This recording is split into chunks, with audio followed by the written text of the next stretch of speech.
I'm looking at training field to where we're going to call the Midwest Thunderbirds Rising Stars versus the Great Lakes Barbarian Rising Stars. Pat, what do you think of this matchup today? Well, we've got it's actually the Midwest Barbarians against Barbarians, the Great Lakes Thunderbirds. I think it's a great matchup. If you're just tuning in, you don't know much about this competition. This is National Collegiate Rugby's all-star competition. Grant, of course, I'm not telling you anything new. The interterritorial tournaments of yesteryear, for many years, this is how we would find our Eagles, our best players, and shove them up to the national team. And then it went away for about a generation and a half, and now it's been brought back by NCR. And so we've got, I love seeing the Midwest or the Great Lakes Thunderbirds bring back the old name of the old Midwest Thunderbirds that used to, play in these tournaments and connect to that lineage. And I'm pretty excited to see how these guys shake out. They just met. They haven't had too many practices underneath their belt, so it should be pretty exciting rugby, I think. In the middle today is Andy Buck, a stalwart fourth official at the CRC Sevens, and he's got the kickoff called. Great Lakes has the run first, and that is Pakofe with the carry. Best way it's a little chilly here in Houston, a little unseasonably chilly. Best way to shake off the goosebumps is to just get straight into contact and break a few tackles, I figure. Warlick there with the carry, going straight ahead. And now back in. The red scrum cap looks like Cameron Dolan. Another Cam Dolan? What? Not that Cam Dolan, Not folks. that Cam. Definitely not that Cam Dolan. And knock on there is called by Andy Buck, and it's going to be a scrum, it looks like, to the Midwest Barbarians.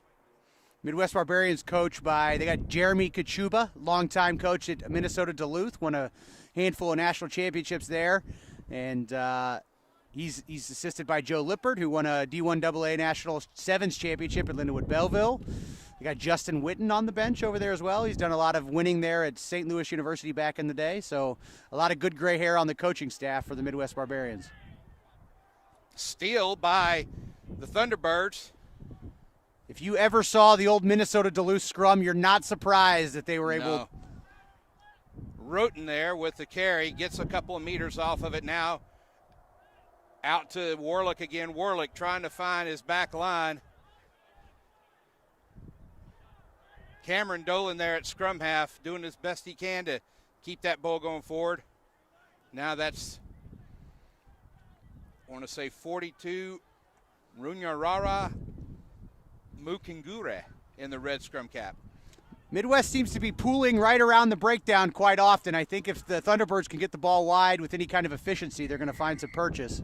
Nick Pastore with the carry ahead, gets the meters and earns a penalty. Quick tap.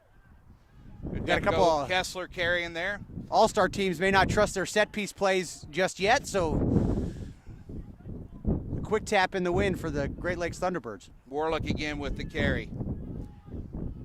Back inside to Roten. Roten with a meter, if that. And then a long winding pass outside. That's going to be knocked on. Advantage is called and nothing's gained. Good scramble defense there by the Barbarians. They were up against it. The Thunderbirds had some front foot. They've still got too much space out wide. I think they're leaving open, but their tackling is good enough to force a knock on, and now the Barbarians hopefully will clear their lines. Well, the wind is against them, so if they're looking to punt it out of here, they're going to have to keep it low and driving because this wind is pretty strong. But as we saw with that last pass, that floater, that wind caught it, took it forward, and the intended recipient wasn't able to get it. Yeah. So, it's gusting at around 30 miles an hour. We got a standard 20-mile-an-hour wind coming out of the north-northwest from left to right across your screen if you look at the flags. Scrum here. This time, Midwest is going to keep it. Great Lakes stole the last one, but Buck has called it up. I think it's a chemistry issue between your hooker and your scrum half here. Remember, these are all-star teams. They've only got a couple of practices underneath their belts.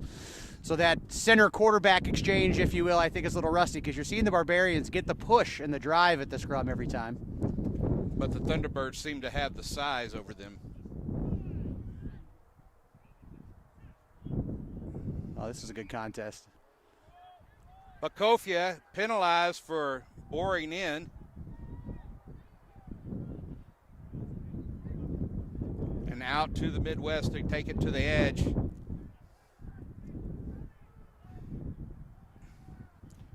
Now it's Wade with the ball. He's going to take it himself. I don't know that we've seen 2 or 3 passes from too many breakdowns here yet. I'd like to see some testing out wide by both teams if we could. Seems to be 1 or 2 passes and right into the contact. A little bit of a desperation pass, but Grant Steger makes something of it. Now Wade's kick ahead goes into the feet, and I like the creativity by the Warhawk from UW Whitewater. Didn't pan out for him that time, but this is an all-star game. Let's have a little fun. I like putting the ball to boot from your own end. it's not expected, so if it works, it's going to be a high risk, high reward, right? Yeah, zig when they zag. Go for it. I like it, young man. Double knock on here. It's going to be a put in to Great Lakes. And now we get to see what Bakofia and Mukungura can do at that front row. Big scrum here. It's been an early contest. The first one was stolen by the Great Lakes. Midwest had to push on the second one, and then the third one resulted in a penalty against the Great Lakes. So there's still quite a bit of stare down. I don't think either team has asserted their dominance just yet or established it, but they're going to look to here. I think the Midwest Barbarians probably have the better scrum, but Great Lakes pushed pretty hard on that last one.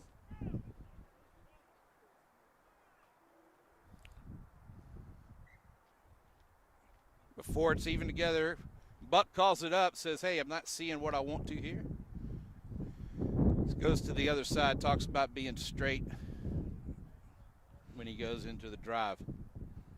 He wants a good level shoulders across there and a straight drive coming ahead. He did not see that when they were in the setup. When you talk about regional and geographical stereotypes in American rugby, and people think about what happens between, say, you know, the Appalachians and the Rocky Mountains, they think of scrums and they think of big forward heavy rugby, and I think there's going to be a lot of pride when you got the Great Lakes against Midwest Barbarians, and Andy Buck's having to assert himself in that contest quite a bit early on. Oliver Russell, the local who's going to Marion University, with the carry on that one, and now he's right behind his opposite number. Ball comes loose out of there, but there was a penalty advantage on. Andy Bucks says you were not on the sides. Flores outside to Bakofa. Bakofa near the line there. The big man trying to drive. And that's a try. That's a try. It looks like, can't see who that is yet, but that is try for Great Lakes. 5-0 is the score.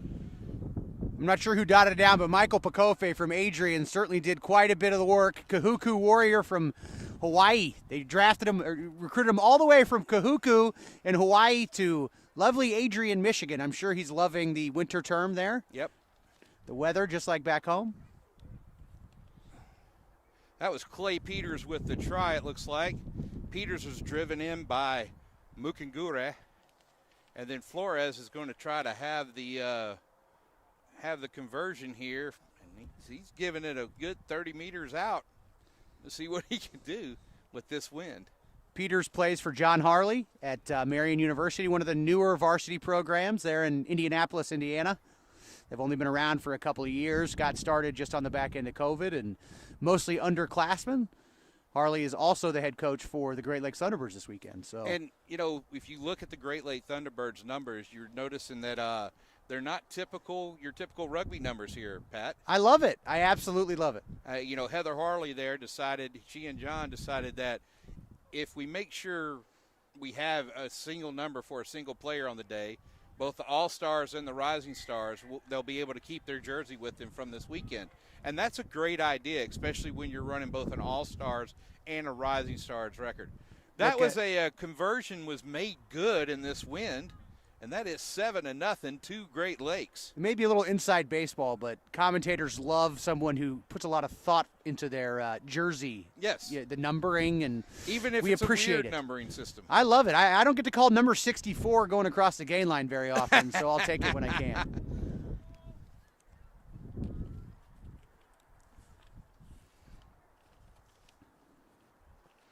Cormac Gallagher, who just a few weeks ago was a standout here in the championship rounds for NCR, has a restart. That's Bakofe from Adrian. He's coached by Benny Matialona, former Life University All-American. Benny has started that program. Adrian, another one of the young programs. But this is varsity program, so oh no! It's the Whitewater Fly Half who knocks it on, though. Hunter Wade there with the steal, and then the sniper got him with the knock-on. 100%. As I was saying, Adrian is another one of these. You're gonna hear it a lot this weekend, likely, because there's quite a few of them sprouting up.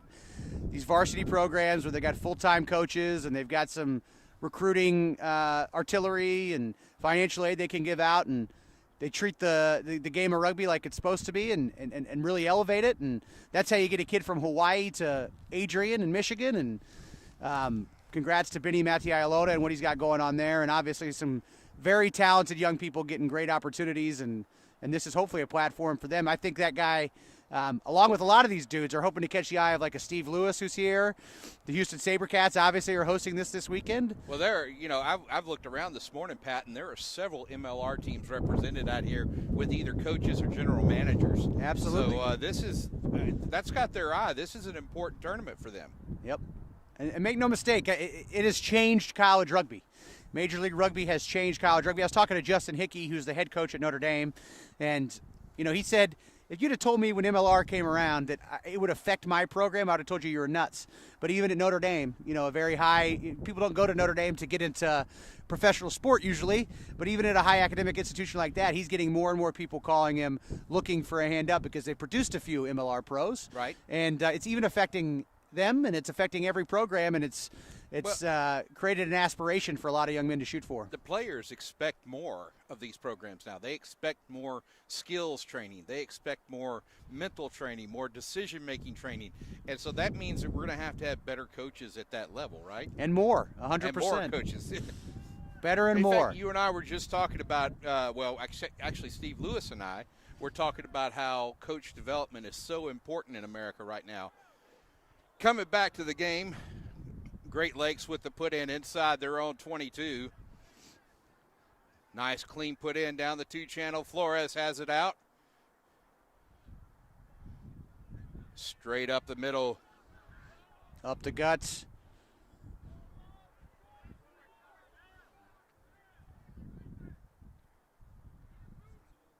And going to kick with the wind here and try to get an exit strategy.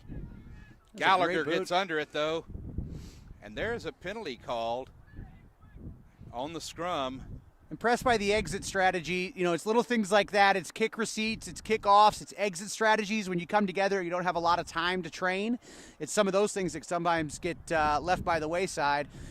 You saw the Great Lakes come together. They built a wall around that ball. They put the kicker in the pocket right behind the scrum to protect him, and they were able to cleanly exit and got a penalty out of it. Now they're going to get the ball and territory as a result. So great job by the Great Lakes coaching staff. I saw them working yesterday with John Harley on box kicks.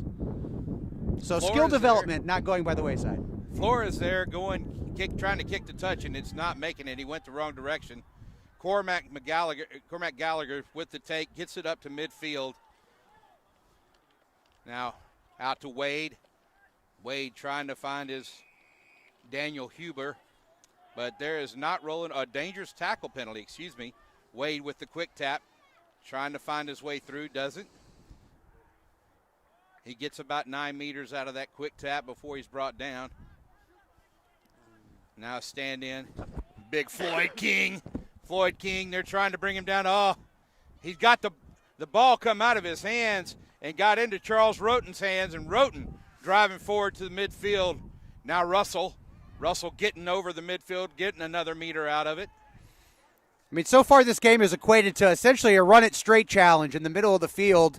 A physical front-up. The Barbarians are challenging the Thunderbirds, and both teams are answering. It's been a lot of fun, but what happens is, you saw with Floyd King, you get too obsessed with winning that physical battle. Sometimes you don't take care of the rock, and that's why the Thunderbirds are now on the move. And that pass by Pakofe outside, and is knocked forward there by Zach Warlick, and that looked to be almost a try if Warlick wouldn't have knocked that on. Yep, he looked to be clean through, but a little wind out here, a little cold. Might want to shove some hot hands there in your compression shorts. If you're an outside back, keep them warm.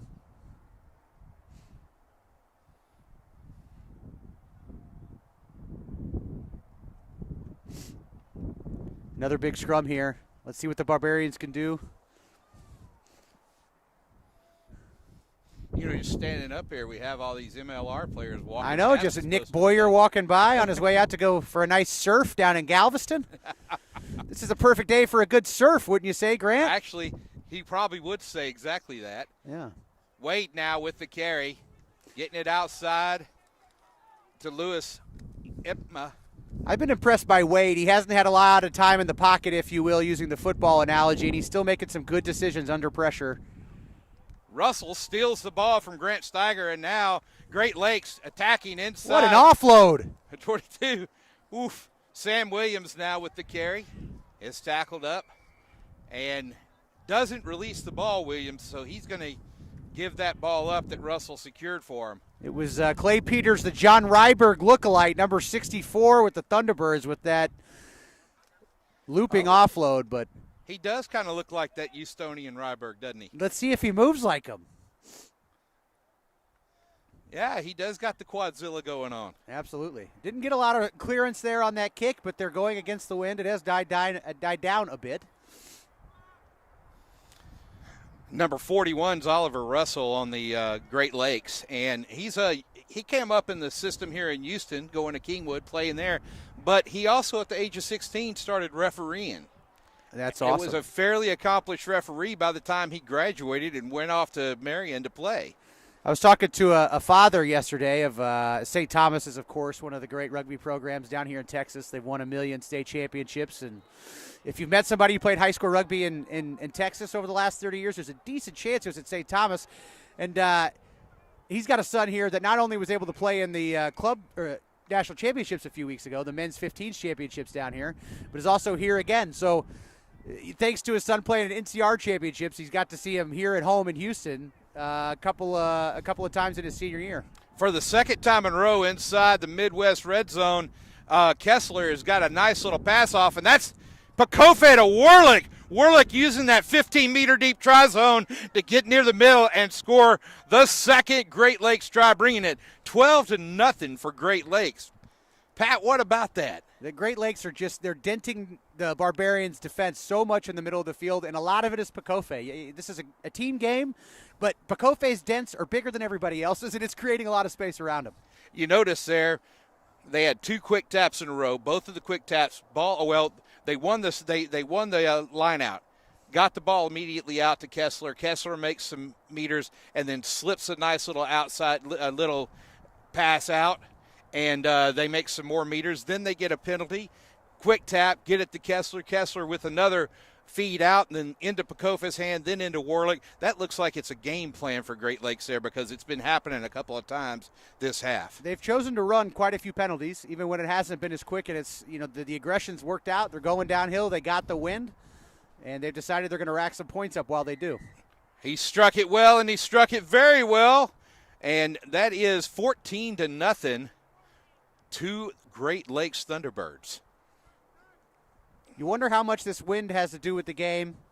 I think a little bit. It's been difficult for the Barbarians, who've been playing defense most of this half, to clear their lines and get any kind of freedom or any kind of room to breathe because of the wind against them.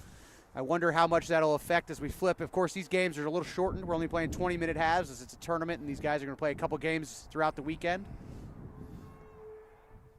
Gallagher straight up the middle to number 38, Christopher Ginsvold. Ginsvold with the carry ahead. Nice little chip ahead by Cameron Dolan. It's going to go in goal, but it's Now it's going to be, Gallagher has to dot that down in goal, so that's going to be an in-goal dropout for the Midwest.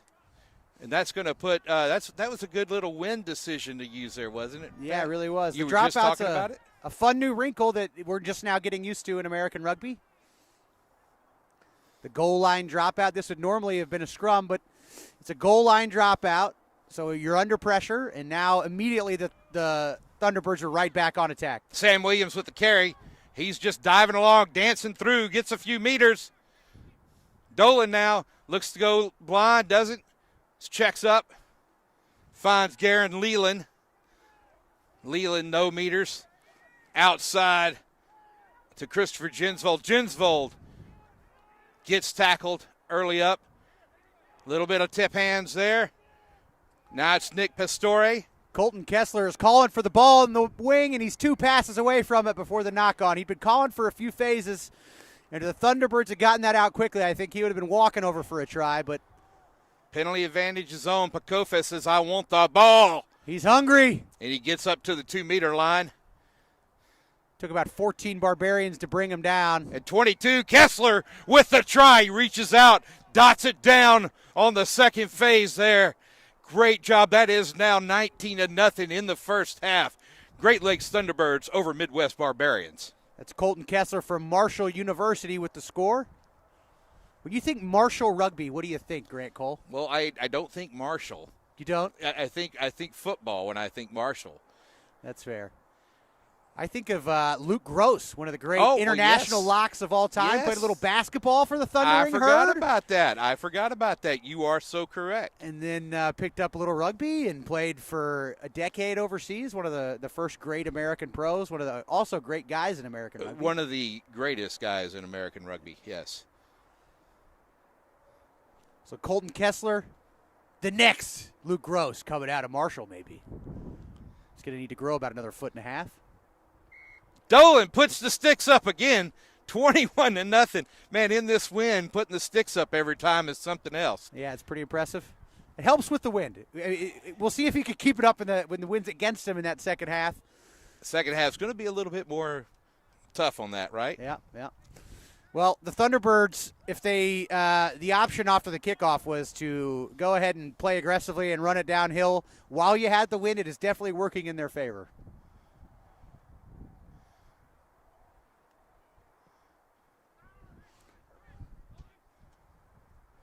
Jensvold with the take, goes straight down, and it's been called a knock-on. And that's halftime. And, Pat, 21-0's the score for Great Lakes. What does Midwest need to do to get back here, get back into this game? I think they need to move the ball a little bit more.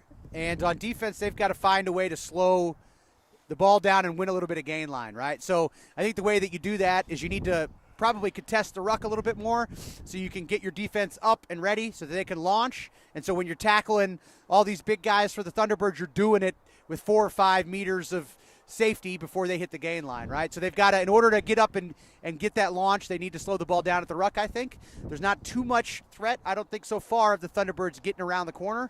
So if I was them, I would really load up on contesting at the breakdown and then get 4 or 5 guys on the right side of that ball and make sure they launch off that line and we start getting into the thighs of some of these big Thunderbird defenders a lot sooner. Well, we've only seen Thunderbirds around the corner when Williams likes to run back to the outside, but Warlick likes to keep to the outside. And he's been on attack 3 times and scored once on that.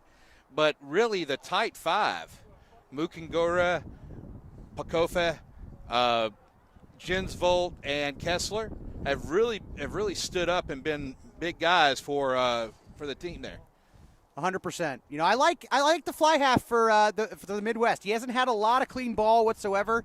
Hunter Wade out of UW Whitewater. The Warhawks, God knows I know the Warhawks. I used to coach against them in the Will Conference, and they dominated that for years and were fantastic. Several national championships. Very well coached by Pat O'Connor, Matt Peterson. I've been impressed by him.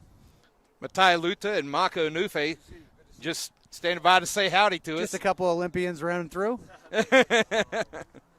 Good. How are you? Good to see you guys. Just a couple Olympians coming to watch a little college rugby, huh? Yeah. Matai Utah, a national small college rugby organization alumnus. Matai came out of a great Innscro program there in, I think it was Monterey. Yep. And has the U.S. national team coach. He was, boy, what can this guy do if I can chisel him down? And he was a block of granite that just walked in there. I can't wait to see what he does for the SaberCats this season. Well, and I mean, been out here looking at these practices that Puata and H have been putting him through.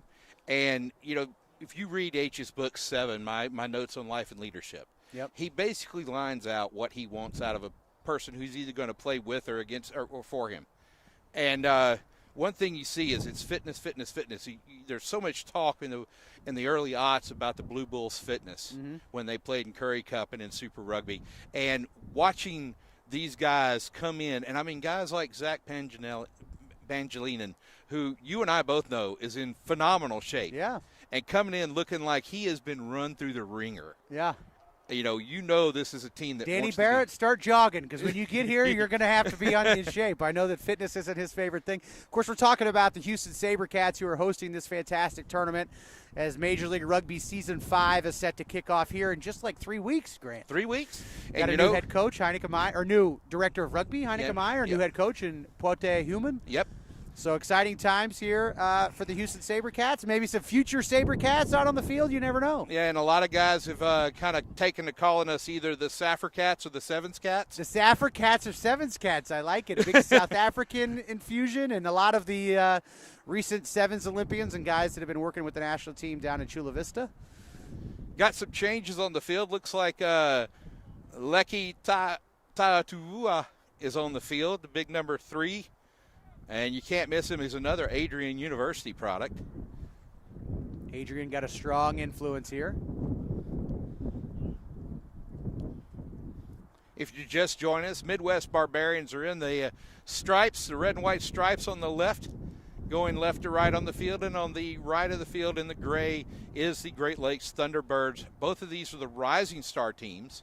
NCR, some of these teams have enough players that they can have both an all-star team and a rising star team, bring the younger guys up and get them ready for that next level. That's right. If you are, let's give you a little about NCR section, why don't we? National Collegiate Rugby is home to more than 600 college clubs, men's and women's, across the country.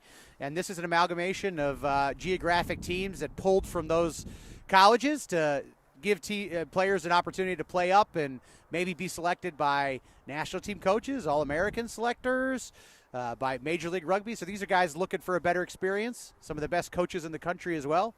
There's also a good coaching connection here between this Great Lakes Thunderbirds team and the Houston SaberCats.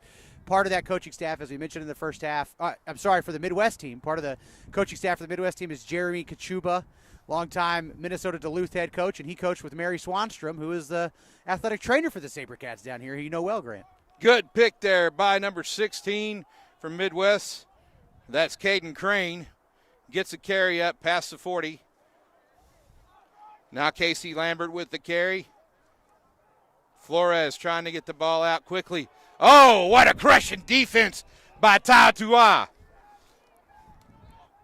He doesn't release, and now it's a knock-on by Dylan Schaefer as he tries to take the quick tap. And I think his captain's going to kind of give him an earful for that. Well, that hit by Tatua was something else. If you thought the Barbarians struggled with the Thunderbirds kind of meat wagons in the middle of the field in the first half, they just added another massive one in Leki Taautua, who's come in. Him and Michael Pakofe, of course, play next to each other for Adrian. Leki comes all the way from East Palo Alto to Adrian. If you don't know Benny Mattialona's story, it's a pretty great one. He played for the East Palo Alto Razorbacks and won a Division II club national championship for them back in 2009 before transferring to Life University. Played for Rob Holder, one of the few college coaches who took down Cal in their long run of winning national championship after national championship, won a couple for Air Force. It's a really great story there, East Palo Alto. Referee Buck recognizes that there's some new faces in the scrum. He goes to the other side to kind of get a better look, make sure everything's level and straight. Cole Levy has to put in, and that is Clay Peters, a try scorer from the first half, and he's not being stopped. Kind of like you said, looking like a Ryberg. Yeah, baby Ryberg in there. Baby Ryberg. Got a little help from Andy Bucks, some obstruction off the base of that scrum, but I think he was going to go forward no matter what. Oh, nice little breakthrough. Is that Warlick again? Warlick feeding the ball outside. And I think that's Mike Yaboa with the try. Yes, that's the wing, Mike Yaboa, number 65, with the try. Mike Yaboa out of Notre Dame College. Comes from Edison, New Jersey. I blame Carlin Isles for the headband on Yaboa's head. You blame Carlin Isles. That's right. I blame the fastest man in rugby. He has popularized the headband, and, I think it helped Yaboa score a try, so who am I? 26-0 is the score for Great Lakes. Cole Levy coming on, and in place of Dolan, and he's going to try this kick directly into the wind from about 30 meters out for the conversion. The Great Lakes, coming into this, talking to some of the coaches in the lobby, about who they expect to do well at this tournament. Great Lakes is one of the teams expected to do the best, largely because they're pulling from some of those varsity programs we talked about. Adrian. That's correct. Marion, Notre Dame College. That last try was scored by a Falcon from Notre Dame College. Cole Levy's kick is about 15 meters short, and it's going to be the score is still 26-0 for Great Lakes. So they may not have the kicking into the wind going for them, but they definitely got the go-forward ball going. 100%. I mean, the point that I'm getting to, the Rising Stars, this is the second team for the Great Lakes. Yeah.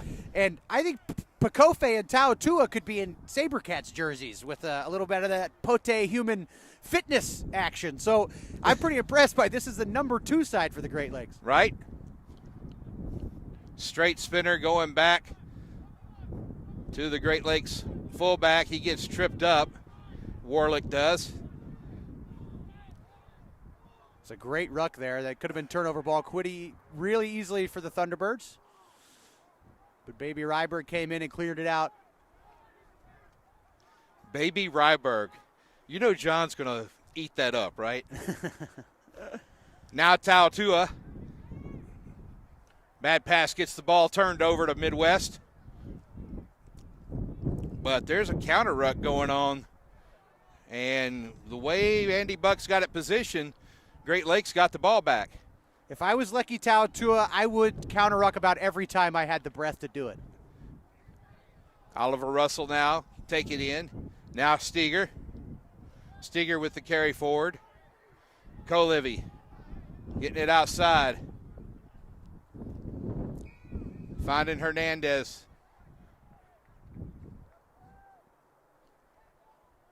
I just can't get over these two guys, the two props from Adrian for Great Lakes. They're huge, aren't they? They're massive, but not only that, they're skilled, right? Like, they're good rugby players. You can tell they have good rugby IQ. I mean, we saw the passes from Kofa in this first half. We know what he can do. This is what this tournament has done, right? I mean, what you don't see in this tournament is some of the bigger names that you've seen in Final Fours for, if you go look up College Rugby National Championship, you go down the list on Wikipedia, a lot of the teams, you're not going to see a lot of representation in this exact tournament at this moment. But, that would indicate, is the quality down? I would say that what it's indicating is the depth of American rugby and where it's really come in the last 5-10 years once you've seen this varsity growth and what you've seen the MLR aspirational, carrot that people are now chasing. It has created some real depth in this country, and I am really impressed by – there's legitimate MLR talent, I think, potential talent on this field in the second division of this championship. Now, how important, Pat, is it to these players, these up-and-coming players, to be playing these tournaments in a MLR established an MLR complex? Look, it's not by accident that at NCR we keep showing up at places like here in Houston, or we're running the CRC in New Orleans come May, because it helps the experience, right? If we want to grow the game of rugby, it all starts with the player experience. If players have an incredible time, and then you could create FOMO with their friends and they see that incredible time, that's how you get more rugby players. That's how we get more season ticket holders. That's how we get more Matai Liutas. And that's the key to growing everything. So if we can heighten the player experience, which playing in front of the pros does, then that's going to help us grow the game. So I think it's absolutely massive. For the uninitiated, FOMO is fear of missing out. It's a cryptocurrency term that Mr. Clifton here has brought into in perfect use to the college rugby atmosphere. Yeah, we got the Barbarians. They're going to get the advantage of the win this half. And they're going to have a very attacking line out. Flores gets it about 8 meters out from in goal. JXL there, our AR with the flag up and blowing furiously, so you can see what the wind's doing out there. We got some gusts coming up here where it's been a steady 15 to 20 miles an hour. Now it's gusting up to 25, 30 at the moment. I'm going to go ahead and say let's not do the maul with Yeah, it does not maul against those two. Yeah, let's not maul against the Great Lakes. I'd try to move this thing. I know the wind isn't fun. Oh, good clean pickup. Good pickup there by Garrett Getz. That's why you do the dirty ball in your four corners, your hands Yep. drill, right? That's why you do that every once in a while. Another drive forward there by Caden Crane. On that one, you saw Tau Tua over the ball. I think he could have got the penalty if the coin had flipped the other direction. That's the big unit. I mean, I am so impressed by this guy, right? Like, this is an all-star tournament. There's a lot of things we're trying to get out of this, but part of it is identify talent, and I think that we've got a couple of guys here, especially Tau Tua, if he can get in shape. His story wouldn't be that different necessarily from Metai Liutas, the Olympian who walked by up here. And getting him in shape is not a far cry. I mean, it's a year of steady working to get there. Yep. And some of these programs, some of these MLR programs have the academy setups for him to do that once he gets out of college. You might know something about a little MLR Academy action. I might know a thing or two about MLR Academy action. He manages, of course, HTX, the academy down here for the Houston SaberCats. We'll be playing later today on that outfield. That's right. That field 2 out there by the highway. Barbarian's going to run this one. And that is number 17. And, well, I guess they changed jerseys again. That's Dylan Schaefer with the carry there.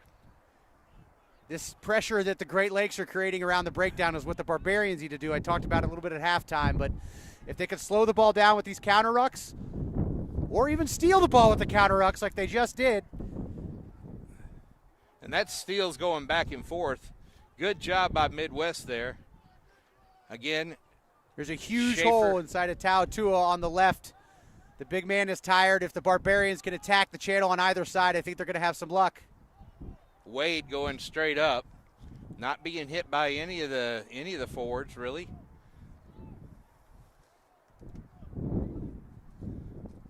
Goal line stance here. You got to stay lower than that. If I'm the Midwest coaches, I'm probably cringing a little bit about our body height. Well, Caden Crane there loves to run that ball, and he is giving it up to his fellow player, and now he's looking back again to finally bust through. The Barbarians on the board, just like that, right? I mean, we talked about the win in the first half. It looked like the Great Lakes had all of the talent, all the momentum. You get a little bit of switch, you get a couple penalties, you can kick the ball down, use the wind to your advantage, and now the Barbarians are across the line. We might have a rugby game this second half. Yeah, still got a 3-try advantage to Great Lakes, but 26-5 is the score right now with Miguel Flores trying to, actually that is Cormac Gallagher, trying to add the extras.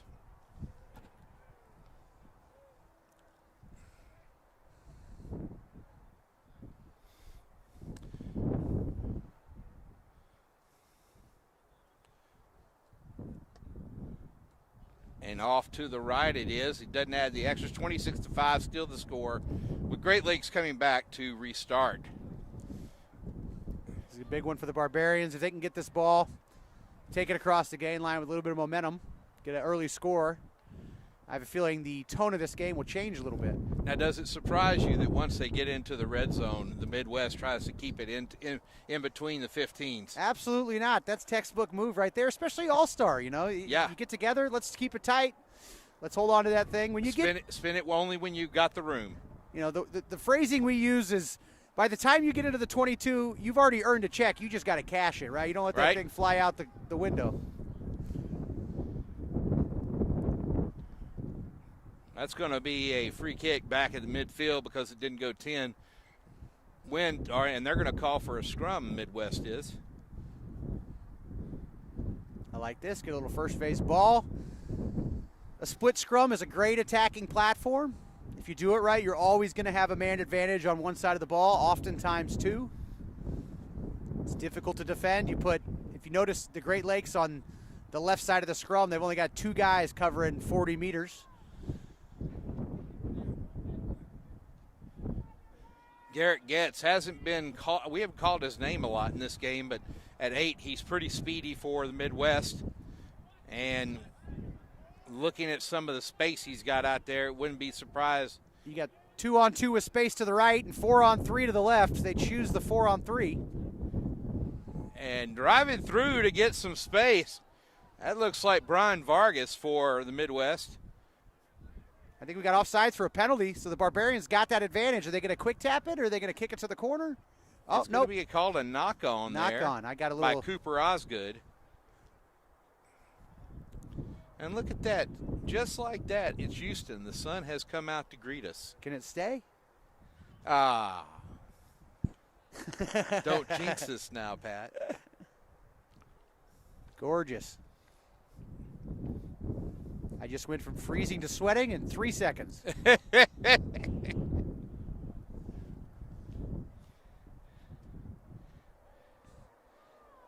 Collegiate again. Letting his 8-man take. That's There Clay he is. Peters. Collegiate finds some space, gets over the gain line.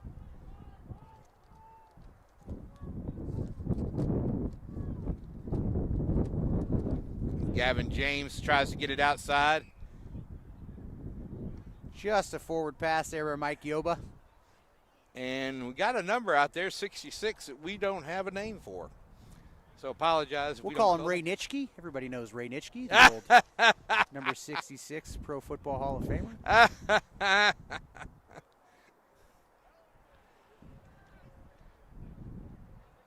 Let's see how this scrum holds up as time goes on for Great Lakes.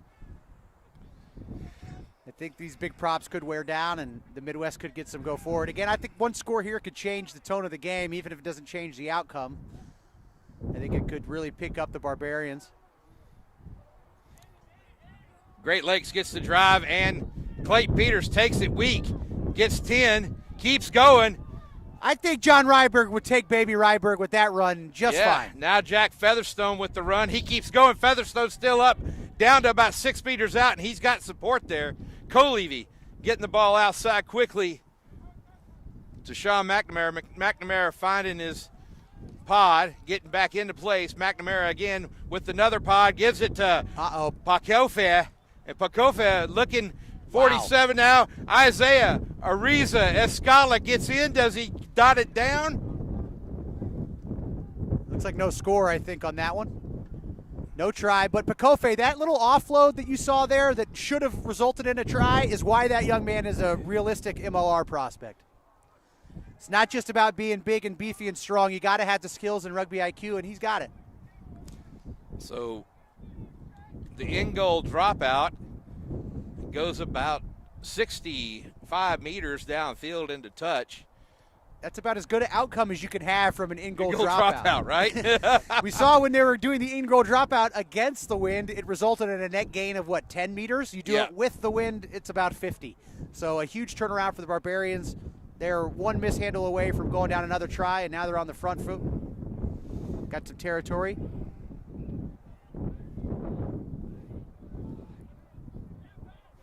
Colevy picks up the dirty ball from the line out and does not release, and there's not a roll. Nobody rolls away, so he quick taps it out to McNamara. McNamara runs it a little bit, takes it out.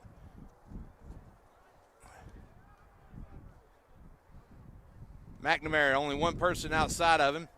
He takes it forward. It's a good rush defense there by the Barbarians. They made contact 5-6 meters behind the gain line and still gave up a couple of meters past the gain line. That's what they have to do, though. And we see the Midwest getting a little lazy on offsides there and getting talked to. The line's got to launch together. If the outside backs would have launched with the Barbarians, the first 4 or 5 guys on the outside of the ruck, it would have been a better result. Ta'atua there with the carry, rolls and gets back up. Gets a good 15 meters that he didn't deserve, and then Not releasing on Flores this. trying to get the ball doesn't roll away. That's right. When you make the tackle, you still got to let go. And Miguel Flores wanted it so bad, he did not. Bacofa loses it in the do not argue. But now Schaefer getting the ball out. Seeger there in support. But there's not rolling away is the call on Jinsveld. Jinsveld played at Fishers High School, coached by John Harley. And now he plays at Louisville with Emil Walton as his head coach, who's also on this Great Lakes staff. So he's got his high school coach and his college coach he's playing for this weekend. That's Jack Featherstone with the take. Ball did not go into touch there. And now Peters out to Tua. Oh, with a big bump. Tua just not. You got to put multiple bodies on him just to slow him down, not to mention stop him. McNamara outside to Russell. Russell to Bacofa. Bacofa to McNamara. McNamara, look, he got numbers outside. Doesn't use them. Bacofa again. Goes inside to Alexander Hernandez. Hernandez dips back inside. Now coming to Jinsfold. Jinsfold with the carry, gets a meter. Got a meter and carried 3 Barbarians with him. McNamara to his pod, but the pod wasn't fully formed. Now Gavin James with the carry. Oh, Tua just might have ended a life with that ruck. Peters now outside to Featherstone. Featherstone back into Peters, and it's bobbled up. Good instincts by Peters to test that skill. It was just a little bit of an off pass, but the fact that he's willing to make that skill in contact in this kind of atmosphere to me says that he's a gamer and he's got it. So I like him a lot. He's another guy who's really stood out to me for Great Lakes.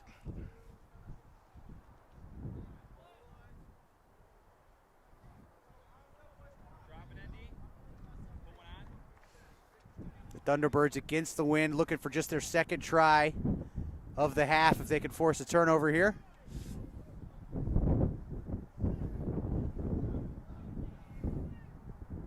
They might steal it against the head in this scrum. And they have. Take against the head by Great Lakes, and Peters gets it out. Colevy now cleans up a bad pass. Colevy just dancing through.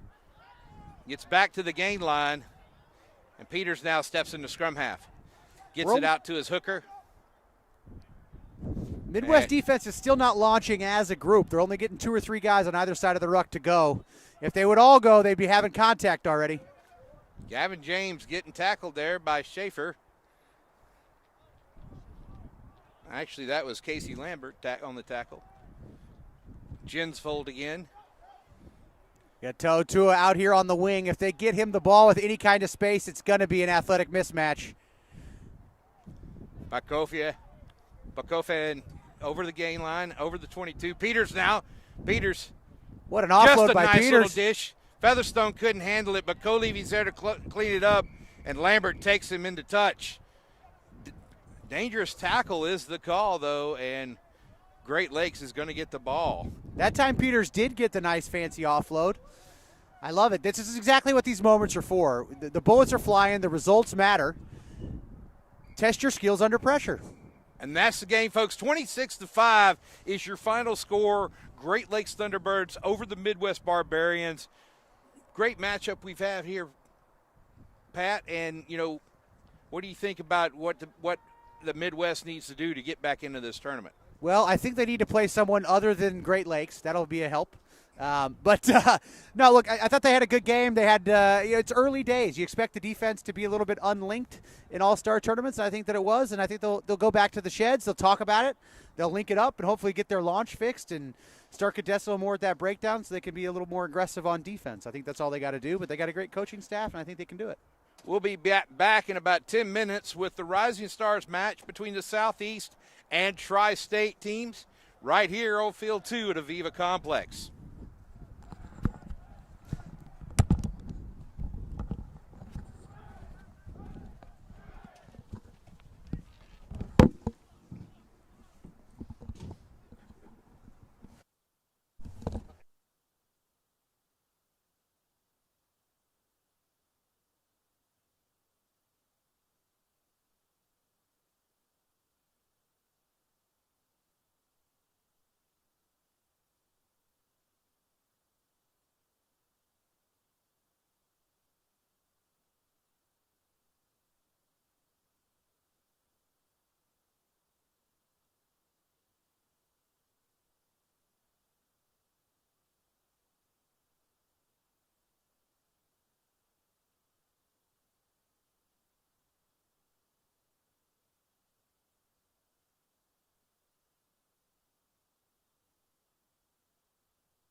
Howdy, rugby fans, and welcome back to Aviva Stadium, Training Field 1, where we have the Tri-State Rising Stars on our right, and on the left are the Southeast Rising Stars.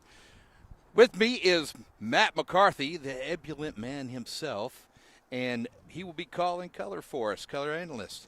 Matt, how are we doing today? I mean, you've already had one match under your belt on the main field. How was that? Actually, we had two, Grant, and they've both been great. A lot of talent, and getting to exhibit themselves here in this tournament. But we're underway, so why don't you take us through it? All right, and in Tri-State, looking like Joshua Schwartz with the take. Excuse me, that's not Schwartz. Schwartz is in the Southeast Stars. Going to get these names down here in a minute because the numbers are a little strange to us right now. Don't have all the numbers that they promised us. Yeah, John, we've got Grant, we have the New England Independents in blue.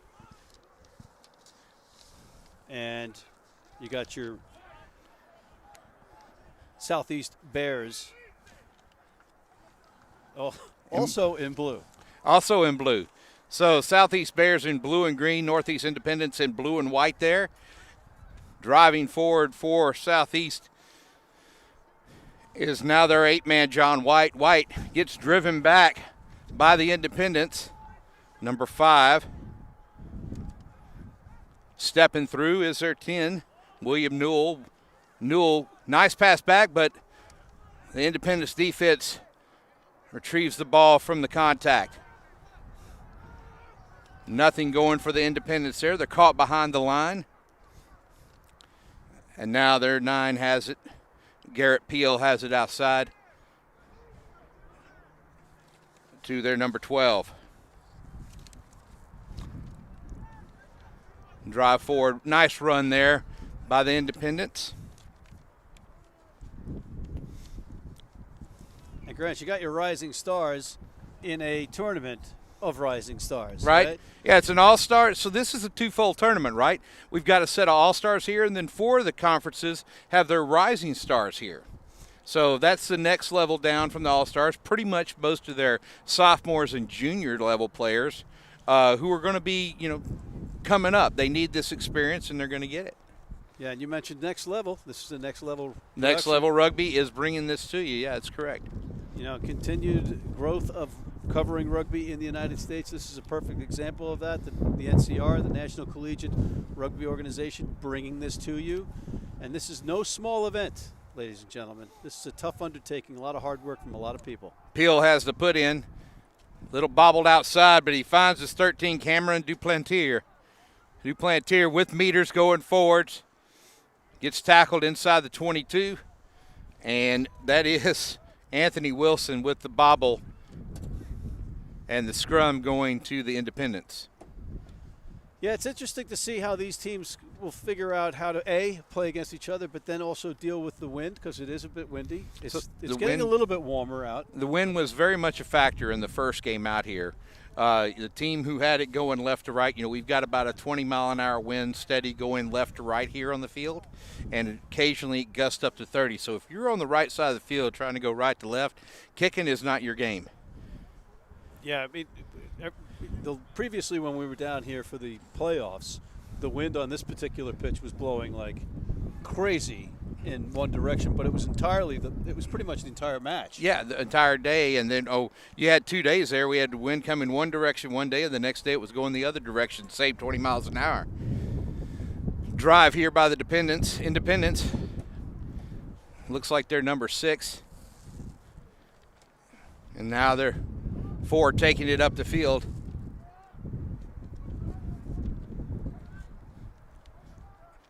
And they look content to keep it into their pod, keep it running in their pods there. Now they're locked number 4 running forward. There's a little trouble. He got tripped by the grass there coming out of that breakdown. And now their center. He's already been a pain in the southeast side this morning in 2 runs. He looks to be ball hungry and wanting to take it. So off the feet is the call by the referee, saying that the southeast team took it off their feet. So we were playing the advantage on that one, Grant? I think he was. He had a plenty of advantage going on, but the knock on by number 12 there in the tackle called it back. We like to see nice long advantages like that, right? We do, indeed. And so do the players. You know, they like to keep it going. Nobody Big likes- number 5 for the Independents takes the tap and go.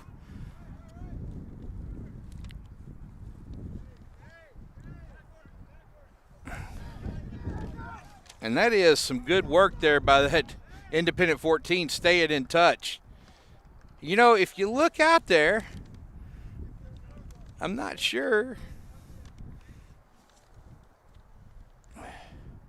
but I think that's a Sabercat at AR. It could very well be. You know, they're giving back, and we had Nick Boyer in the booth with us earlier. We had Matai Luta and Maka Unufe and CC Mahoney up here earlier, too. That is awesome.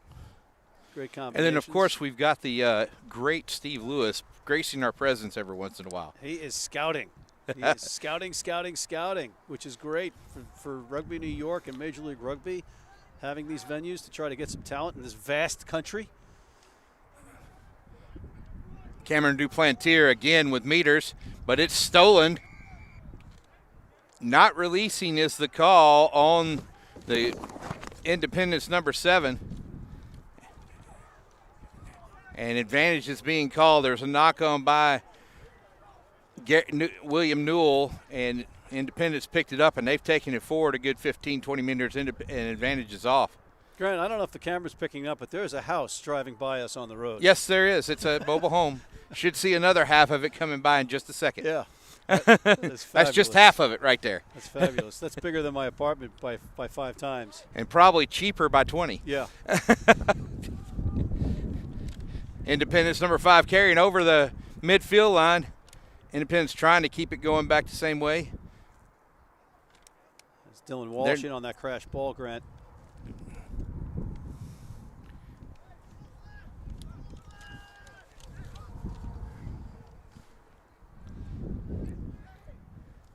Outside, wide to the wing. He's tripped up by his ankles in the tackle. Nice little chop tackle to stop him. Now one of the props, number 24, driving forward. Independence got just over that midfield line, and now they've been having trouble getting past it. Southeast has really been doing a good job keeping them at the midfield. Little dump pass out to the inside center, or outside center. Oh, nice little run. He gives it, don't argue. Oh, the pass out to his number 10. Number 10 getting inside the 22. Support coming up slow, though, and it is picked up by Mason Manfus of Southeast, and then it's reclaimed again by the Independents. It's like Arthur DeHaring with a crack there for you, Grant. Southeast with the ball back, gets it back to exit strategy, and that exit strategy comes off the toe instead of off the foot, goes right into the hands of the Independents. I don't think anybody wants the ball in this. Yeah, it looks a little sloppy out there, like nobody really wants to carry it, except for the Independents number 13 and 5, who seem to love carrying that ball. Loose head prop loses the ball in contact by Cameron Duplantier. There's a sequence of about 6 turnovers. Yeah, just going back and forth. I mean, you got to say that's good on the referee for playing advantages and letting things go there. But finally, nobody releases the tackle there, and he's going to call the penalty for the Southeast, and they're going to take the kick.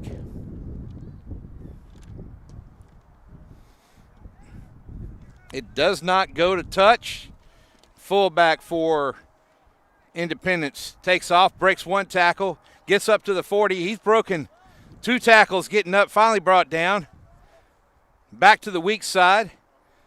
You got forwards out there, then a wing. That's Derek Tang. Tang with the carry. That's a good carry. Now the number 8. Kyle Griffin. I don't think I have the same roster that I'm supposed to have. This is New England Blue. Apologies, folks. I told you Tri-State. This is New England Blue on the right. I think the schedule got changed on me.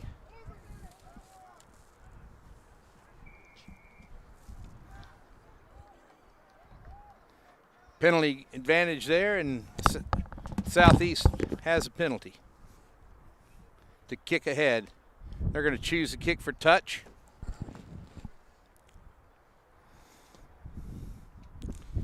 And fine touch they do about the midfield line.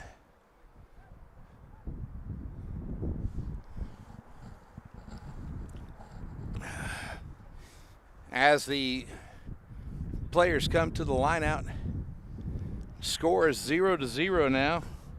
Nobody has got near the in goal line, not even got within 8 meters except for a line out.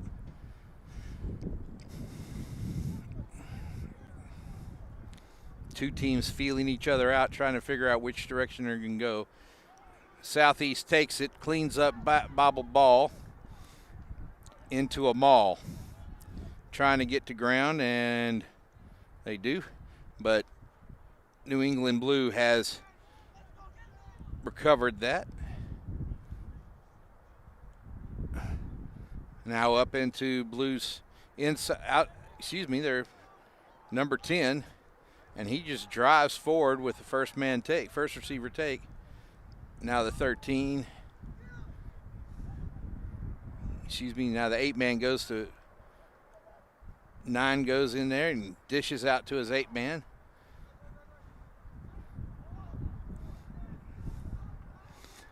New England Blue getting inside that territory now with their number 5, their big number 5.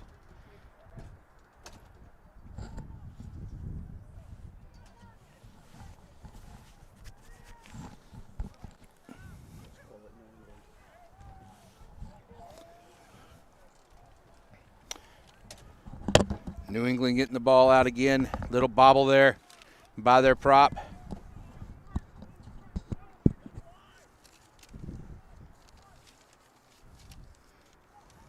Now they're inside center. Getting to their outside center. He's going to go back inside. He breaks a couple tackles. Gets wrapped up, but he finds his number 9 right outside of him. And scrum half's right there at close support.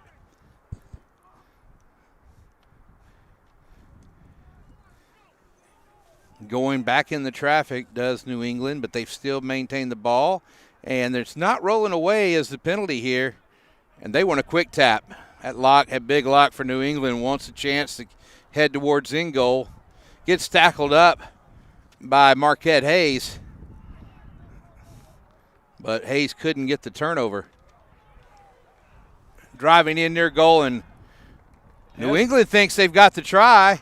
And the referee says they've got to try. And looking at their number, I think that's their number 24, the prop, got in there for the try. If that's the case, that's Will Moulton, who was a mountain of a man. And he smelled that try line, and he put it in there, Grant. Couldn't exactly see who, so if I got that wrong, I apologize, but that's who I thought that was. That's who they were patting on the back, that's for sure. Nonetheless, it is a try for New England. 5-0 to New England, and looks like their kicker is their number 9, trying to get, I think. He's trying to. That does not look like Travis Bartinsky. I know Travis Bartinsky. So that may not be their number 9. Travis Bartinsky is a local product from St. Thomas University, came up. St. Thomas system. Steady player, steady rugby club man, the kind of club man he's always there first and leaves last.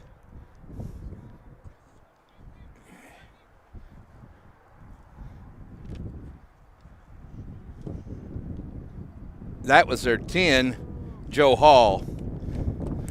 Yeah, Bartinsky doesn't have a beard as he is a cadet at Norwich University. A little bit frowned upon, the facial hair. I think so. I understand. And I admire your facial hair, my friend. Thank you, thank you. I have enough facial hair for anybody's hair. And it's in these blustery conditions, it comes in handy. That's Shea Clark with the take. Gets it to the 40. They're outside. Derek Tang has to clean that up, but he has knocked it on. I thought it was a knock on the kick. Well, on the receiving end of that, it looked like the right? referee was unsighted. He had some of the Southeast players between him and the action. Our referee Andrew Dunn tasked with calling the match. And just, look, just taking all this in. I mean, this is a vast American rugby-only complex, the home of the Houston SaberCats. What a thrill for these players to come down here, just to play.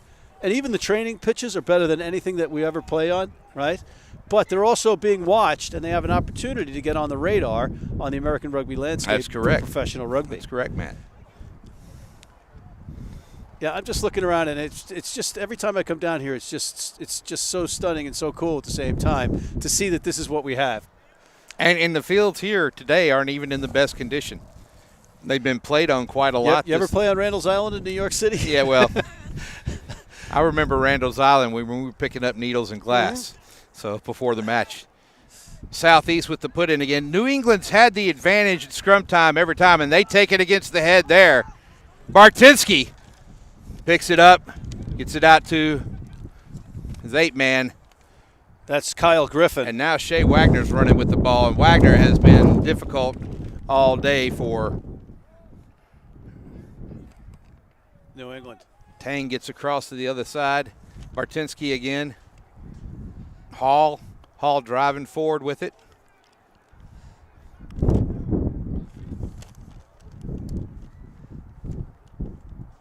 Kyle Griffin cannot keep that ball quite in his hands, but the big Joe DiPaolo gets in there and drives it forward. But it's been knocked.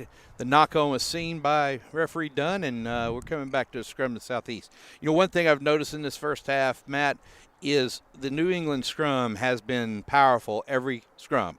They've had the drive ahead every scrum, even when the Southeast wins their own scrum. So that's got to be an advantage for them going into every scrum in this game. Well, they've got some large units in that front row too, and we've mentioned Clark and we've mentioned Moulton, but they can move a mountain. And they do up front, and they do. Yeah. So as Grant, you know a little bit about scrum stuff. What Southeast have to do here? Well, Southeast just can't get. I mean, they don't seem to have the flexibility to get low enough to stop the New England drive, and that's just. I don't think that's going to change here unless they put some different props in. Another good drive by New England, and they've taken the ball. Bartinsky picks up, slides out to Hall. Hall looking outside. Oh, that gets wins. Wagner, and Wagner kicks ahead. Knocked on there. That's going to be a really good return for New England. You just saw that ball circling in the air like a wounded duck. Yeah. And the trying to settle under it. He saw Porter just try to get under it and try to do something with it, and it just got away from him. Not a chip ahead inside the other team's territory is not always the play you want to play, right? But it turned out to, with the wind, it turned out to work for Wagner there.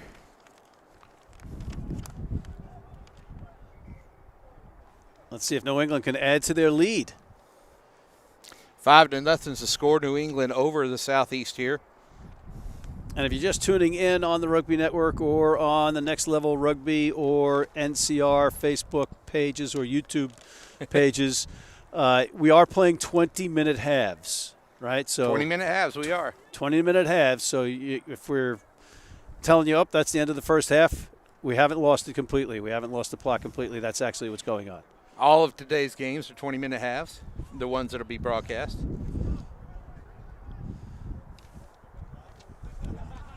There's a little hot potato being played with the ball out there. Nobody collecting it until finally New England corrals it. New England picking up there. Bartinsky quickly has it out to Kyle Griffin. Griffin the diminutive 8-man has had a lot of run today. Now DePaulo. Paulo not being taken down until he gets to the 1 meter line. Support there for him, and I think DePaulo fell over and got a try there. And it's held up, says referee, but that was Brian Miller that picked the ball up and dove over. You got to be pretty strong to hold up one of those guys up Those front. guys are huge. And you got to be brave, because putting your arm under there to do the hold up is gonna hurt. You know, if Southeast can hold on here and keep this from being a try, that's successful and motivation going into the second half when they'll have the wind playing with them, so to speak. Wagner with the pickup on the goal line drop. Sniper gets him there at the 22, but he has the ball out to Lang. Excuse me, that's Mahoney. Now going inside, DeHaring. Thank you. You got it. Oh, steal out there by the Southeast, and they get back to their 22, and now they're trying to make something of it. Moulton, man, when he reaches out to grab you, you're not going anywhere, are you? No chance. Not unless he wants you to. Duplantier trying to make the run ahead. Now it's Newell trying to do something with it there, but he can't get the ball out, can't find the outside receiver. Peel with the ball outside to his 13. And that is a off the feet call by Lang. And Southeast going to get a penalty here in the waning minutes of this first half. Choose to kick the touch. Grant, as a local here in Texas, where you're not necessarily getting hit with cold weather, how much is this affecting the Southeast guys? Oh, the Southeast guys, this is not their kind of weather. And definitely not, no. Not unless they're from like Western Carolina University or Appalachian State University. But I don't know if. You got LSU, you got the Citadel, right? Yeah, no, those guys are all on the coast. Whereas up in New England right now, it's like minus 75. And this is fall weather for those guys. As you line up this number 16, that looks like Sam Vallejos. Throwing it in. Southeast actually keeps it. Oh, they don't keep it, Grant. And that was a great take by Kyle Griffin, and he's hungry for the ball. Bartinsky says, I know it's about halftime. I'm just going to kick it to touch. Yeah. We've got a 5-0 lead, and we're going to take it in. All right, we're going to take a quick break, but we'll be right back, Grant. Okay, we'll be right back. With the second half.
And we're back with New England kicking off to the southeast. Going deep to the southeast team is Wasim Porter picking up and running with it, and they're having the ball out to their wing, and Porter's pass gets caught by the wind and goes into touch. It's going to give Brady Klein a nice little throw in inside the 22. Yeah, he's an NCR Bear, Quasim Porter, is out of Myrtle Beach. A little bit colder than it would be in Myrtle Beach, right? Yeah, it's going to be much colder. Even on cold days in Myrtle Beach, it's not this cold. But they have to be acclimated at this point, you would think. And they have the wind in their favor now, or that can change at any second. But our score right now, Grant, is 5-0 in favor of New England. And that's Dylan Fisher with the carry ahead for New England. Klein again takes the ball. We've got a scrum half change. Bartinsky seems to be out. Oh, and there's a foot race. And Quasim Porter wins that foot race, dots it down right in the back of the end goal. So it's going to be end goal 22 for Southeast. Clever little kick there from New England, putting it under pressure Southeast. The kick's only as good as the chase, and New England's been up to that. And Porter, he had to dot it down because there was New England players right there with him. If he would have decided to let it go out the back, it might have been scored a try. Kicking into the wind out of this end goal 22. Gets dotted. Oh, Kyle Griffin with the charge down and the take. He's trying to get his knees on the ground, but they're holding him up. And now most all of New England gets in there, and it's going to be a scrum to Southeast. Well done by Southeast on that sequence to hold him up.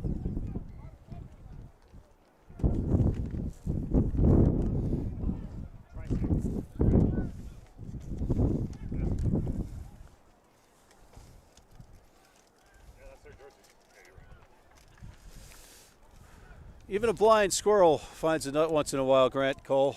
And Southeast needs to find some nuggets here to get out of their own end, get some points on the board, and shift the momentum, which has been all New England.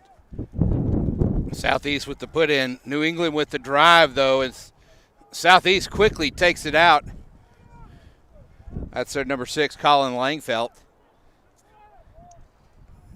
Yeah, the and story. There's another charge down. And that's 18. Lucas Sarker with the charge down and the try. Big play there, Grant. Wow. Wow. Trying to exit out of your own end goal.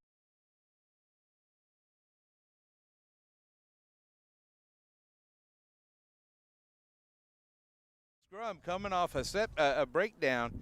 That's pretty difficult, and that was great from Sarkar there. And, Mother Nature, I thought Mother Nature was going to be in favor of Southeast with the wind direction, but it changed completely at halftime, and it's blowing in their faces and completely knocking the ball down, enabling the New England defense to charge those down and block them. And that one, just textbook, block it, score, end of story. Great play by New England, and more tough execution or exiting strategies from Southeast ahead if the wind doesn't shift. There's Tom Clark, New England legend. And it's good. And the number 20, Alexander Maritas, as the conversion attempt there made.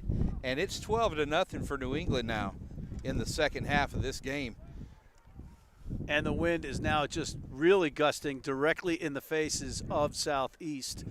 So they have their work cut out for them. And again, it's only 20-minute halves, and they go by in an eye blink, specifically when you have a 12-0 mountain to climb against the wind. Yes. And against a very formidable pack for New England. And really, that's been the story so far. That ball goes up. It's going to come down Southeast bounce, and they pick it up. And it's into tackle touch. there.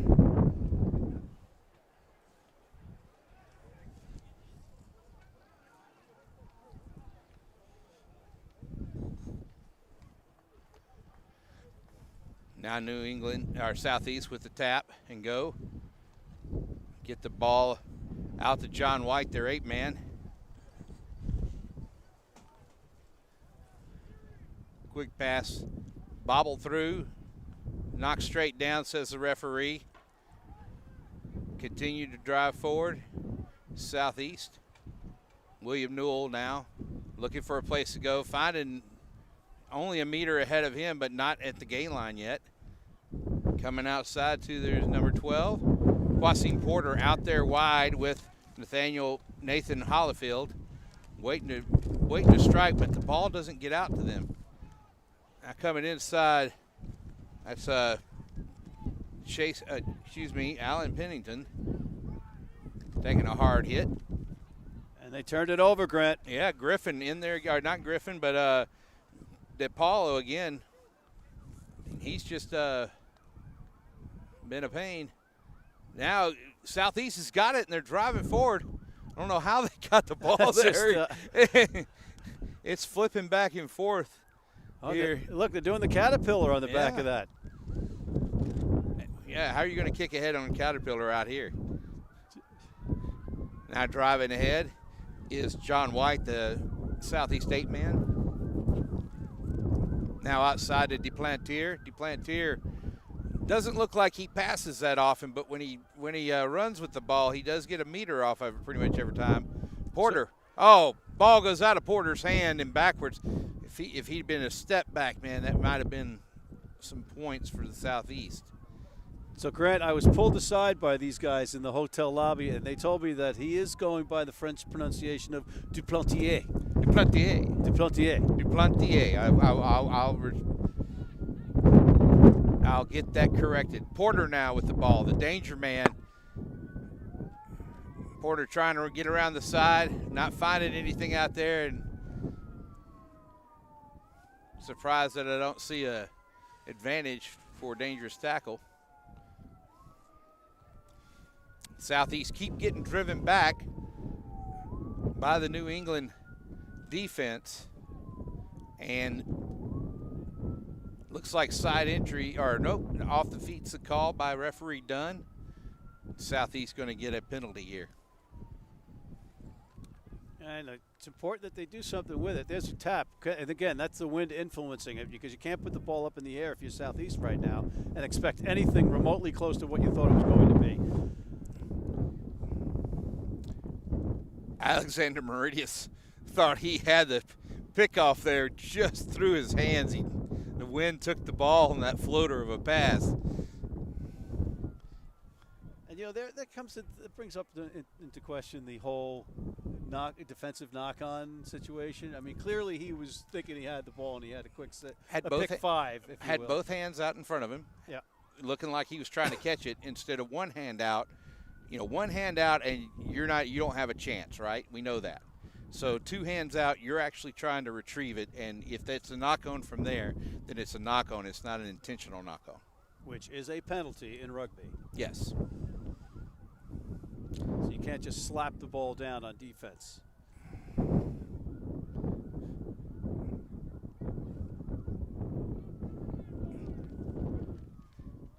Looking at that play, it looks like Thomas Wallen's trying to do something for Southeast here, but they keep getting knocked backwards. This New England wall of defense is this blue wall is not letting them go anywhere. Yeah, you're absolutely right. There are New England jerseys 2 and 3 on every ball carrier for the Southeast so far. Little try to chip ahead, but nope, it's out and into the hands of Jack O'Connor. O'Connor looks like he's in goal. Does he have the try? And he does. He does, Grant. Jack O'Connor gets the ball outside on the wing, brings it back around, gets another 5 points for New England, bringing it to the score of 17-0. That is the way to finish. There was no way he was going to be denied. The UVM student just dragging defenders with him into the try zone and getting it down. Well done, Jack O'Connor. Mechanical engineering student. Well, he engineered a try there, didn't he?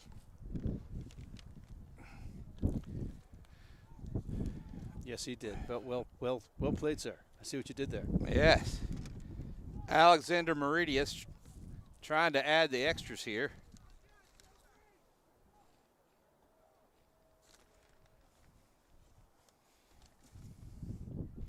And he's got the ball through the extras up.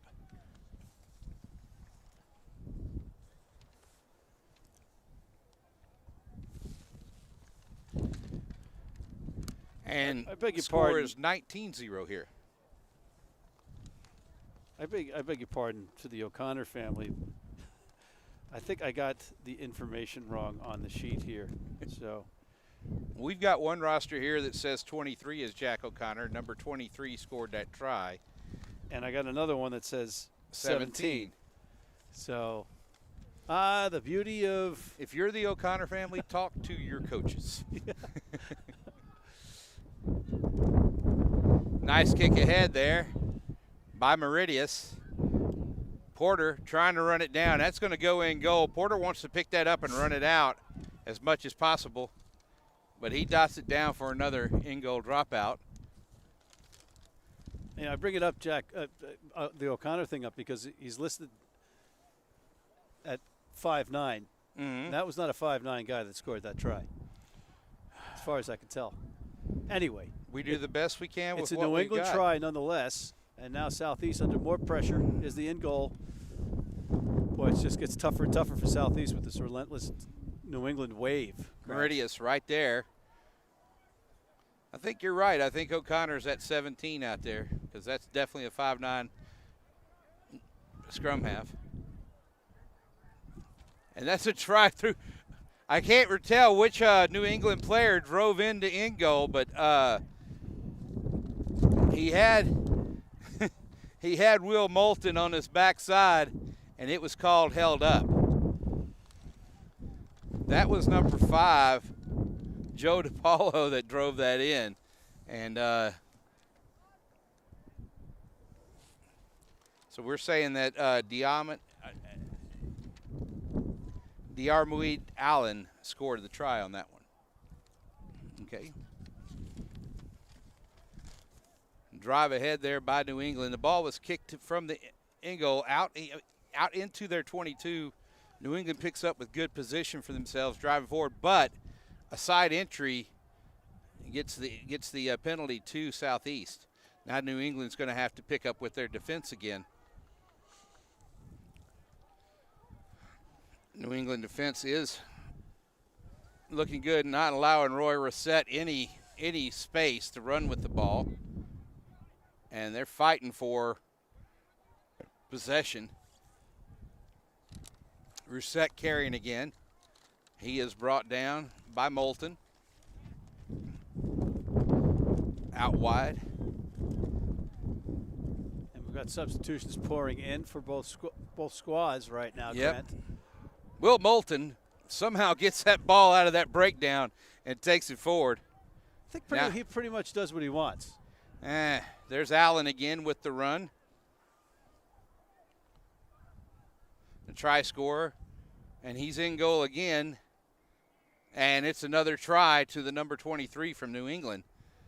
And that is going to bring us to 24-0 in this contest. And it looks like New England has the better end of this half. What would your guesstimate be on the time here left? We've got maybe 5 minutes left, if that. Southeast looking really tired out there, looking a little dejected. They know they can play better than this, but they've also not had the time together to really bond. And a lot of the players in the Southeast, that's a spread out region, whereas in New England, these guys are all close together, and the guys that don't play, that don't play together all the time on the same team, play against each other all the time, which is not exactly the case with the Southeast. So these guys over here in New England not only know how to play with each other, but they know what to expect of the guys they don't play with, and they're able to trust them. A true Southern gentleman you are, defending your Southern cohorts, my friend. But yeah, you're right. Also a former select side all-star coach and manager, and there you go. and knowing all the, remembering all the travails of putting sides like this together, and making them, getting them to where they can do something on the day. And you're absolutely right. I mean, the scope of the United States is enormous compared to the rest of the world, where they all have their setups and say, do it like you do it in England. But the Southeast team is covering a geographical area that is like the size of England. Moulton there with a great take. O'Connor kicks ahead and gets it into touch.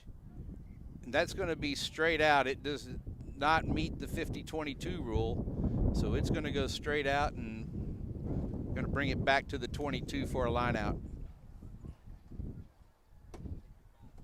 Check your phone.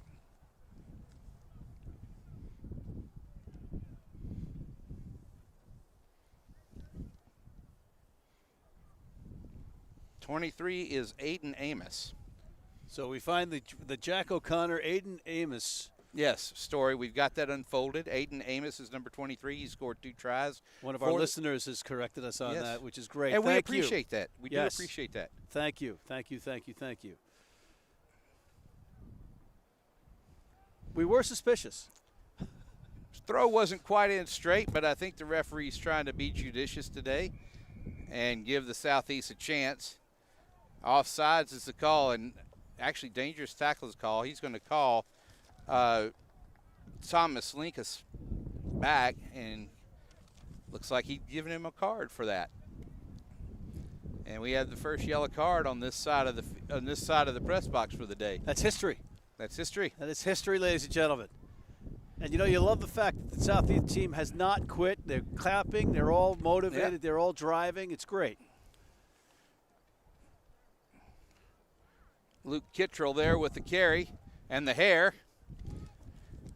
Now Peel outside, but the ball bobbles a little bit, and it's going to be That's Hollyfield. Hollyfield taken into touch by what looks like the Armoid Island. Lee University Flames, Hollyfield, out of Charlottesville. He's a psychology major. 2021 MVP, 2021 team treasurer. It's Richard Ohio that took him into touch. Hollifield has played spirited today, but every time he's gotten the ball, he's been a little bit outsized. Well, I don't know about you, but I've been around these guys in the lobbies, and they're giants. They're absolute giants. They are big. Yes, they are. Unfortunately, they're all nice. They're all gentlemen. Right? Did you get any good interviews in for rugby wrap-up going forward? No, we were too busy doing this. This is, ladies and gentlemen, this isn't just walk into the office and turn the lights on. No, it's not. Great production from and hard work from Next Level Rugby. And all the commentators, the talent involved in getting this put together. And, you got the on-the-ground work by the likes of Steve Hyatt and Brad Duffick, Jeremy Treese, all of them, Lucy, everybody, great staff, great effort. And we got a lot of rugby ahead of us, so stay with us. Garrett Peel with the take decides he wants to get 15 meters and get Southeast into this ball game, no matter how much time's left. And now Colin Langfeld's running with it.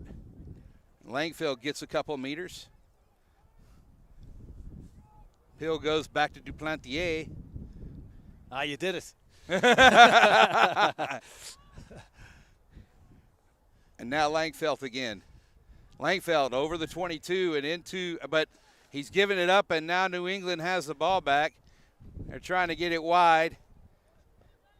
Great handling skills from New England there. And the kick ahead. Everybody's on side, and the guy who kicked it does not look like a 3 to me. He's the new 3. Yeah. He's today's 3. Now, again, we've asked the teams to assign jerseys for the players to wear through the entire tournament so that we can identify them and MLR scouts can identify them. So it's not the traditional 1 through 23 on the match day roster that you'll be seeing throughout this tournament. Hollifield outruns Brady Klein. Oh! Hollifield back inside to Joshua Schwartz. Schwartz diving between the posts. Schwartz with a try. 5 points to 24 is the score now, and the Southeast get on the board. Wow, what an effort by Hollifield. No quit in him, beating players and taking the defense in and then just setting up Schwartz. Great try. Well done, Southeast. Now,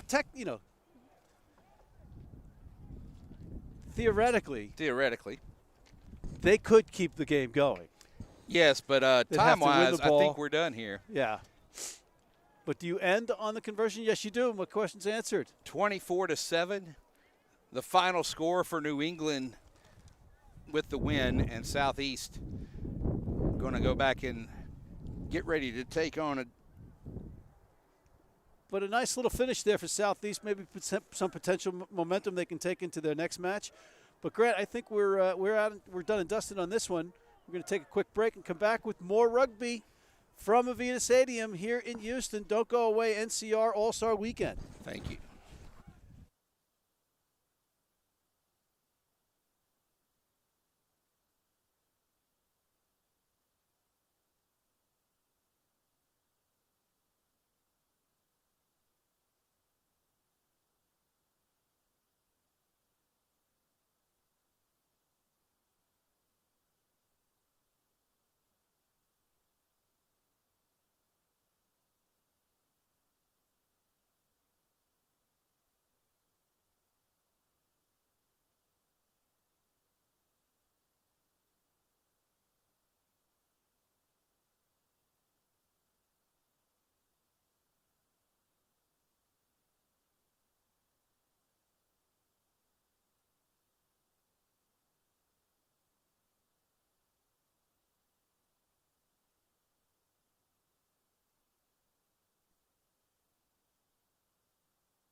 Rugby Complex in Houston, Texas, where we will resume coverage of the NCR All-Star Championship Tournament weekend. And in front of us today, Matt McCarthy, is Pacific Coast Grizzlies on the left in the gold and scarlet, and on the right, Mid-Atlantic Sharks in the blue. Yes, indeed, Grant. And you're just going through the paperwork. It's like the factory here, the production, next level rugby production team, working feverishly behind the scenes to bring this excellent coverage of the National Collegiate Rugby All-Star Weekend Extravaganza. And I got to tell you, it has been awesome so far. It has been. Kicking off here today is going to be Pacific Coast, the Grizzlies to the Sharks. And a little bit of a line drive straight downfield going to the Sharks. Picked up by their number 9, Kekoa Cowie. The Sharks are in that sky blue, and the Grizzlies are in the striped. What is that? Like a brownish? What do you call that? It's a scarlet and gold. Actually. Scarlet and gold. Scarlet and gold. Outside of 26, Chad. It's either Tiernan or it's Kearney. I can't remember. There are two 26s on the field for the Sharks today. Now Dominique Cachesi with the carry, gets over the 40, makes a couple of meters. The Sharks with some quick action on the inside, getting to Ali Taha Brown with a carry in meters. And there's a whistle. Or no, not a whistle. It looked like a whistle. One thing that we're seeing early here, Matt, is some great action drive forward by the Sharks and good defense as well. So, I mean, this is a battle already, and it's early days. Yeah, there's some heavy hitting going on, some big tackles from some big bodies right off the bat. And you're going to notice there's a couple of extra numbers out there. 2 12s on the field, Zach Uhler and Quincy Allen in the midfield. Yep. That's number 4, Ali Ta Brown with the carry there. Again, now number 21, Tomas Casares. Yeah, Grant, again, for folks just tuning in, we're asking players to have the same number throughout this all-star event so that they can easily be identified by not only us, by potential MLR scouts. So the traditional 1 through 23 match day roster numbers are out the window. Casares there with a great run, but when he dished it off to Cowie, it was knocked on, and now we're going to have a scrum to the Grizzlies. And Matt, 5 weeks ago, we were here. 4 weeks ago, we were here with the NCR Men's Championship rounds. Yes, sir. For with the conferences and teams, and now we're here at the All-Stars. Level of talent that you've seen today. Yeah, it's been great, and we've had some great matches. There's 3 different pitches going on at the same time. We've got Rising Stars, we've got the All-Star teams from the different regions of the United States all coming here, and there have been some standout performances already, and the teams are just, they're still feeling each other out. The players are just getting accustomed. They're also adjusting to the weather, which the wind blew me back here from the restroom, Grant. Narano there, outside. It's not Van Wyck. I know that. It's my. No. We're just trying to. I think that's Isaac Kello, actually.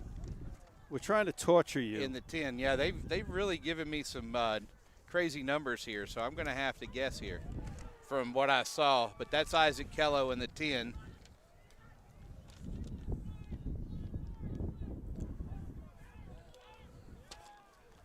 And I can try to help you with that as we go along. Yeah, here, we'll do our best there, guys.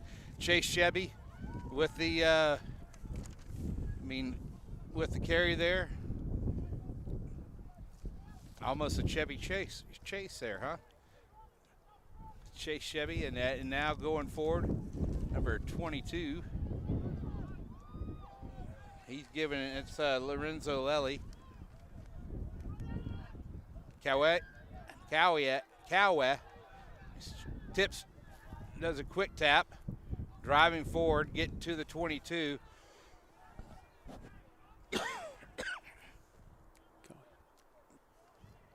With Kiernan stepping in to scrum half duties.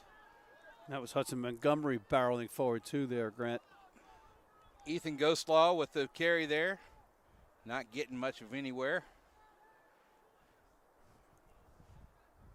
Kawe out to Kiernan, back inside to his number 18. I think it's Hudson Montgomery. Now, the kick ahead there. It's Brian Arnold trying to corral it for the Sharks, Grant. Oh! And that's going to be a straight out there. Does not meet any of the 50-22. And so he had the right idea. He got the ball, fielded it cleanly, under pressure, and then the kick just did not bounce before it went out into touch. So it's going to come back and be a scrum down from the point of the kick to the Grizzlies. Grizzlies here with the throw in. Great territory for them.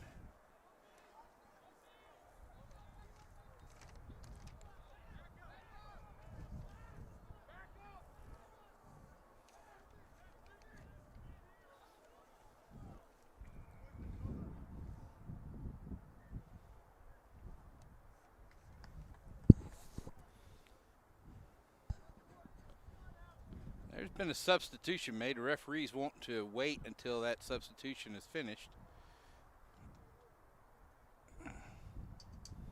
Yeah, it's an early sub. Comes running in. Looks like some blood was called. Tap back by the Sharks, and they've got the ball. Kawe marshaling his troops and looking to get the exit strategy from Kiernan. Kiernan, the kick up, but it's not going anywhere with that win. And I think we know that number 15 from 4 weeks ago. That's a New Mexico Tech player. He was a heck of a. I mean, he provided. That's Van Wyck, if I'm not mistaken. I think right? You think you're right. I think that is Van Wyck. Picked off there by the Sharks. Oh, what a great interception in the middle of the pass. Now the Sharks are fighting. Kawe with the take forward. Yeah, that's the Namibian Van Wyck back there at fullback right now. Dynamic player for the Grizzlies out of New Mexico Tech. And he was hard to stop for Aiden University. Was it Aiden? Adrian. No. Adrian University. He was hard to stop for them about 4 weeks ago. Good to see him back out here at Aviva Complex. It's the kind of player we'd like to see out here in the black and yellow. Yeah, that was a good battle between New Mexico Tech and Adrian right here. Sharks now getting the ball moved out. Ty Brown with the carry. He's tackled backwards, but Kiernan comes up with the ball. He's got the ball out wide to his wing, staying in the field of play. Now Ty Brown again.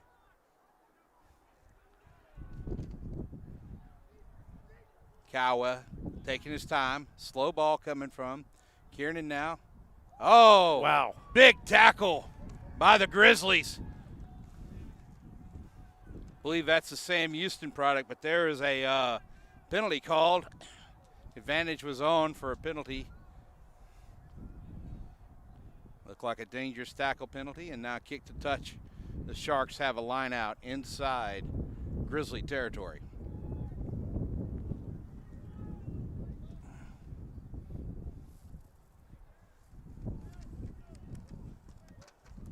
Was that George Newbold? I think that is Newbold is who we're calling it. Newbold making that tackle. I think it's the is that the one out of Sam Houston? Yeah, Sam Houston. Yep, you are correct, sir. Good take by the Sharks. Kawa now digging it out to Kiernan. Kiernan Straight down, says the ref, and Kiernan's driving forward here. He's got the ball out, though, and that is Ethan Ghostlaw again with the run. Instantly one of my favorite rugby names. Ghostlaw? Yeah. Tomas Caceres outside. Sharks on attack right now.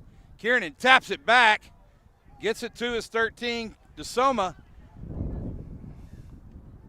Excuse me, that's Quincy Allen, and penalty not rolling away is a call. And close here to the post are the Sharks, talking about what they're going to do next, and they want to scrum. Interesting call here. Winds into their face, so no kick ahead, for touch is no good. Yeah. Call for the scrum here. Let's see who's got the dominance in that area. And, usually you would think it's Grizzlies, but the Sharks were a little confident in what they can do. They've got that Mid-Atlantic swagger about them.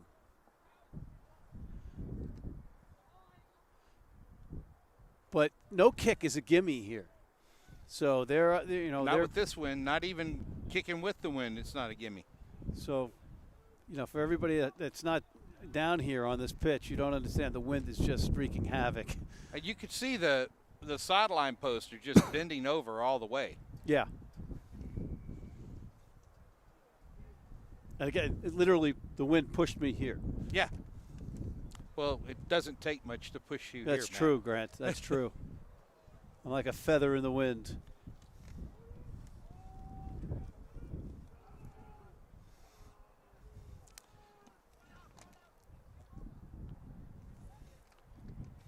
.21 there, takes against to the blind side, gets 5 meters out of it. Cowaway now outside.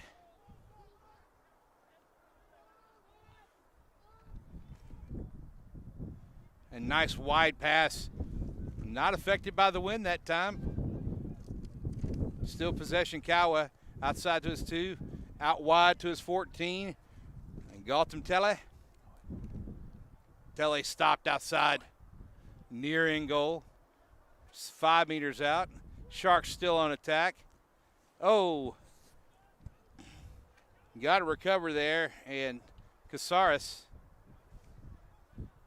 gets it done. Kiernan now looks to have everybody outside. That's Aiden. Nuccio. He doesn't get it. Now 18, Hudson Montgomery driving forward. Gets tackled just short. And now Casares giving off to Allen. Allen with the try for the Sharks. Well done, Mid-Atlantic Sharks. Getting into the try zone, Grant. Hard work, team try all the way. Now you've got Zachary Uhler and Quincy Allen outside with in the number 12. That was number 12 that scored that. Yep. And it's either going to be Quincy Allen or Zachary Uhler. I don't know which one. I apologize. I'm assuming that was Allen because he's been playing the outside center position.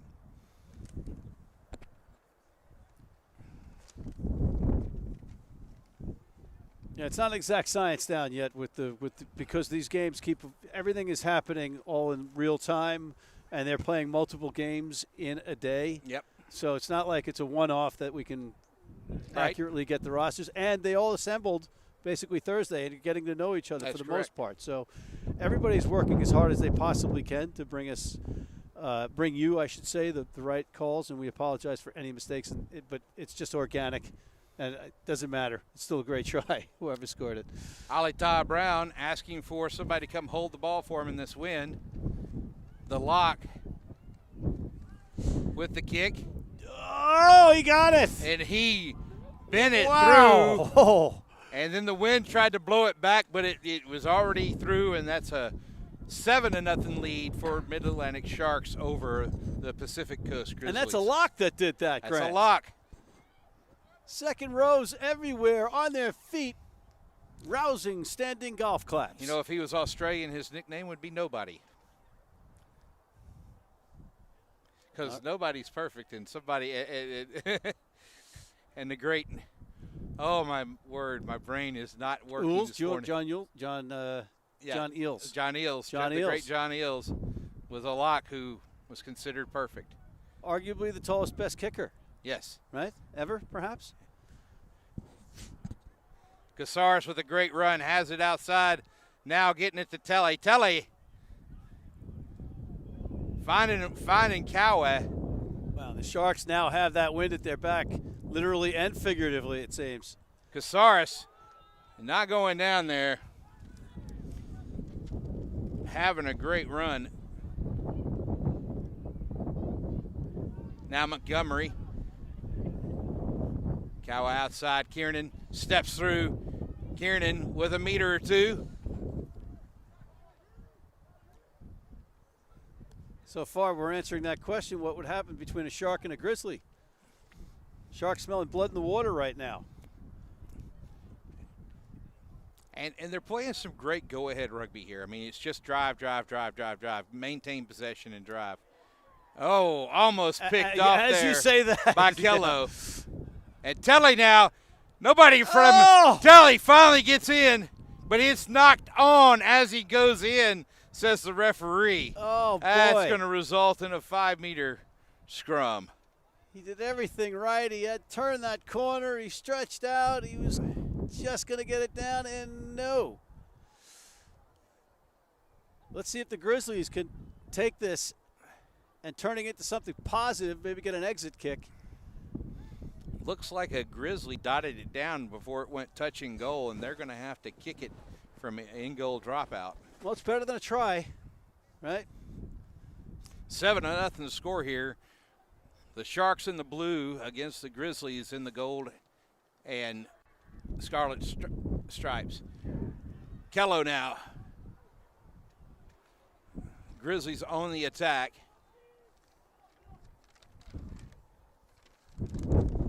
And this is the first meaningful possession we've seen the Grizzlies have today.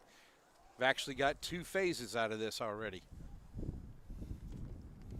Well, lucky to hold on to that after an initial mishandle. Takes it to turf. Not rolling away. Oh, hands in is the call. So the Grizzlies got to be happy with this turn of events. Nice kick downfield. Going to make the Sharks have to recover it under pressure.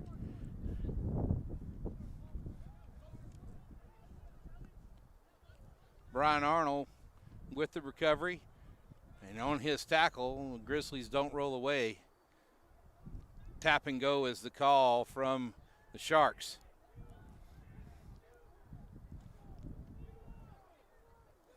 Cowa out to Casares. Casares stepping through, then finding the next guy. Now Kiernan back inside to his number 2, Chase Shebby.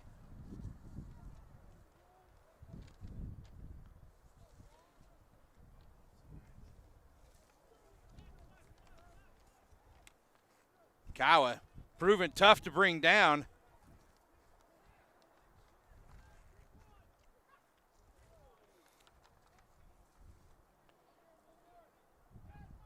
Kello has lost a shoe on the Cowa has lost a shoe in the field, but now he can pick it up, get it back on after the diving over call.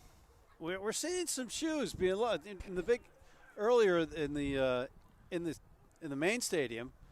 Couple of times. Kello to Van Wyck, now outside. And driving the touch. There it is. Sharks drive their number 14 for the Grizzlies into touch and get the line out near midfield. I'll tell you what, the Grizzlies have to be somewhat happy with the score right now in terms of what's going on. The Sharks have been really testing them, making them play defense in their own end, in the wind, and they've survived so far.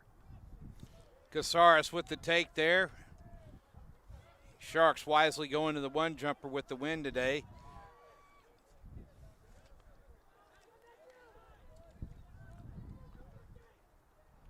Mauled forward and then brought down Kiernan. Then out to his And there's Van Wyck. Allen, and now, yeah, Van Wyck coming up to make a tackle. He's coming up from fullback, right? From fullback to make a tackle. So they've made a defensive change there in not having him back at fullback, putting one of the 12s back there. Well, I think they want to get him more involved in the play. I'd want to have Van Wyck involved in every play. Yeah. So he might even be lining up at 10 now. I'd rather have he is lining up at 10. And as good as Kello at, I'd rather have Van Wyck at 9 and Kello at 10. But, hey, Kello's going back to fullback and Van Wyck changed in, okay? And he is a two-way player, as you just saw on that big tackle in the open field. But let's see him with the ball. It should be kind of exciting. And this is the kind of weather where you don't want him to kick.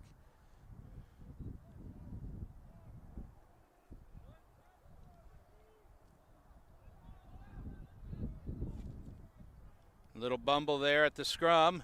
The Sharks drove it forward, and the Grizzlies, now their back line is trying to clean it up. Kello now with the ball, and he chips ahead.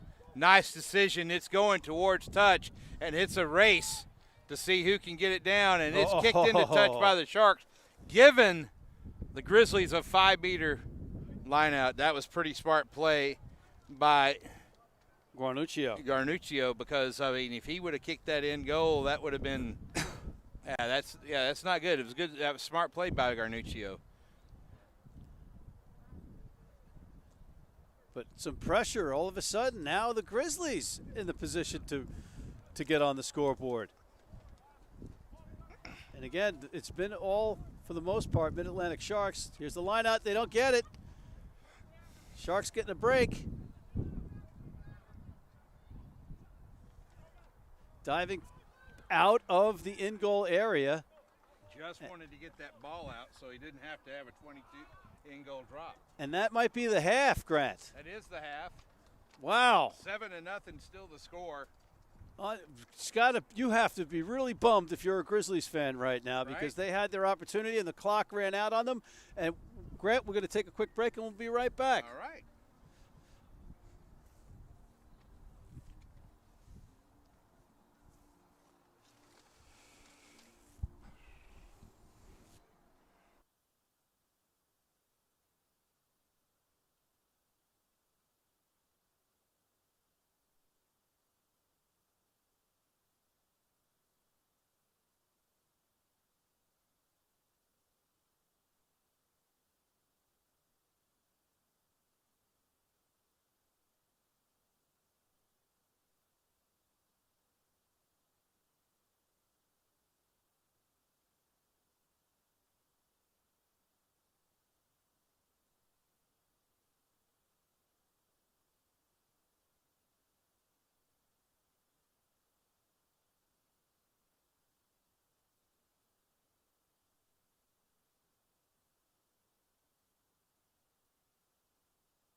Training Field 1 here on the outside of Aviva Stadium with the Mid-Atlantic Sharks in the blue and the Pacific Grizzlies in the scarlet and gold stripes. 7-0 is the score for the Sharks, and we have the kickoff here by Kiernan. Oh, not the way you want to start if you're Sharks. Especially with the wind at your back. How do you do that? Well, I think we just saw how you do that. Yeah. Right? But, yeah, again, you don't want to do that. Or not out of the gate, and you just had a momentum in your way by stopping the Grizzlies on your own try line. Quick halftime, and now we're right back at midfield, and it's Grizzlies' ball. And dare I say that they have the wind with them this time, Grant? Well, the Sharks have the wind with them. The Grizzlies are against it. And the wind is definitely a factor in this open space. It seems to have calmed down slightly. Stolen against the head by Mid-Atlantic. And now Cowa with the run. He gets 10 meters. He's outside of Kiernan. Kiernan, nobody's with him. He goes back inside of Cowa. Cowa gets tackled immediately. It's a nice gain of some odd meters before Cowa's penalized for not releasing the ball once he gets to the ground. You know, credit the Grizzlies for getting back in defense after that initial long break by the Sharks and regrouping and making that tackle and then earning the penalty. And you got to wonder where the Sharks' wing was at, because he was not with Kiernan or Cowa there. And he could have scored a try easily if he'd been out there. And Grant, there's an example of the wind affecting strategy. Yep. They knew they couldn't kick it out. Oh, boy. Oh, boy. Oh. And that was just takes that away, and Preston Jones for the Sharks just gets his speed on, runs in, dots that ball down. But he's hurt already. Yeah, I'm wondering if he dislocated his shoulder diving for that ball. Yeah, something happened. He's down hard. Yeah, I think, Grant, he was that wasn't stretched out to go get that ball, and your shoulder can pop back when you're touching it. I don't know if you got any contact from the defensive, from the Grizzly player, but I think that's a shoulder. He's moving both arms so far. I've been down that road. You get the try, everybody wants to celebrate with you, and you're in agony. And they think you're just out of breath. Yeah, and you're not out of breath. You're not out of breath. But and oddly enough, you can pop that back in this small window, and then kind of, okay. But he's hurt. I'm thinking it might be the right shoulder. Well, you see the Baylor College of Medicine AT out there in the position at the back there. That's making sure you're at the head, keeping the head still, talking to the player. They can move their arms and stuff, but you want to keep that head still regardless. And so that's why you position yourself back there. And he is getting up, so maybe they got it back in. And a little maybe wobbly it wasn't there. A shoulder. A little wobbly there. Yeah, he needs some help off. And congratulations, Preston Jones, on getting that try and then standing up and walking off this field. But wow, that was scary there for a minute. Yeah, it's always good to see a player walk off under their own volition, and he did just that. Great try, and we hope he's okay, and we'll see him later on in the tournament. Meanwhile, his teammate is lining up to try to convert his try, and it's Mark Carney, I believe. Well, it could be Carney or Chad Tiernan. Oh, I think that's Chad Tiernan. Both are on the roster for yes. S26. Both picking number 26. They must have been old New York Mets fans, Dave Kingman fans. Oh, hey, look at David that. Arthur Sky King Kong Kingman wore number 26. Kick is up. Sticks are up. Oh, great kick. And that's 14-0 is the score for the Sharks. So when the shark bites in this instance, it's 7 points. Just writes itself, folks. Bobby Darin fans everywhere. Van Wyck with the restart. Oh, that boy. wind just Wow. doesn't do him any favors. And Mother it's Nature caught. pulling the string right back on that one, Grant. All right, this kind of win brings up a scenario for you, Grant. I'm going to ask you this, because Rodney Dreyer, New York Rugby Club legend, Okay. kicked the ball up into the air on Randall's Island. Okay. It blew back in his face. He caught his own kick and called mark. Was it a restart? No, he was fielding a kick, right? Just ball in play. I kicked Ball's to up, Rodney. he kicks it. And He kicks it back. It blows it right back to him. I'm going to say mark. I'm going to say play on. Mark has called free kick because if he's smart enough to do that quickly, I'm going to reward it. Well, that's exactly what the referee did, but in essence, it was wrong. You can't call mark on your own kick. It should have been the other team's ball. But the referee acted like you just did, judiciously under that situation that you don't ever see. But we might see it today. Got some new faces out there for the Sharks. Oh, there's a knock on. And they've turned it over to the Grizzlies, and that looks like a Grizzly that got the ball. Yeah, I think. Number I'm not 18. confident. I think it might be Garrett Ross. No? Did you say 18? That's Quentin 18. Ross. That's who? Quentin Goss. Oh, Goss? Yeah. I don't know. These are numbers that we had from the previous Grizzlies match. So it's all out the window right now, folks. Apologies to those that we might be misleading.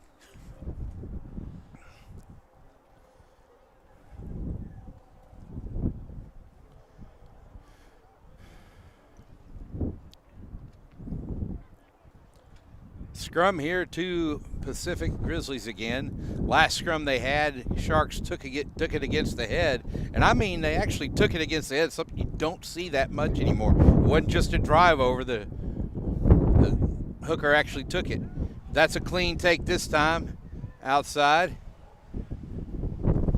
And drive forward ball by the Grizzlies. That's something we haven't seen from them yet. And again, forward they go into their pack pods.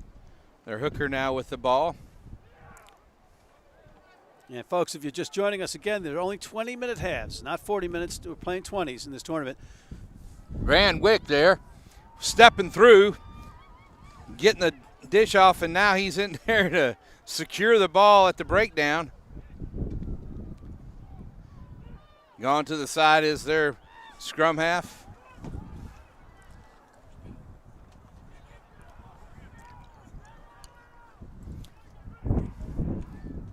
And now over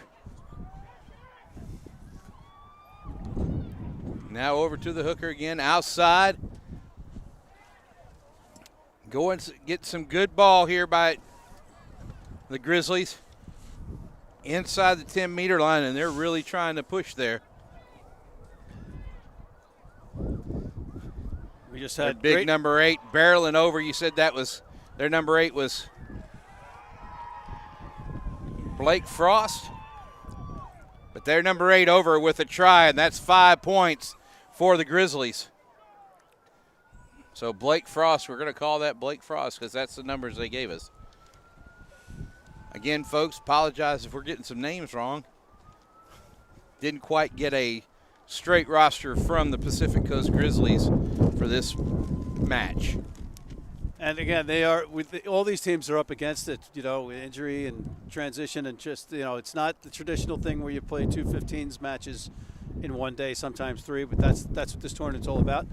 So the rosters are a little bit larger, and again, we're trying to get players to wear the same number throughout the whole event so that they can be identified not only by us but also some potential Major League Rugby scouts. And we know of at least 3 teams that have representatives here.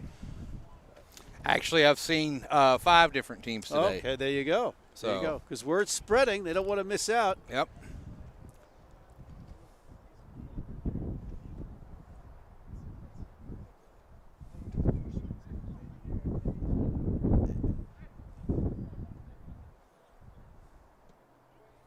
Wow. And he did try to bend that, but the wind said, I'm going to deny you.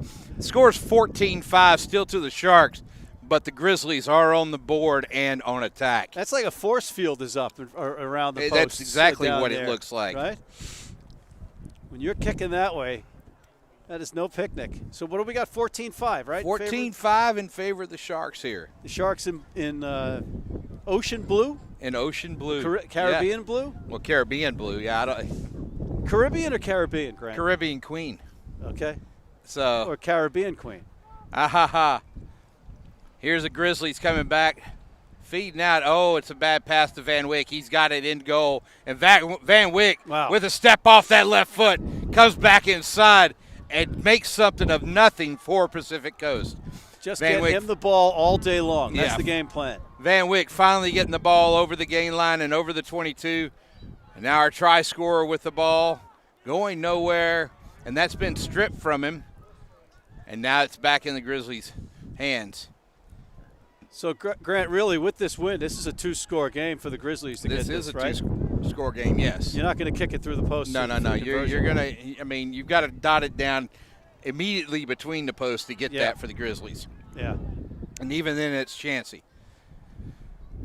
Driving forward are the Grizzlies still. 6th phase here. And now going outside. Wow. And back inside goes Jake. And outside to his fullback, his right wing, and Pacific Coast quickly driving down the field, 10 different phases to score. And that was something else. It's another 5 points. Now it's a 14-10. Wow. Don't go away, folks. You get up for these kinds of events, these All-Stars, they can score in an eye blink. They can score in a flash. And you just saw that long run and the momentum clearly shifting in the way of the Grizzlies, but they do have the wind to contend with. So this kick, and we have greatness passing by us right now in the booth. Steve Cohen and Stephen Hyatt, MVP Steves, helping get this tournament off the ground, which was a next to impossible task, and it's just great that they're here, working as hard as they are, Grant. But, okay. 14-10's the score? 14-12. That kick was good? No, okay, you're right. Okay, so it's 14-10. 14-10's the score. Sharks still up, but the Grizzlies have the momentum, and they come back to it. All right, the Grizzlies, again, we did say that would be a two-score lead they'd have to overcome, or they'd have to get 2 scores. The continuity on that last scoring pattern for the Grizzlies was incredible. Van Wyck bouncing off 3 people. Wow. Somebody running him down from behind, finally getting him, but he's already fed the ball off to his 9. You just want to be in his back pocket following him on the pitch. You don't get out wide of him. You get right behind him, and he's just going to feed you whichever direction you run, right? Grizzly 7 gets through. Sniper got him, though, and he's tripped up. Gary Grass with the tackle there. Yeah.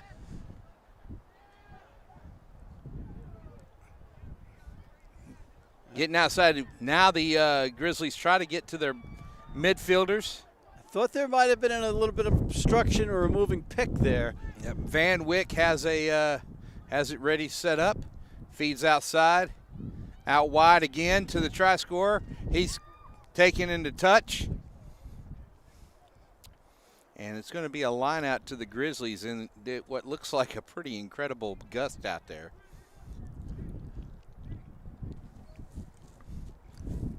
So, folks, don't go away. 14-10's the score. Grizzlies may be behind, but with another score, they could be 1 point ahead. And near the end of this second half, it's an exciting game.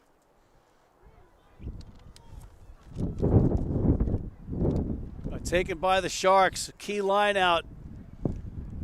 Win for the Sharks there, Grant. Looking for the exit strategy. Here is their fly half. He gets a kick, and it's his bounce, but the Grizzlies try scorer second try scorer gets it, and he's dancing around out there trying to find his way through the midfield. You know, he did have numbers outside to his left. And number 7, who's been so important to the Grizzlies' attack today, getting the ball again. Now the 18, the big prop, driving through. He gets about 4 meters out of that run. Van Wyck outside and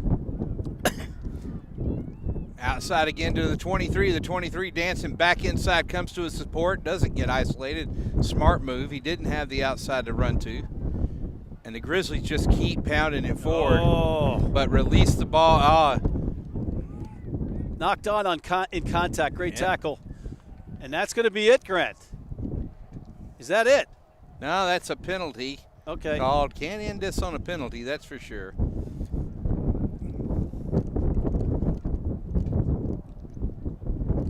Nope, and a yellow card. It's a yellow card. That's what it was.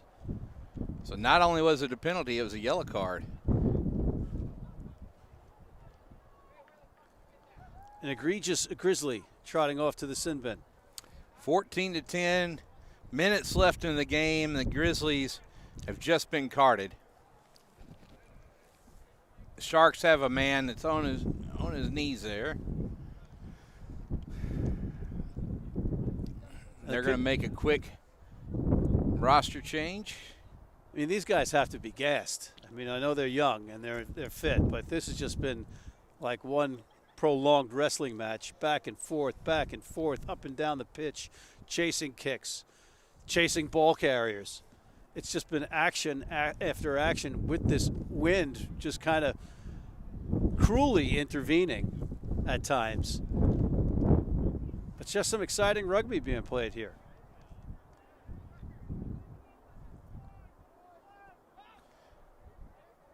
Kick to touch is found.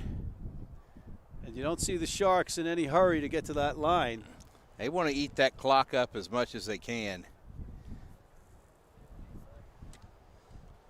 It's just a 5-point margin between these two teams. And that's the thing, too. 4-point margin. I beg your pardon. 4 points. I'm going to get it sooner or later. 14-10, the Sharks got it right now. 14-10. All they got to do is maintain possession for a minute or so.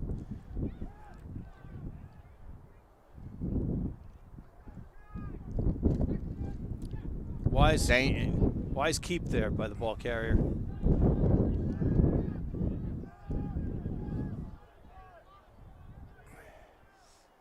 Sharks coming back inside of their forwards in a pod.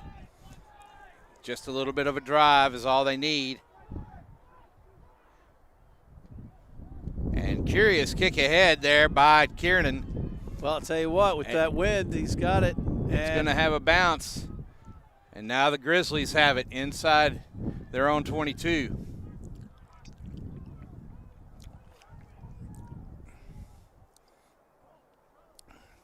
Going to drive ahead with some forward runs here by the Grizzlies. They're number 8.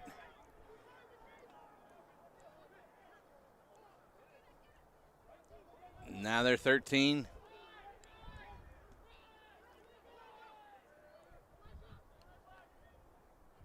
Numbers to the right, and the Grizzlies want to keep it going. Oh, boy. They're 7 out to their 13. They're 23, dancing again. And they're doing it without number 15, Van Wyck, in the mix right now, Greg. Well, Van Wyck's out there, but he's not moving real well. So he's not right up into the play. Driving ahead's their number 18 again. Now Van Wyck gets the ball outside to his inside center. Inside center's to the 22. Wyck steps in the quickly scrum half, gets his number 7 over the line. Playing a man down. Look at this. The don't argue from the number 7. But the whistle has been called back. Okay, we have a whistle coming back. We have an injury. It definitely sounds like an injury. Yeah, that's a significant injury from the sound. Meanwhile, off the play there, you just saw a Shark helping up a Grizzly. Camaraderie in rugby is always great to see.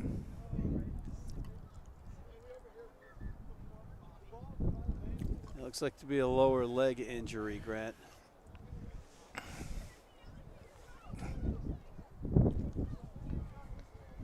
As the teams huddle together to try to figure out this match-ending strategy.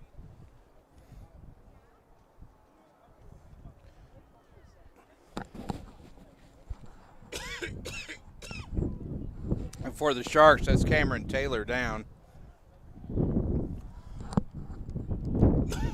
Hopefully he's okay. But now, okay, so do we know who's got possession of the ball? I'm going to throw you under the bus and ask you that question. I think the referee's trying to explain that to some people right now. I'm curious why the coaches are even on the field asking the question. I don't know a whole lot of referees that let a coach come on the field to ask those questions in the middle of a game, even during injury time. Yeah. Well, he could just tell them to leave, too, right? He could.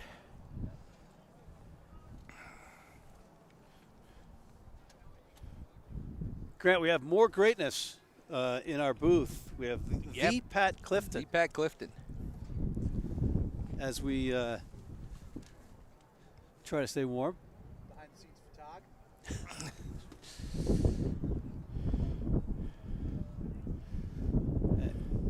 Still sussing out that injury. He's getting some consolation from his team. But you just want to kill the clock, right? If you're the Sharks, you just want this game. Yeah, you just want this game to be over. I mean, you've got a man down.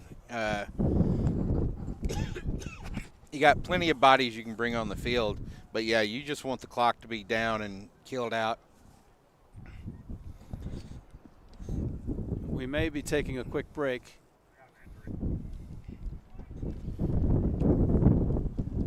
So I think that the referee called the game to his time because he heard the injury, which is smart. And well, except the teams haven't left the field. But the Grizzlies had the ball possession, so I think they're going to start back with a scrum. But we'll see here in a minute. I think they should start back with a scrum because I didn't see a penalty on that play at all.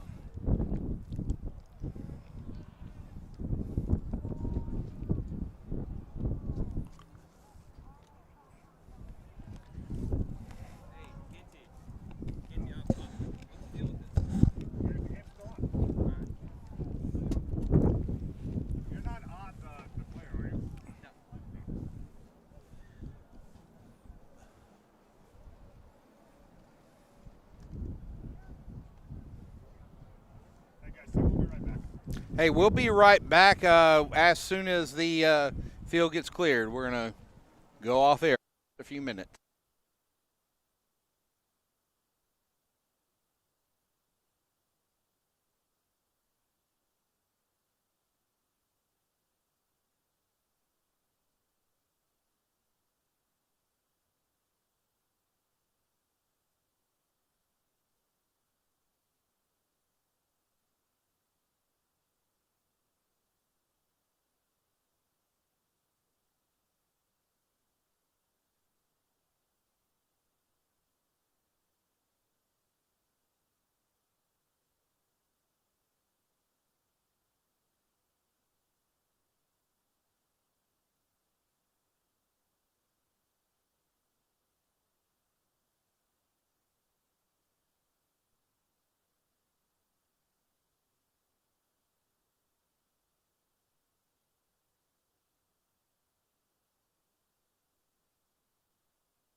and they've got him up on the.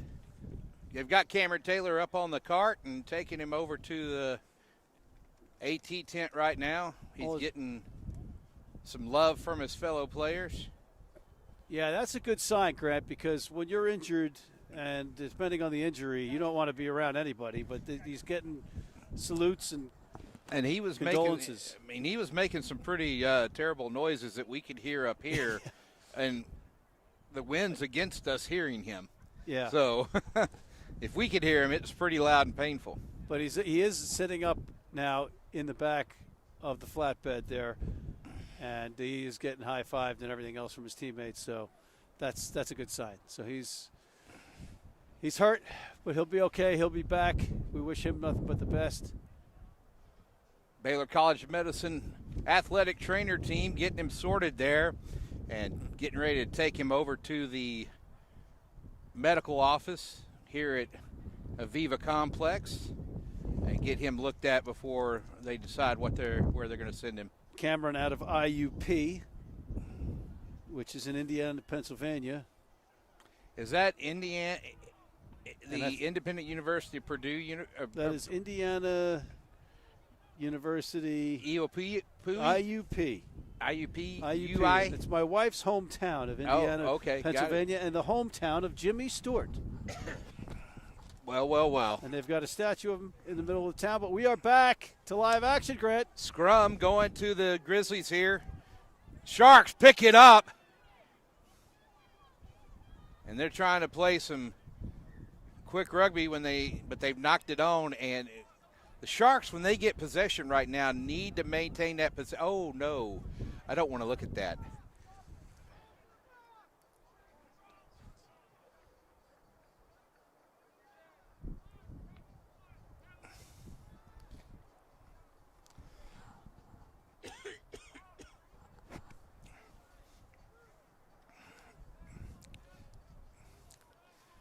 Sorry, folks. I just got a glimpse of an injury I didn't want to see.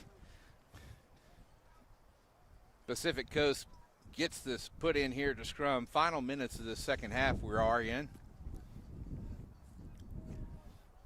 Just saw Cameron Taylor go by us. He was okay, holding his leg, lower left leg. But I wish him nothing but the best. But the Grizzlies looking to win this one, Grant. Well, and they put a wing at 8-man, and that was interesting enough.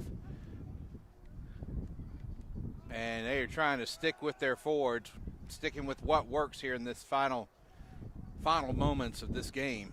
The Sharks trying to hold on for Cameron Taylor at this point.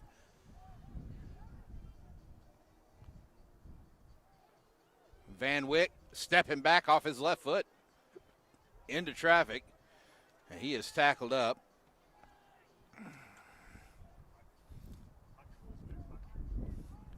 Back who do you think the break benefited more?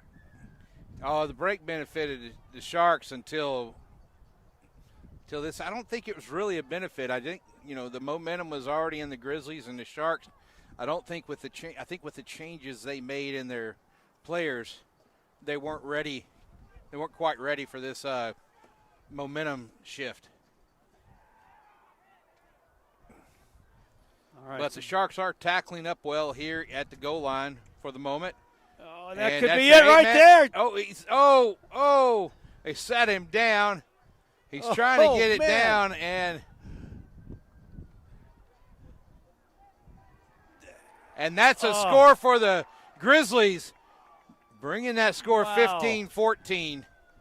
Wow, no. It looks like their number 7, their flanker has got the score, and that's great for him because he's been doing the yeoman's work in this second half for the Grizzlies. Wow, what a comeback for the Grizzlies, right? Again, it looked like the Sharks were going to maybe blow them out of the park with a couple of plays here and there. Grizzlies held on, and then they didn't get the score when they needed to at the end of the first half, but they showed this resilience and have clawed their way back in. Grizzlies. Yes, they have. 15-14's the score. Their number 11's trying to add the extras with Van Wyck holding. This right in front of the post almost. And it's up. And it it stay in? And that's the game. But that kick got blown back out, Hey, didn't it? that kick got blown Oh, back my out, and I God. didn't see the 6 go up on either side. So Wow. 15-14 is the final. Wow. Pacific Coast Grizzlies come back from 14-0 with 5 unanswered scores to win this game. And man, that's about probably one of the more exciting games we've seen out here today. Indeed. And Grant, we are on a schedule, so unfortunately we have to take a quick break. But Cameron Taylor, we hope you're okay. On behalf of Grant Cole, Matt McCarthy, we'll see you in the next match, ladies and gentlemen.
I don't know who the ref is.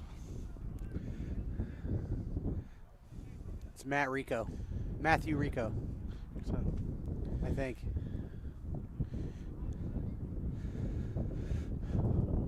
Welcome to Field 1 at Aviva Stadium in Houston, Texas. John Broker, still joined by Pat Clifton, the legendary rugby man full of knowledge, as New England White are kicking off to the Midwest Barbarians here. All-star action, wind tied down just a little bit. We'll see how that all goes as Josh Napora comes down with that ball.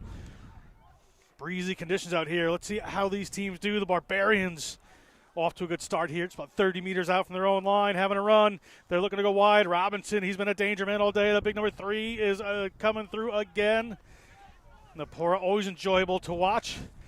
Eric Jones has it. Big Eric Jones. He gets through a couple out to just about 38 meters out from the line. Exciting action here. Wind died down just a touch. That's Hillesheim getting that ball in. The man with that beautiful head of hair. Early penalty against New England White. Great matchup here, Pat. A huge matchup. I love that carry by the big man from the University of Nebraska, Omaha there, Josh Napora. Looking forward to seeing him at the Midnight Madness Sevens tournament in Kansas City. I'm hosting here in a few weeks. He's bringing UNO down. Should be a great time, but not as good as this one. Yeah, referee back turned into a little late hit there, but we're off here for the Midwest Barbarians. On the move, they're at the 50-meter line. Good structure all day. Haven't paid off with a big W yet, but they'll get there. They're looking good. Ball coming out. Robinson, he finds it wide into the hands of Southworth, Dakota Southworth. He gets across the 50. Looked like a high tackle there, but a little block where the referee by a couple players, so didn't see it. We're going to come back for a player with his hands in. I like Lots the looks of of voices. this. Go ahead. I like the looks of this Tony Robinson, the guy who's got the ball in his hands now. We've done a couple of his games, and I like the way he moves. Very motivational. Sorry, that was a Tony Robbins joke. That's a Tony Robbins joke, really. There's Napora. He gets the ball up. That is Sakura Mathis. Sakura Mathis, great player to watch today. Big Eric Jones battles off one. He's going to get through every now and again. Here, 15 meters out come the Midwest Barbarians. Little pick and go off the back there. They're going to find the room. New England White. Their backs to their try line right now. Big pick off to the right-hand side. Not getting too much out of that as the wind picks up just a touch. Been a big factor here all day. And penalty this time against Midwest. You can hear the elation from the reserve players for New England White. And here they come across the line. Nice handoff there, but it doesn't go to hand in the end. Sam Quay was the recipient of that tough pass right there and knocked it on. So we'll have a Barbarian scrum here in a decent attacking position, Pat. They couldn't convert the pressure, but I can't say how impressed I was enough about that first possession by the Barbarians. I mean, it was a fantastic continuity. The handling was really good. It's really windy. It's really cold here in Houston this weekend. It has caused some handling errors across the board, across all teams. The Midwest suffered from that in their first game.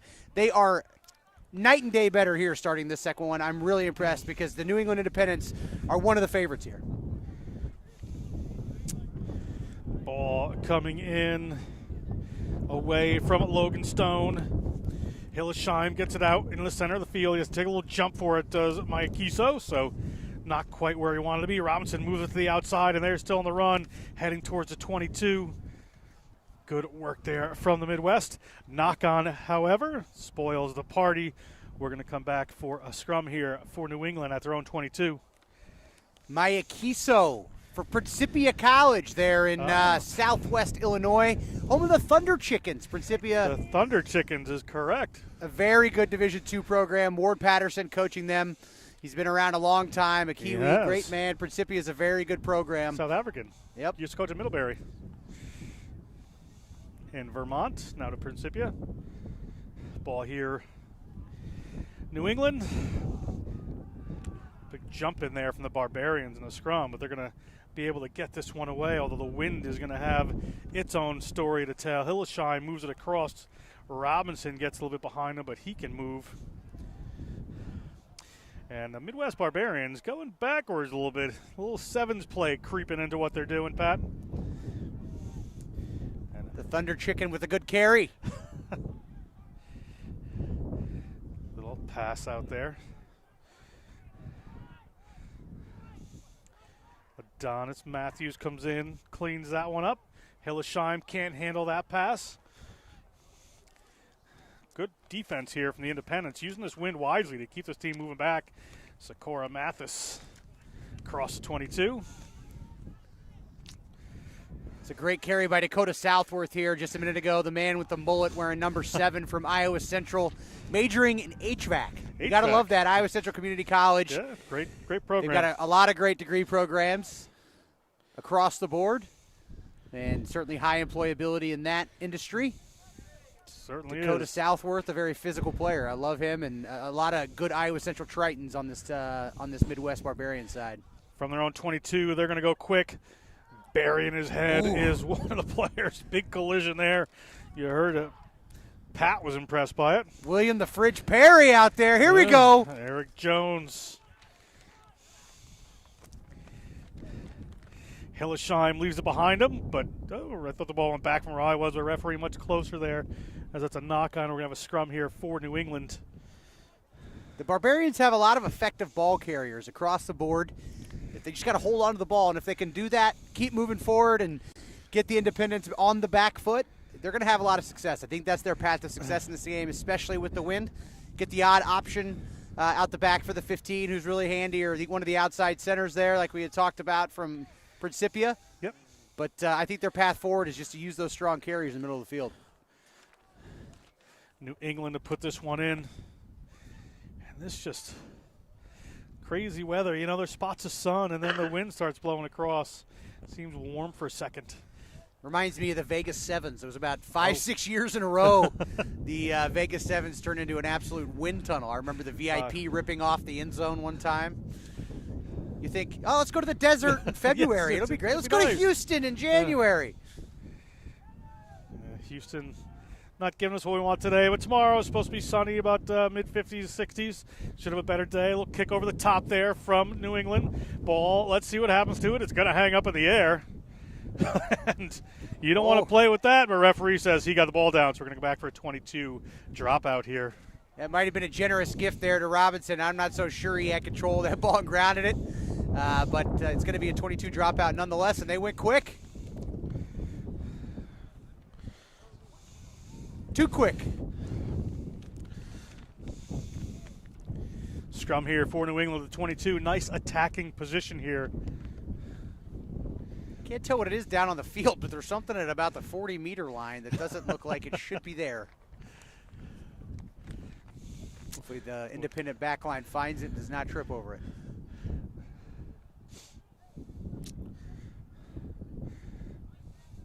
Scrums come together. New England steady with the ball as we go. Scrum starting to wheel around. Referee's going to bring us back up. Good push on the loose head side from the Barbarians. Oh, it looks like it was a field flag. One of the field flags come flying off. And on the stadium field behind us here, we saw one of the assistant referee flags come off of its little stanchion that he holds in his hand there. It was pretty impressive. This wind is no joke, guys. So when you see the catch and pass, if it doesn't look quite right for an all-star competition, it is Mother Nature's fault, not because the skill here isn't great. And that's what every player will claim. And here we go, New England off on the run. Nathaniel Taylor gets us going. Hard driven in, and a knock-on ensues. We're going to have a scrum here for the Midwest Barbarians. A couple of choppy minutes of rugby here. Wind blew that one right out of his hands, John. Just right. Yeah, that's unfortunate. That one should have been had. That was a short pass. Had both of his mitts on it. Just mishandle for the Independents. Maybe an opportunity here for the Barbarians to clear their lines. If I was them, though, they're very much against the wind. I would not look to put the boot to ball. You're going to end up playing defense, and you're not going to gain much ground. I think you got to carry this one out. You got 4 lined up to the left, 2 lined up to the right. They're going to have a man advantage whichever direction they go.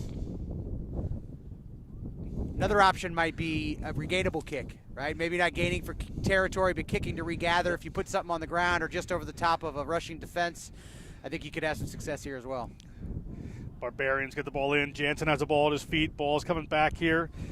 There is Hellesheim. He's going to attack the line. He's going to find some runners out wide, and the ball's going to get knocked on yet again. If you are a scrum aficionado, this is the game for you. I caution it. I really think you got to carry that one, not get too crazy. They did try to carry it, but probably a little bit too adventurous for this weather. I would have been a little more conservative. 1 or 2 passes would have been the most you'd have wanted to pull off. Just punch the line, make them defend, back them up 6 inches at a time, and eventually you're going to find a hole. So I think just a little bit more patience from the Barbarians, and instead they find themselves under quite a bit of pressure.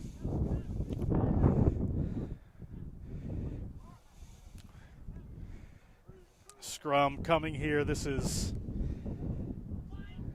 New England Independent white in their Free Jacks logoed jerseys, the bigger logo, aside from the New England one. Beautiful Rhino jerseys here. Ball stolen away, however, by the Barbarians. Barbarians to Hillesheim. Inside the 22. Stand back. The fly half from the first game seems to be out with a bit of a cramp or a leg issue. We're off to go here. Hillesheim one more time. He loves to attack that line. Here go the Barbarians. Can he break free? Gets it out. Looking for the wing. Ball goes back, however. Still on the attack they are on the far side of the field. Can't see the numbers on those Midwest jerseys from here. A little bit tough.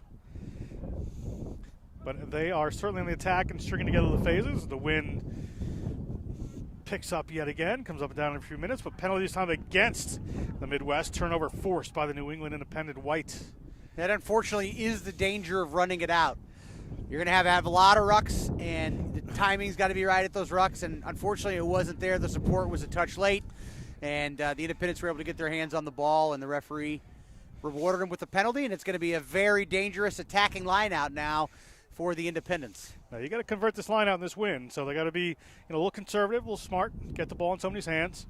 Good place to attack here for New England. The last man in the line out here for the Barbarians, the tail gunner needs to have his head on a swivel. Just to that point, the wind that you're talking about there, John, in case it goes awry, the throw. There's a real opportunity to pick that thing up and get some front football. It's not uncommon down here. See where they go. The little singing and dancing dance step there. Now the ball is into the hands of one of the waiting forwards from New England. New England move it out a little wider. I want to play some tight ball here. This Independence team headed towards the try line they are. Game scoreless so far. A little step. New England white. Looking here. Scrum half, little move. Ball up into the hands of Leo Kleberg. Kleberg wanted that line. Good clear out. Coming back in the other direction. Powerful tackle from the Barbarians. Stops that attack there, but player not releasing. We're going to have a penalty for the New England Independent white team, and looks like they want to go quick here with Ibe Akar. Looking for the line. Is he going to get there? Referee right on the spot. Doesn't see it.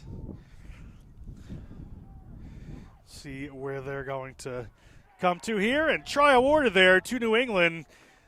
Bit of unstructured work from both these teams, Pap, but a try eventually comes. I really think you got to chalk that one up to the indiscipline of the Barbarians in the breakdown. They had 2 crucial breakdown penalties that really broke their back on that one. One when they had the ball a few minutes ago. They lose it deep in their own end while they were punching it forward, and then there at the very end to give the Independents a great point-blank shot at goal, which they took advantage of. I like the Barbarians as a team. They just have to play the right rugby in the right part of the field. And unfortunately, the rugby that they play is going to be a low margin for error. It's a run game, and one hold can really screw you, and that's essentially what happened to the Midwest Barbarians. That is exactly what happened right there as New England white puts those points on the board. This is a good game, though. This is a very competitive contest. Yeah. The Barbarians were competitive in their last one as well. Outclassed by the Great Lakes. But now we got the Independents. A very good team. A lot of good programs feeding into it. Hard luck right there. Get the makings of a good one. Post. We got 5-0.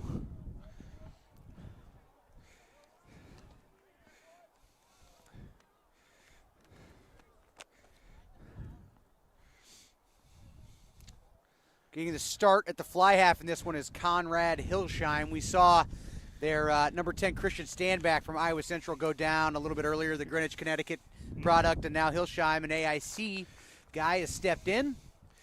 And Hillesheim hangs that one up in the air, and it's all over the place. Finally comes down the way of the Barbarians. Played that wind perfectly.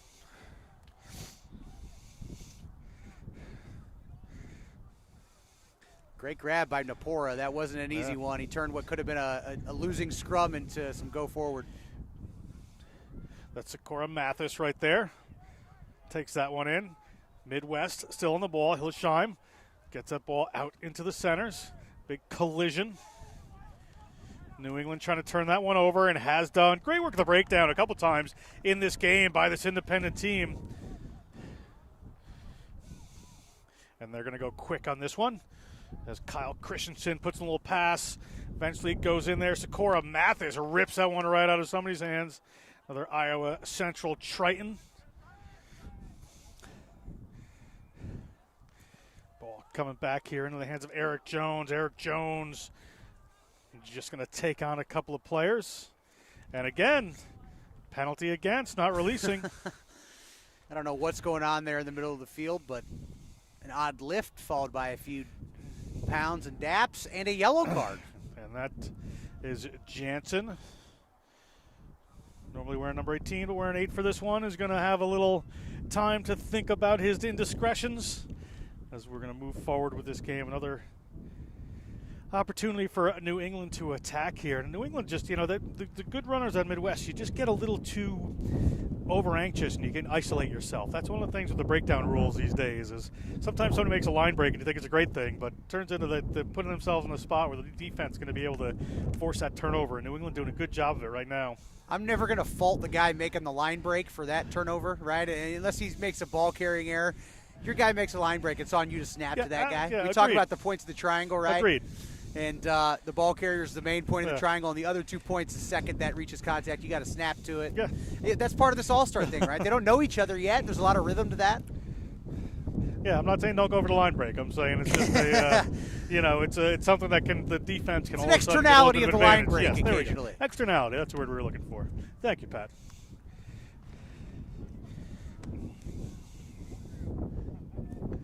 Got a little high five here between the sticks from the Midwest Barbarians in the back line. They seem determined to make a stop here. Ball up and down, but comes down to the Barbarians. Cora Mathis, great line-out operator, takes that one away. From inside their own 5 meters, here are the Barbarians. They've had good structure all day. Let's see what they can make happen. Sakura Mathis, as the day has gone on, he has taken a bigger and bigger role with this team and is just the man to do it. But here we have another penalty, and we have players just queuing up here. The referee is going to have a little chat. I think somebody may have had a word to him, and he's decided to move the penalty forward just a bit. Holding on from the big lock there from Minnesota Duluth, just did not have quick enough support, and the Independents are on top of them, and it's created a real opportunity for New England. And a second try here, 10-0 for New England Independent White, as the Midwest Barbarians, too much time in their own 22, results in 5 points the other way. I see Tony Robinson in there clapping his hands, trying to pick his teammates up. The body language is important here for the Barbarians, for me, if I'm their coaching staff. Jeremy Kachuba, Joe Lippert, that entire crew. Look, they have got the wind against them this half. The Barbarians have struggled a little bit. Oh, there's another field flag flying around. Obviously, the wind is bananas. It makes an impact even if you're not kicking. And it is hurting them this half. It is helping their opponent. And you just get the feeling that if the Barbarians can ride out this half with doing as little damage as possible and keep a positive spirit, keep a good vibe, they're going to be in all right position. With the win at their back in the second half, game on, anything's possible. I'm sure you said it was just very insightful, but I couldn't stop watching that corner flag. That flag just, it is a good 400 yards away from us at this point, almost on gone. the freeway in the background. Yeah, it's gone It's forever. amazing. And that kick is good. So we're at 12-0. New England over Midwest. Midwest going to need some points in this half. Want to keep it alive, certainly. Just win the rest of the half. That's what I'm saying to my teammates. If I'm one of them, win the rest of the half. You get in 12-0 with your facing the win, and then the second half it's at your back. I think you could feel good about that, especially considering some of the good moments you had. Just win the rest of the half.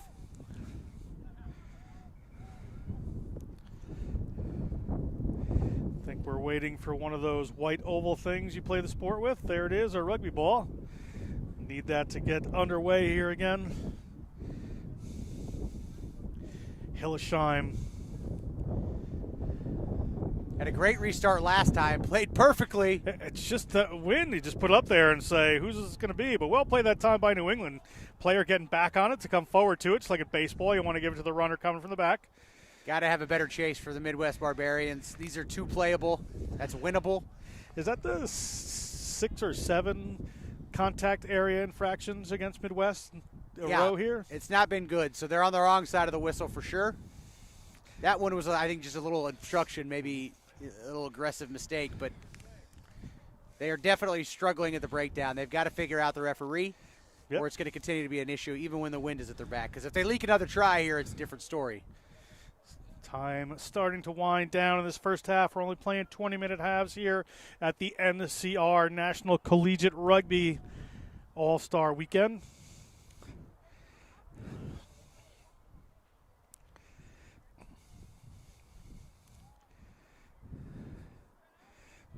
New England come down with that one and break through the middle of the line out. I don't think it was on purpose, but I think it's to their benefit. And on the move inside the 22 again are the New England Independent White, and they are dangerous from here as they have shown all day. They probably, as we would imagine, keep it fairly tight here. Got big Jack Tessier looking for that one. But now the ball out to the backs. Taylor moves it. Stuck in the middle of the field, just not getting that wide ball against the Barbarians. Just need to keep it a little tighter here. Like Hudson Lee that brought that in. Little chip into the try zone. Cheeky move there, but it is going to roll out of the back of the try zone. And that is halftime with New England White at a 12-0 lead over Midwest Barbarians. Pat Clifton, John Broker will be back in a couple minutes with second half.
Welcome back to Aviva Stadium Rugby Complex here out on Field 1. It's outside of the stadium where all-star action continues. National Collegiate Rugby Weekend, second half, where the Midwest Barbarians in the red and white stripes are kicking off to New England Independent white, wearing the white with blue sleeves. John Broker with Pat Clifton.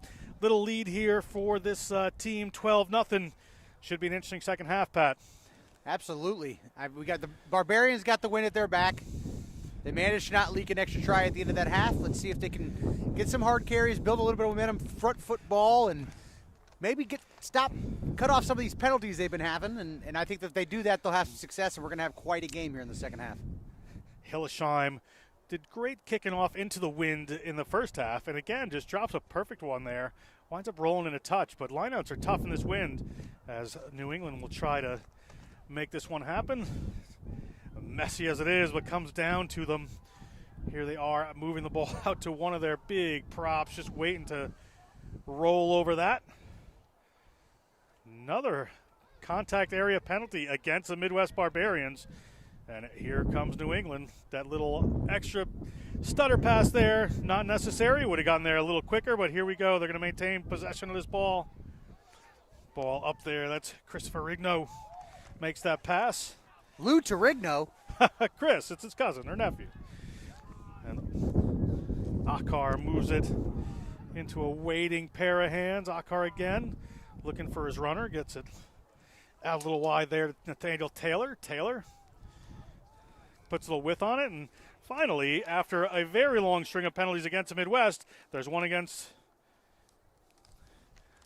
the New England Whites. Wanting to go quick, they were, but not able to make it happen. Midwest Barbarians now, good opportunity early in the second half. Try to take down this 12-0 scoreline a little bit. Just what we talked about, the wind and the whistle. The whistle's helping them out. See if the wind can't pick them up a little bit. Eric Jones, never taken down by the first tackler. Runs angry, I love it. Another waiting pot of forwards there. Starting to string together some phases, very well needed for this team. Just get a little bit back, and another penalty not rolling away against New England. Midwest, Sakura Mathis. The big unit gets through there. Pick and go from the Midwest.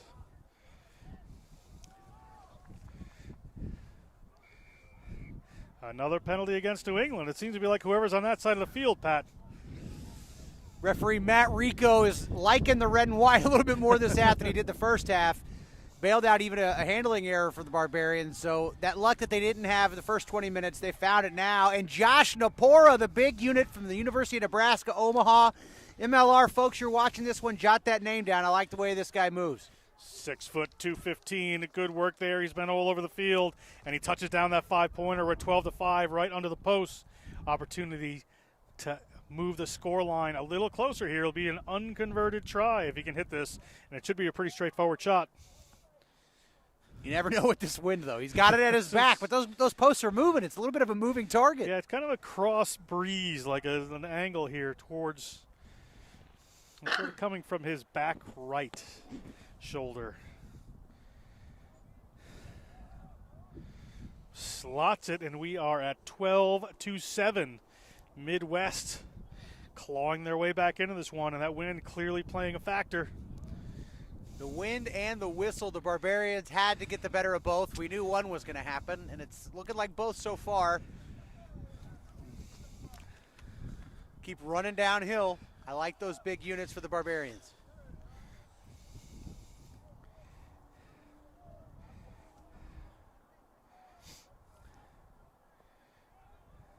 Ball up in the air. Back down. That's that kickoff swirling there. New England, ball back in hand. Good work for them. Taylor moves it out. Ball's going to find the ground first, and the Midwest are going to be able to come in over that one. And turnover again. Nice work there from the 12 for New England, Leo Clayberg. Runners just queuing up and waiting for that. Defense up quickly. That was your favorite player there, Napora. The corn-fed Nebraskan out of Papillion, Nebraska. Glad you said the name of the town, because all I could think of was Papillon, but Papillion sounds a lot more like it makes sense. Little wrestle move there from the Midwest Barbarians, and that is pushed inside the 22. Good work there from the fly half Taylor, but a big long kick rolling down for New England, and they're able to pick that one up. That would have been a 50-22 had it rolled into touch there. Good tactic these teams should be thinking about. And here comes New England on the run. They've got some width here, but a little too much traffic to get it out there. And here we go again. Penalty against New England at the breakdown. Tale of two halves. And speaking of here we go again, that's Napora, takes it into contact. That's one of the things I love about this guy, right? Like, I think a lot of us can tell if someone's bigger, faster, stronger. I think one of the things that the GMs are looking for, the guys that are, the All-American selectors are looking for is, IQ, how focused you are, how intelligent you are, your spatial awareness. And that time, Napora recognized the opportunity to go quick, urged his team another penalty, and it's worked out well. Hopefully the big fella's all right, okay. though. Yeah, he's got speed of thought is the way I like to think about it sometimes. Yeah. He's playing the chess game.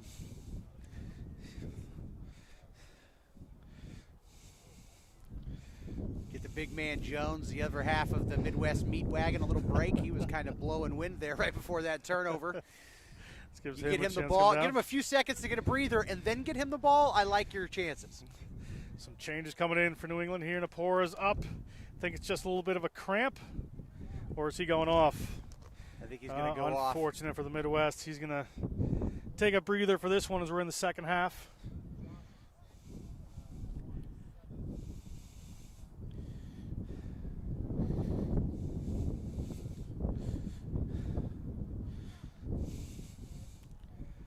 Scrum here for the Midwest, just outside of the 22. I like the idea going, there's no fullback here, really. You've got one guy slightly behind the rest of the back line. I think a chip kick is going to be on, if nothing else. Here comes Midwest off the back. Big run, big crash coming in there. Out to the right-hand side they go. They've got some runners, just a little Thunder basketball Chickens. pass, and a Thunder Chicken towards the line. Is he going to get there? He's across.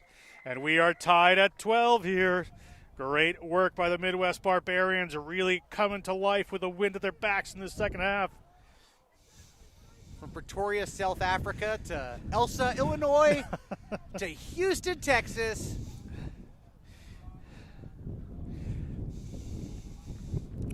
Great program, Principia. They've got some new international flavor coming in.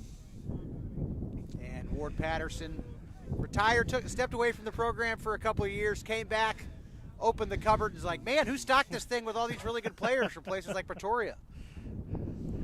I'll tell you, it's great to see. You used to hear about foreigners in college rugby as though it was a negative connotation, but when every single team has 3, 4, 5, 6 guys that grew up playing the game, it just enriches the experience for the guys from Ladysmith, Wisconsin, like the number 8 Jansen for the Midwest Barbarians, getting to play alongside those guys and helps them lift their game. Absolutely. The international part of rugby is an international fraternity, sorority, and that's a deep part of the culture. It's what makes this game so great. So when we talk about the international flavor in college rugby, we've reached a critical mass, and it's so ubiquitous, and I think it's only a positive thing. And you can see it right here playing out at the All-Star Shield Challenge. I saw a great documentary about the Liverpool soccer team one time, and the coach, talked about his foreign group of players, and he said he liked making the soup. He'd like to take a little bit of this country and a little bit of that country, and that's what these players get to do, is play with people who grew up playing a little bit of a different style, a little bit more experience. Nice work there by New England. So I'll stop my soliloquy about making soup with foreign players. And here we go out to the left-hand side. Wouldn't mind holding a hot bowl of soup out here right now. Yes, it would be nice, actually. Maybe I'm just trying to make myself think of warm thoughts while I'm standing out here. This field, we have to be out in the breeze. Not a big deal. Peter Logie brings that one in. Taylor moves it. There is Jack Tellefson from Norwich, one of Bob Wegler's charges up there, the Norwich Cadets. And a penalty at the breakdown again for the Barbarians after a little break there. A show and attempt to go. Can't quite make it happen, does Spencer Obiero. And Turned over they are. Midwest on the move inside their own 22. Incredibly tight defensive line here from New England. There is room if they can move it out there. Ball back. They're going to go to the boot this time. That stand back? Is he back out on the field? That's good to see. Maybe. It looked like him. And a knock on off of that kick in the wind. So good move there from this Barbarians team. We're in a scrum here just inside the 50 for the attacking Midwest Barbarians. Standback was suffocated a little bit by the defense in his last game against the Great Lakes. It's nice to see him back and healthy. He had a bit of a shoulder injury, and he's got some positivity here. See if he can build from it. I think he's a skilled player who's exciting to watch.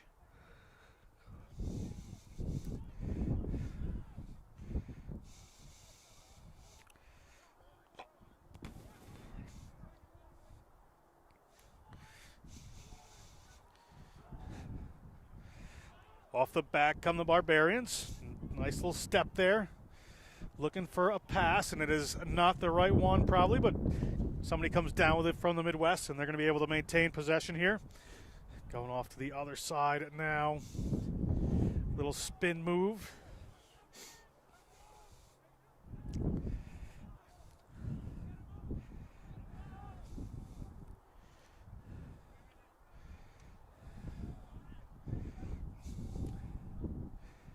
Midwest working their way across the 40-meter line. Again, this game all tied up at 12 here at the moment. Standback is going to find his way to the outside. That pass doesn't get to its intended target, but it is picked up by one of the players from the Midwest, and they have a penalty advantage. So we're going to come back for that high tackle. A little unfortunate one. The guy was diving a bit into his tackle and just got wrapped around the shoulder. No intent there, so no card. This one looks like it's turned over. Akar moves it. Big run coming for New England. Does he have the gas to go all the way? He's got a hellish time to beat, and that is... He's going to run all the way home. Tremendous.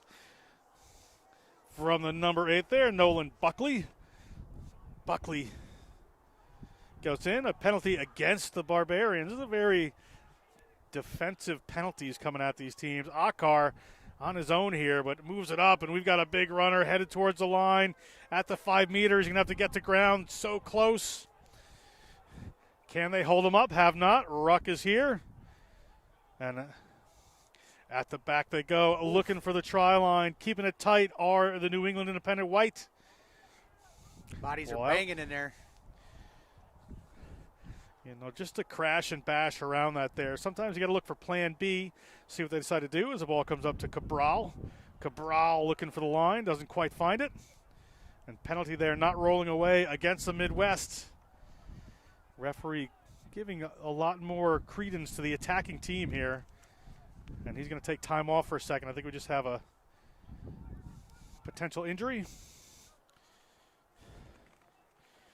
The Midwest got their heels against their own try zone right now. It seems to be that Rico's given a lot of advantage to whichever team's got the front foot and is moving forward in the attack. And at this time right now, it's the Barbarians who are in defense, and they are feeling the pain of mounting penalties deep in their own end.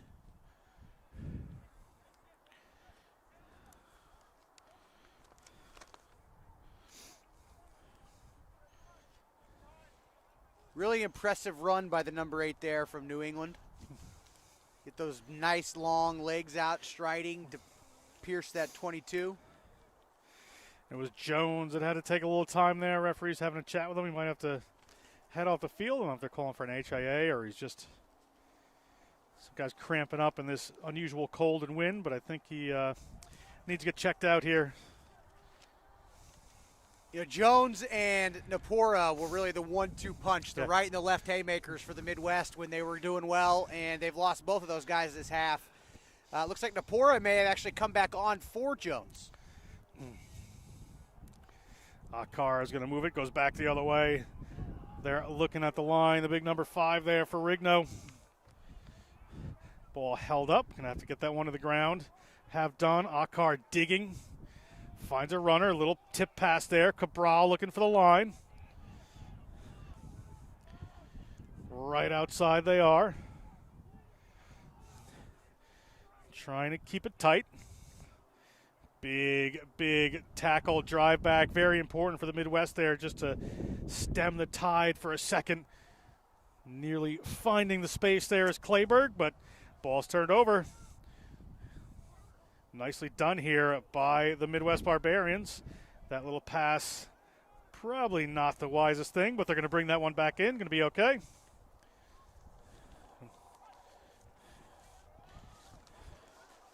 Mayakiso with a really nice and prescient run there for the Barbarians. He got him the breathing room that just allowed Standback to get a nice clearance kick.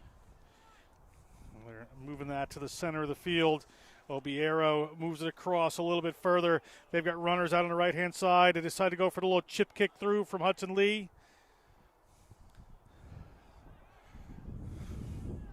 And ball winds up in a touch. Haven't seen too much of that. A lot of ball and play time so far. And going quickly are the Midwest Barbarians.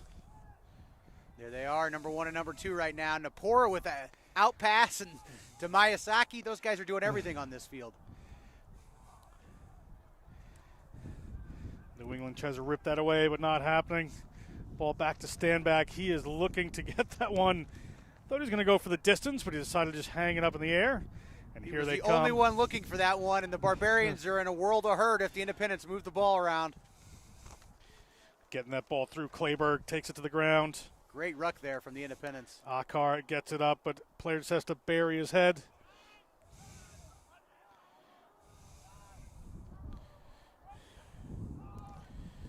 Ball across. Kleberg standing on the first receiver spot, gets it up there to Nolan Buckley. Nolan Buckley hauled down to the 22, but puts the ball up into Cabral's hands. They have a good connection, those two. And here we are headed towards a try zone. And it is one of these great players for New England White. Can't see his number quite from this distance. We'll try to get it. That could be Obiero. But try awarded, 5 points, breaks the deadlock, 17-12. New England Independent White leads the Midwest Barbarians. Nolan Buckley with a thundering run really created a great option for his team. Really impressed by him. He looks like a little Cam Dolan, a pocket Cam Dolan out here. He's not that much of a pocket guy though. He's 6'3". I like the way he moves. He's a senior. Was the UMass Lowell Rookie of the Year. Hasn't been playing rugby very long whatsoever. How do you like that? Guy hasn't been playing rugby long whatsoever. Rookie of the Year for his club. Comes to an all-star tournament, and I think people who matter might know his name at the end of it. Absolutely. He's having a great day here, the man from Lowell. Coached by a Stephen Diamantopoulos. Well, the other Diamantopoulos up there. Coaches at Harvard. That's right. Yeah. Any relation? Any idea? I don't know. Let's find out. We need to find out. I'll Mike text Diamantopoulos. I'll text him after. We'll pretty friendly with. Stephen don't know as well. Coached against UMass Lowell back in the 16 college sevens national championships. Came to a tie in pool play. It was a great game. Really tough team, UMass Lowell. That kick no good. So we're at 5 points here. The lead for New England.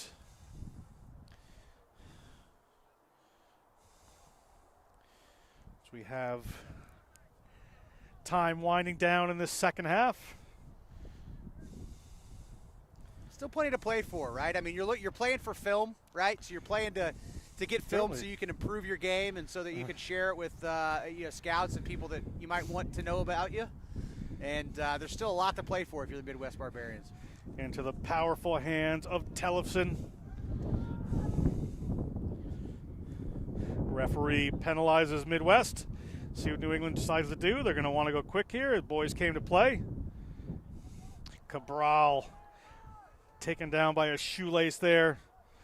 Pot of forwards off to the right-hand side, trying to fight their way through. Midwest would love a turnover here. They need a converted try to win it.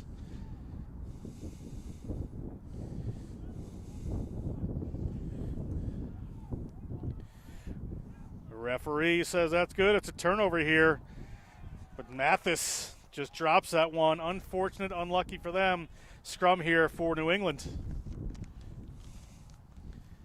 Yep, handling errors. They were the bane of the Midwest existence earlier in the game, and they're creeping back as time is wearing on. Some tired bodies out there.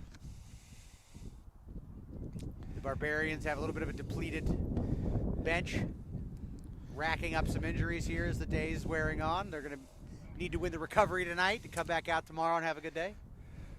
Napora now transitioned from the front row. Now he's at number 8. We've seen him deal from the back of a ruck like a scrum half. We've seen him play a little number 8. We've seen him play in the front row. I like this kid. Young Pat Clifton out there. Yeah. Back, it was always a prop or a fly half in a prop's body is what I would tell my team.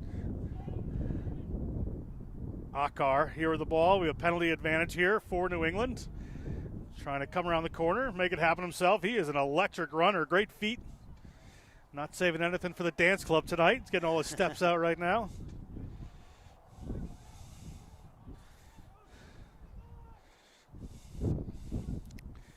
Big number 5 there, powers through for New England. Ferrigno. Oof. Tackle was fine. Player was going to ground there, so nothing major. But they're going to get it back. Penalty advantage this time. Going wide they are. A little pass comes off from Obiero. Try scorer.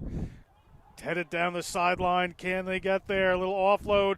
They've got some players. Obiero, is he going to score a second? He is headed towards the line, and New England White has had the final say here as we are late in the second half. And this game is finding its way to a close. Pat Clifton. The wings slip through the defense there like a French fry gets stuck between the seat, and the console in the car a little bit, and they just couldn't quite get to him. And I think Robinson's over here, the fullback for the Midwest, calling for obstruction, saying that's how that happened. He didn't sneak through, honestly, but a heck of a play still for the Independents. They had to execute a lot of skill to make it happen, and they did. Kudos again to the New England Free Jacks. I think it's fantastic that they have sponsored this team. They've got their digital marketing guy out here all week. They're following them. They're branded the academy side. I think it's great to see them invest in the actual development of college players in their area. They're creating a lot of season ticket holders and a lot of lifelong stories here by having these kids out here, whether they ever make it to the pros or not. It's a great brand awareness exercise, and I'd like to see a lot more teams do this. How great would it be to see the Seattle Seawolves take over, the Pacific Grizzlies at some point, or really help them and sponsor them? I think it's really cool what the Free Jacks have done here at the Independents. Look at that win. Just hold that ball, was going right dead center and just got blown back there. Nothing you can really do about that. But we are going to keep on rolling here as the second half starting to slowly wind down. Some work to do here. 22-12. New England Independent White in the lead. Ball taken down there by a big Brad DiGiacomo. Great chase by the lock there from Iowa Central to get down and pressure that catch. Ball slips in behind him. New England White still on the move here. And a big drive back there. Midwest has the ball. I may have spoken too soon. They would need a couple of tries here, at least one of them converted, but they have a penalty. Penalty advantage for the Barbarians. This is where they excel. This is a good spot for them. We're going to come back to the penalty as the man himself could not put another try on the ground. I like that guy. He's got a lot of fire to him, that flanker from Iowa Central. Unfortunately, I think he's a little penalty prone. Big barreling run coming here from the Barbarians. Are at the 5-meter line of this New England team off to the left-hand side, trying to find their way to the try line. Player is there, but doesn't quite come over. Ball's been turned over from New England. New England on the move. New England at their own 22. Referee says the ball went back on that drop, so they're going to be fine. Let's see what they decide to do with it. And penalty against the Midwest. Would probably be to New England's advantage to slow that one down. Instead, take your pick on penalties at that last breakdown. We've got a little bit of a scuffle here. That's not what you like to see, but a couple of guys playing to the whistle, a lot of passion. They'll be shaking their hands over a couple of chocolate milks later. You can rest assured.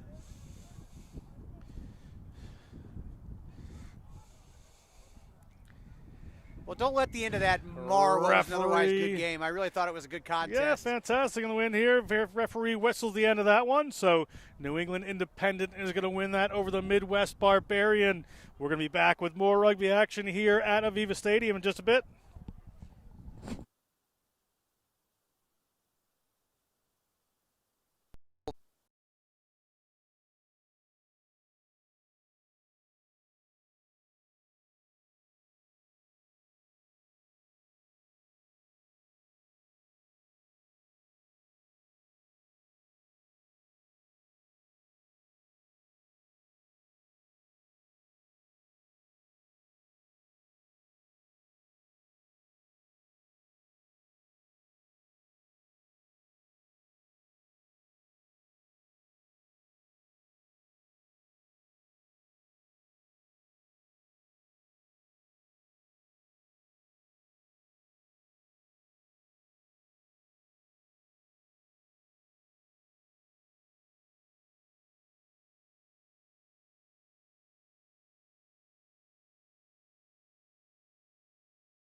Where are you going?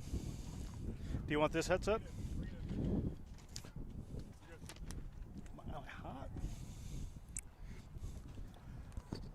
Welcome to Aviva Stadium Rugby Complex. This is John Broker. I am joined for this exciting matchup with the man himself, Ryan Ginty from Next Level Rugby, taking rugby to a new level all the time, where the New England Blue are going to take on the Midwest in this Rising Stars competition.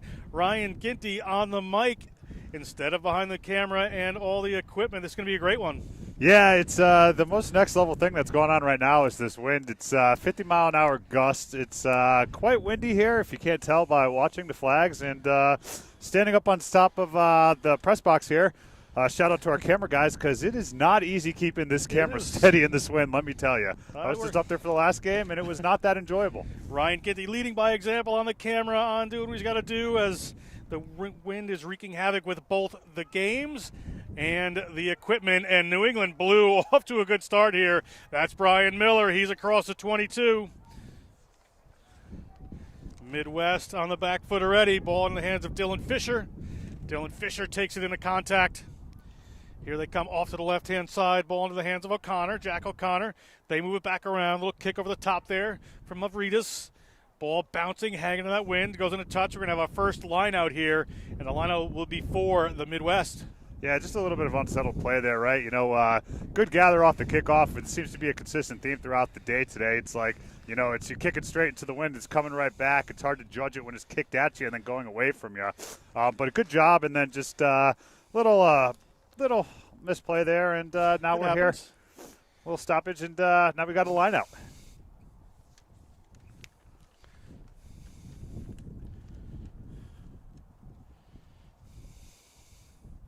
Well, it's impressive to keep that straight in this wind. Midwest gets that ball knocked down. Player tugged from the jersey here. We're going to see what happened. Referee on the spot. Are they going to call this? Let's see what the call is here. I believe it is a goal line dropout. But good block there. Goal line dropout. There's so much space right here. If you just towed it over right now, they didn't even need. They could have kept possession there. Well, they Not go even 5 kick meters it back. with it. But that's going to pay off for them. There's a little knock on. Yeah, here I am talking about that, but I guess that actually worked out a little bit better than trying to do that. It did. It's okay. That's, the goal line dropout's got to go 5. But that one, they just launched it ahead. The wind is taking it. The team running left to right on your screen, which is Midwest right now, is getting the better of it with the wind. As the wind is kind of blowing. I don't know, John. It's like one way it's going to the right, then the next time it's going to the left. I don't know what's going on here. It's been typically kind of going from across the back right of the Midwest team right now. This is blowing somewhere, man. And it's blowing hard. Look at that flag. Nice knockdown by one of the line-out operators there for New England. They're going to barrel their way just outside the 40-meter line of the Midwest. Quick ball. Here they come on the run. Ball into the hands of Mavridis. Mavridis moves it wide. Get it out there to the hands of Aiden Amos. That was good. 2 runners in a row. Just drawing it here and then giving the pass. Ball out from Dermot Allen. Dermot Allen gets the ball into the hands of Brian Miller. Brian Miller takes that one in. And across the line they go. Arthur Diarang gets taken down about 15 meters out from the line. Ball down, quickly moved by Allen. He's got a nice service pass there, certainly. Up into the hands of Brady Klein. Brady Klein pops that one up over the top. And here they come at number 22, Nikolai Lane. Some big hits coming in there. Looked like a little bit of a high tackle there, but I think it was just part of the tackle coming down, so referee was going to let it go. Ball into the hands of Kyle Griffin. Kyle Griffin gets to the 22. Ball off here to Jack O'Connor. Good rushing defense, but a player steps around it. Does Mavridis. He's been active in this first part of the game. They get the ball to the wing to Amos. Amos offloads it back inside there to Lucas Sarkar. Sarkar gets to about the 5-meter line.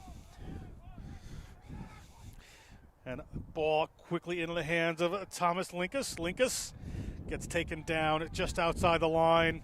Let's see who they're going to run this ball to. Get it in the hands of Diarang. Diarang started this movement with a big charging run. pick and go off the side there. Referee on the spot to take a look at it, and we're going to see what he has to say. That one may have been held up. It looks like they might be celebrating. Looks like a try there, John. They are celebrating.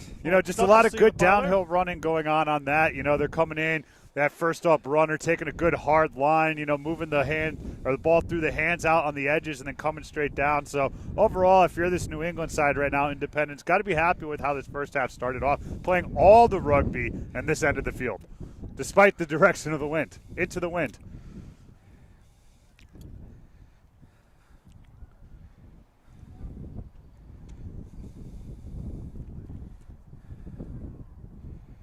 New England well represented here this weekend with 3 traveling sides, a red, a white, and a blue.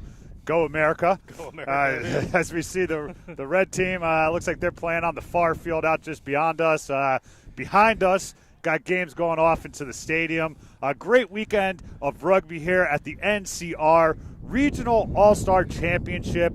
This in its 3rd edition, 3rd year. We've been here every year taking care of it, providing the coverage for it. And fortunately, great partners at NCR because they really believe in the value of the kids and getting to actually show these kids. They align perfectly with our mission, right? And John will sit here and talk all good about me, but John is OG next level rugby. I mean, he's the man. There's no myth behind him because it's all fucking true stories that you hear from it and stuff. So somebody's not used to the FCC. Yes. Dylan Fisher to kick this one for New England Blue. Yeah, John is just absolutely crushing it here this weekend on the broadcast for us. And Fisher nearly got that one in. It swung around the post the other way. They're all playing this wind.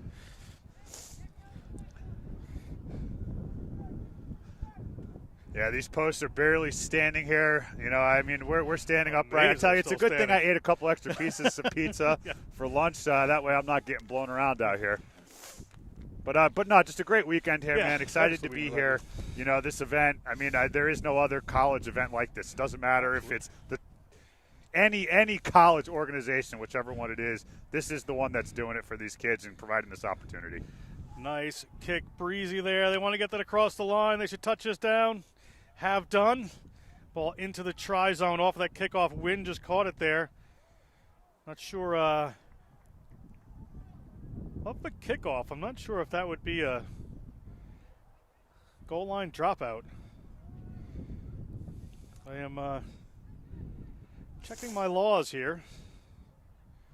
Yeah, that should come all the way back, right? The ball needs to be playable in the field, right? Isn't that the whole? That's what I thought. So, but we'll, referee's down there to do it. Midwest comes down with the ball. The rules change all the time. They're probably more up to date than I am with it, so I'll just keep my mouth shut. I got one right earlier in the day that the referee had initially gotten wrong, so I was kind of pleased with myself. Great refereeing crew here today. Great David Haynes leading the charge. Andy Buck, my spirit animal, helping out. As off we go across the 22. And here come New England, and a little ball spilled forward there. Referee saw an earlier knock on. We're going to come back here. It's going to be a scrum for the Midwest just outside the 22 of this New England Blue team. Yeah, you got to see just a little bit of handling errors. You got to figure, it's been, at this point of the day, they've already played a couple of matches, right? Probably beat up a little bit. It's a long day. It's wearing on you. You have all the conditions. But at the same time, you're 18 to maybe 23, 24 years old at the top end of this, right? So these guys got a lot of energy, and especially, if they're tired now, they got to do this all over again tomorrow. They'll be a little warmer tomorrow, hopefully. Yeah. It's supposed to, 50s, a little less wind. Be nicer tomorrow. It just seems that NCR always brings the win to Houston. Yeah, the championships in December, we had the same thing going on. Ball just falls in front of one of the runners there from Midwest, but a nice little switch move. Great job, these two hauls defenders. Him down by his shoelace. Taken out, though. What a break. Amos, he would have a long way to go. Can he make it? He gets through the first tackle, gets through the second. Normally he's isolated by himself. He upsets the coach, but good move on his end. Working his way through the forest there. Still on the run is the New England Rising Stars. It's Brian Miller. Ball coming across here. Off they go. That's Dermot Allen. Dermot Allen gets the ball to the hands of Lucas Sarkar. Lucas Sarkar gets across the 50-meter line, gets across the 40, looking for a friend, finds him. Ball spills forward on the pass, however. We're going to have a scrum here for the Midwest, just about 40 meters out. That's one of those things as a coach, you're just pulling your hair out. You have a great move. You get all the way up the field, and then you just give it right back to the team. You know, you had support coming on. Didn't need to do that. Or if you're going to make that pass, take that extra second. Get composed. Get to the ground. You don't have anybody doing it. Pop it off the deck to the on-carrying running. You know, just a little too excited there, John. Just a little too much. Scrum here for the Midwest on their own 40-meter line. Need a little something here. 5-0 to New England at the moment. Mavridis moves that ball out. They get the ball out to Amos. He steps back in. He finds a space. He's got some acceleration. Gets the ball to one of his teammates, but can't quite make it happen there. Amos is going to hit his step count today. His Garmin will be happy. Down just a bit. Hurt there is one of the New England Blue players, but penalty advantage. We're going to come back here. I believe that is Amos that's down. Just some great stepping there. Yeah, you really see he's got that, especially off that left foot. He's got that hard step, plants it to the ground, turns it right back in, and then, you know, the wherewithal to have the ball in both hands so that way he can make a move, offload it afterwards too. So he has been impressive so far out here on this wing and, you know, gotten himself out of some situations to where we thought it's a little hairy. He's running into a lot of red and white jerseys with no blue jerseys behind him, but able to get back into the field of play and make something out of it. So hats off to him. Hopefully he's doing well. And he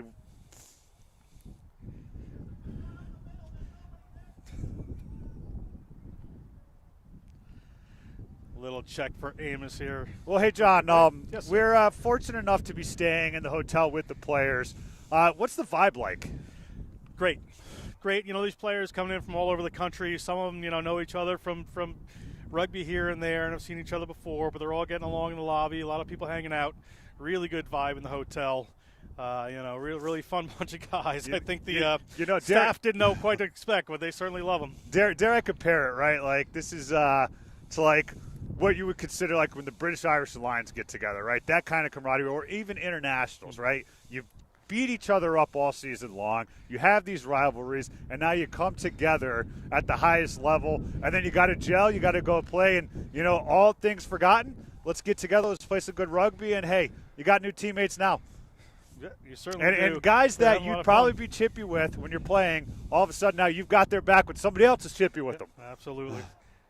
Penalty here for New England Blue. They're going to take this one and go quick, as they've been wont to do. Ball in the hands of Brian Miller. Miller offloads it and going to break through there as a big number 6, Linkus. Linkus gets about 5 meters out. I thought he might go for the whole kit and caboodle, but he doesn't. Dylan Fisher. A run for the line. Ball coming out a little wide. They've got runners out wide if they want them. And that would have been a clear try with one more pass, but white line fever ensues, and we're going to keep going here for the New England White. And it looks like they've made it towards the line that time. However, little crossing penalty you know there. what? This is as a back, you got to be upset because it's the forwards are just taking the ball. It's all this one-up running. You know, they had a full back line with numbers overload outside, and they're just going to go ahead and just take it right back inside.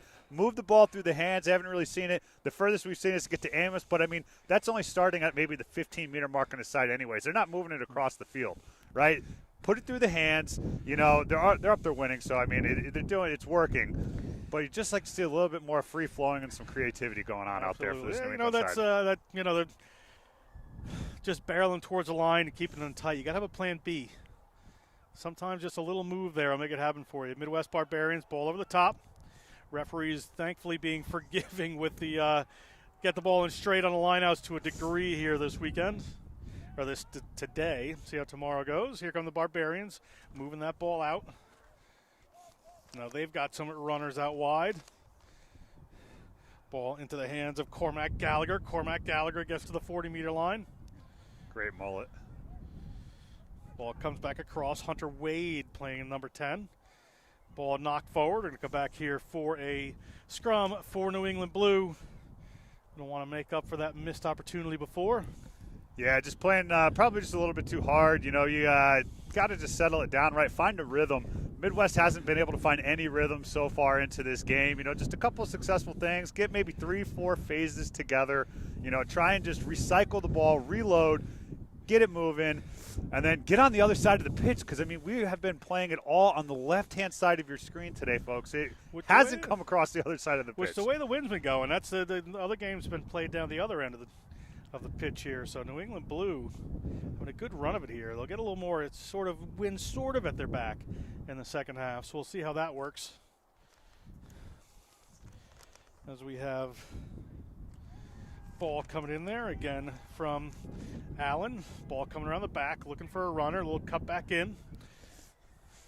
Not going to make it through with that one. Keeping his feet. Good job. Far side of the field. Can't quite see the jersey number there. We'll have to learn that. That's the big man Linkus. He has been a big strike runner in that open channels. Ball slides around into Kyle Griffin's hands. There is big Dylan Fisher. Fisher. Boom stick on that. Allen looking for some runners. A little chip over the top. Is going to hang up in the wind.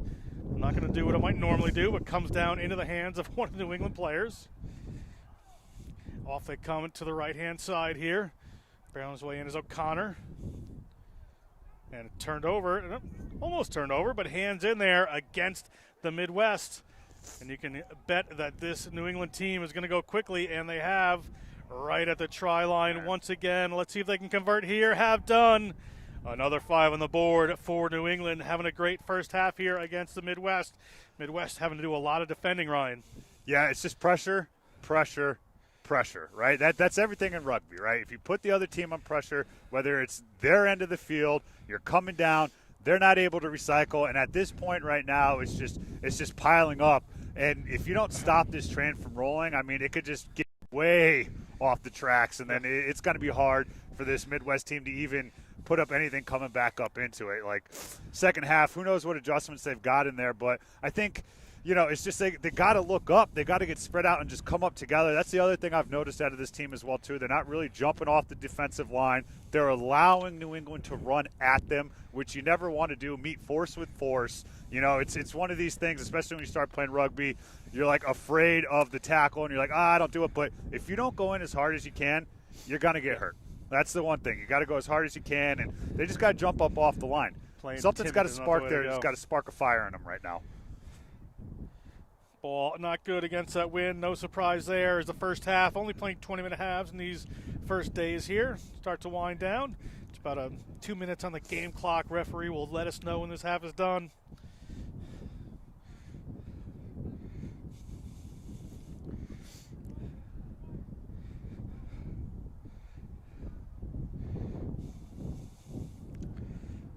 I got to love this facility here, Houston, Texas, home of the SaberCats. Totally retooled themselves this year. It's going to be exciting to see what they said. 3 of, like, the best sevens players we've had in this country now playing for them, but we'll get to that later.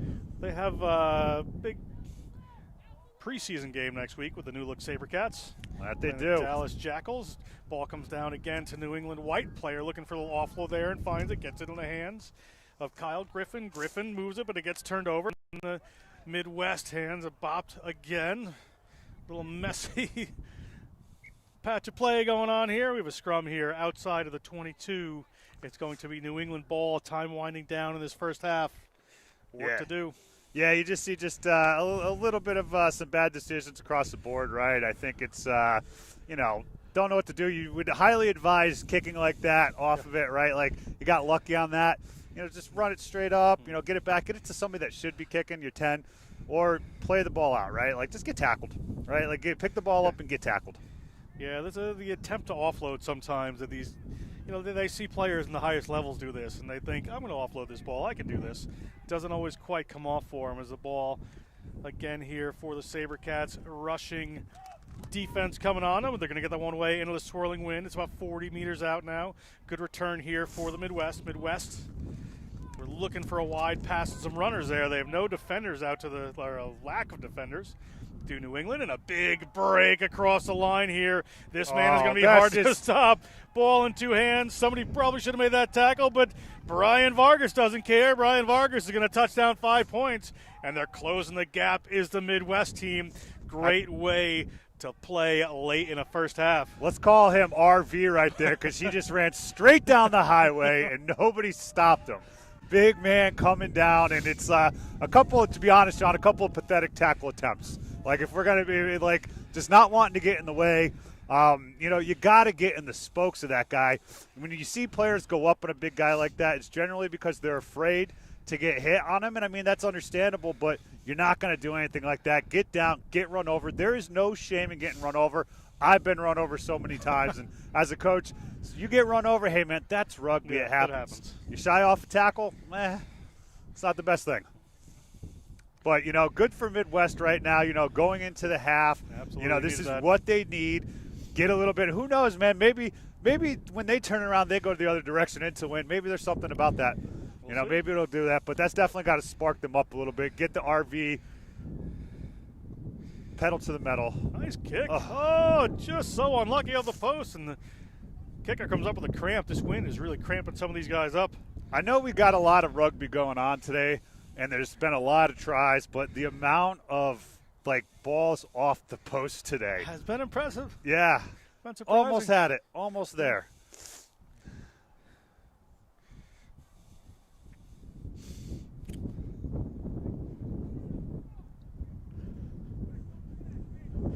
Fisher ready to kick this ball. First half not done according to the referee. Another one hanging up in the wind, nearly taken down by New England, but knocks it forward right in the hands of one of the Midwest players. Can they close this gap right now? Midwest on the move. New England has to make these tackles in this cold wind here. They got the numbers. This guy. They got the half Nice gap. break. Good work here from the Midwest. Player coming through. Good tackle from New England to stop that run. They go a little wide, does Midwest. Casey Lambert moving that ball out. And another one of the big boys. This is what they need in Midwest. They've got Cross space at out there. 22. They've got some power. They've got some intent. These boys want to play. RV's got them Major fired way. up. Absolutely. Push back across the 22. Time winding down here. Unfortunately, it looks like TJ Ulp is down. Big runner out of UW Stevens Point. Great town, Stevens Point. And by that, I'm sorry, I mean Wisconsin. Cormac Oh, Gallagher. never mind. Okay, well, I'm sure where he's from is nice too. We have a penalty advantage here for the Midwest at the moment, and they're going to go for some pick and goes off the side. One more pick and go here.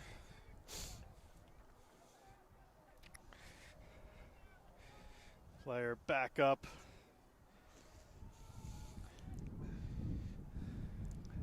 Not sure if the advantage is still on here. Open room out wide if they can get it. That's a Try good line move. coming, and not quite there. Looking forward as the Midwest in that far corner. Another little pick and go. And penalty advantage one more time. Referee on the spot. We have a try. Midwest on the comeback trail here. Players pretty excited. Kick to come.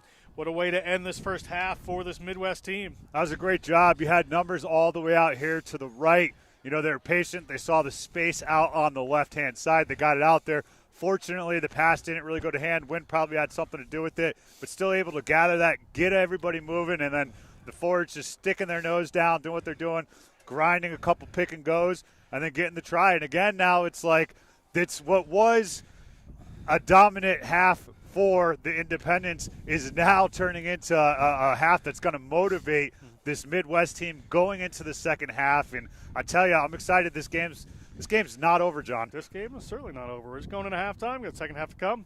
Midwest little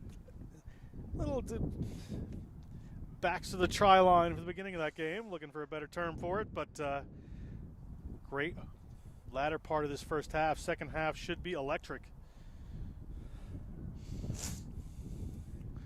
And that kick is no good. Referee whistles us for halftime. Ryan Ginty, John Broker. We're going to be back with second half action just after this.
Welcome back to Aviva Stadium, the rugby complex here in Houston, Texas. H-Town, Space City, beautiful town. John Broker bringing you through this matchup between New England Blue and the Midwest. Midwest in red and white, running from right to left on your screen. From left to right in blue, obviously, the New England Independent Blue. We get underway here. Cormac Gallagher hangs one up in the air. That ball just hangs there. You never know who's going to come down with it, but it's taken down by the Midwest. And off the second half in fine fashion, looking to continue their run here. The ball comes out to the hands of Grant Steger, but knocked on, so it will be New England scrum right at midfield.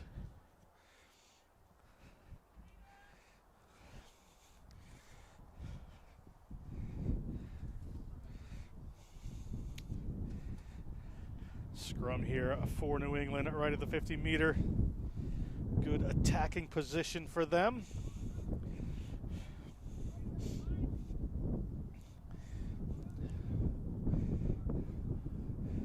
Scrum one, big drive coming in from New England.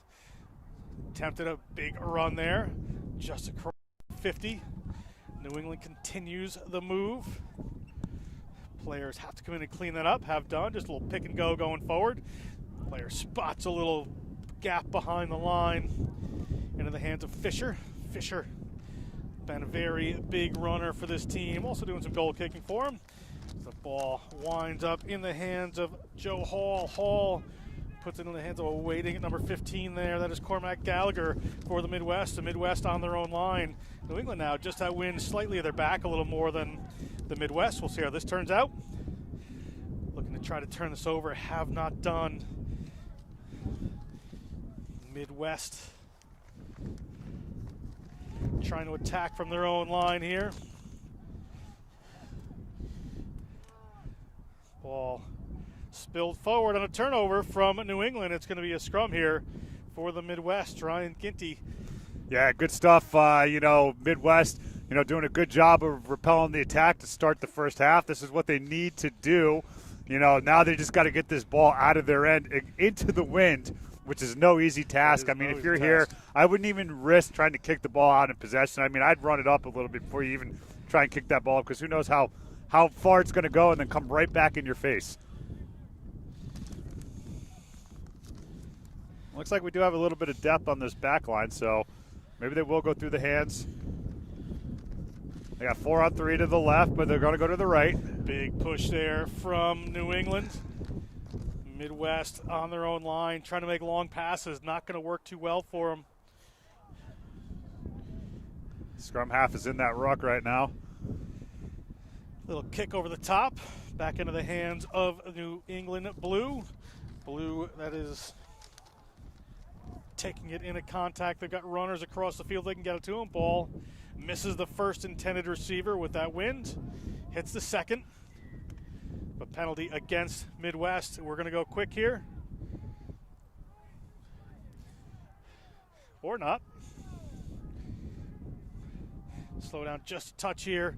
Now the ball is up to one of those big runners. That's how you step up into him. He's a big runner, but get in those spokes. Joe DiPaolo.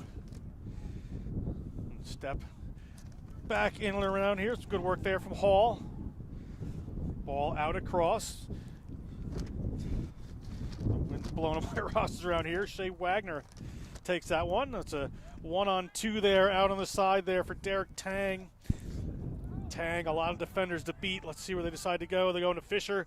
Fisher, he's looking at the line. Fisher trying to find it, had the ball in one hand. We're going to come back for a penalty against the Midwest. There are very few defenders out there if New England can get it here. Got some room out white, out to the left if they would like. Looks like we got a player down here for the Midwest. So we're going to hold up for that one. A couple of players down.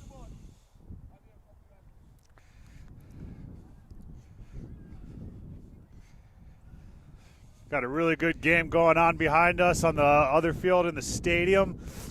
Pacific Coast Grizzlies just came back to tie it. We're down to Tri-State. Good games all around here. A lot of good rugby going on this weekend. New England Blue looking at that try line. New England Blue over that try line. A referee taking a look at it. Looks like it might. And players aren't cheering too much, but it looks like a try was awarded there. And New England on the run again, doing a great job. Fisher did make the kick. Yep, just that consistent pressure, that downhill running. You know, nothing too fancy about it, but just coming in. I got to say, you know, can't really fault the defense of this Midwest team. There were some good one-on-one tackles, some two-on-ones that were shut down, that were on. I mean, it's you know, eventually you just apply the pressure and the dam's going to break. Well, that's what happened here for this New England Independent side. You know, well represented. You know, all the colleges, New England, if not the most dense part of the country with universities and rugby talent. Certainly is. Not talent. I shouldn't say talent. I'll say players. Players. With rugby players.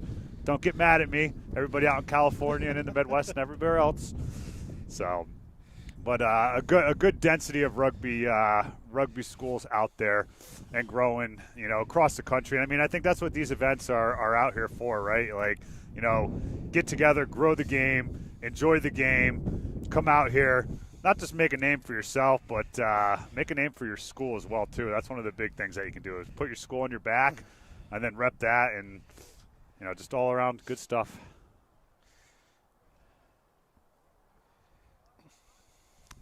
Any rugby day is a good day, John. And usually is. Fisher with that one, slots it, 7 points. Kicks hard to come by sometimes. Every day is a good rugby day. This one just slightly less than others. Yeah. Based on the win, and we just have to talk about the game. These guys have to go out and play. Midwest to kick off here. Yeah, but John, I'd give anything to be 18 to 22 years old and to be able to play rugby like this. I'm not. Yeah. I mean, that decades ago for us now, but you know, what are you going to do? Midwest, see if they hang this one up in the breeze again. Have done. Anybody's guess where this is coming down? Oh, that looks one like into touch, so it will be New England ball. looked like a little football kickoff there. One of the independents just blocked out one of the players coming in. Ref obviously didn't see that one, but definitely not legal. Yeah. And by block, let me tell you, that was a pancake block. Yes, it happens. Yeah.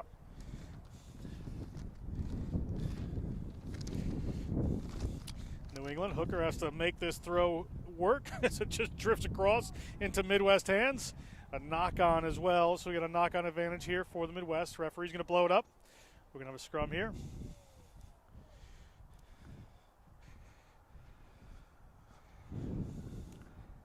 Yeah, John, so we were talking a little bit earlier about this Houston SaberCats side, right? Hosts of the NCR Regional All-Stars and also the NCR National Championships here. Doing a lot of good things, but I'm really excited to see Danny Barrett, Mako Nafe, and then Matai Leota. Yeah, like, are you kidding me?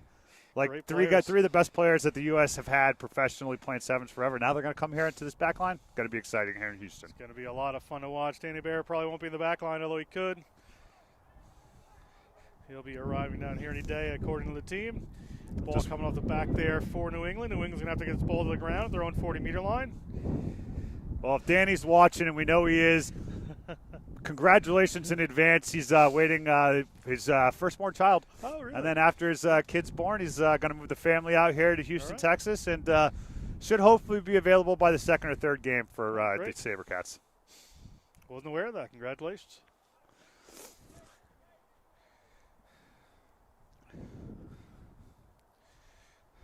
Another ball up into the air. Midwest able to take their own ball down. Big rushing defense coming on. Now that's the kind of hit you want to write home about. That was a 10 on his back too, ladies and gentlemen. Impressive there from that young man, Hall. Midwest, however, continues to keep possession. They get across, turned over as soon as I said that, and here come New England Blue. They're just about 4 took it meters back, out, John. but ripped over again. Said, give it a little back. bit of back and forth here. Players are a little attitude coming in here.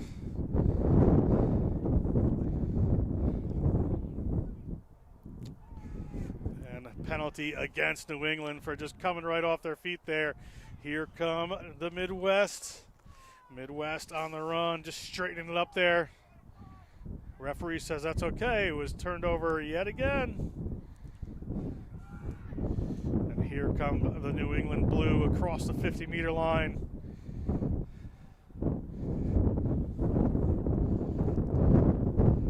Nice step there from one of the forwards. Just get around that defender, create a little room for himself. Here come another one of the big forwards. Player's got a roll away there. That's Will Moulton took that ball in. There's a kick over the top, hanging into this wind. Bobbled initially by the Midwest, but he gets away. That's Lewis Yimpa. Keeps it on the deck. I mean, that's a smart idea here in this with this wind. Yeah, not bad. They're going to get the ball back as well, and they get a penalty out of it too. Yeah, that's I like that. That's some heads-up play. Let's not put it up in the air and give the wind a chance to kick it back. Keep it down nice and low. And, I mean, that kick's probably gone farther than most we've seen go in the air today. It's a side to kick to with the wind coming across the field there. And a line out here just inside the New England 40-meter line for the Midwest. A little respite for the wind. There it is. I was about to say, wow, it was a solid 20 seconds without wind. Hopefully we're getting fortunate here.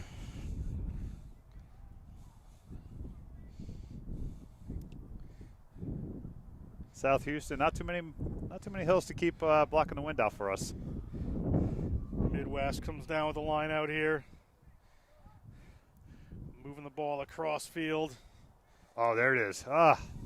Break was almost there for them. Doesn't quite materialize. It's just a half a second too late on some of these passes. Nearly picked off there, but Midwest, good run. Stuber, ball in hand. Gets to just about the 40-meter line. One of the big forwards are going to come through there. That is Bo Hendrickson. Ball out to another big waiting forward. Some Offsides. power coming from them. And we have an offsides penalty, as Ryan Ginty pointed out, for the Midwest. Looks like number 5 for the Independents.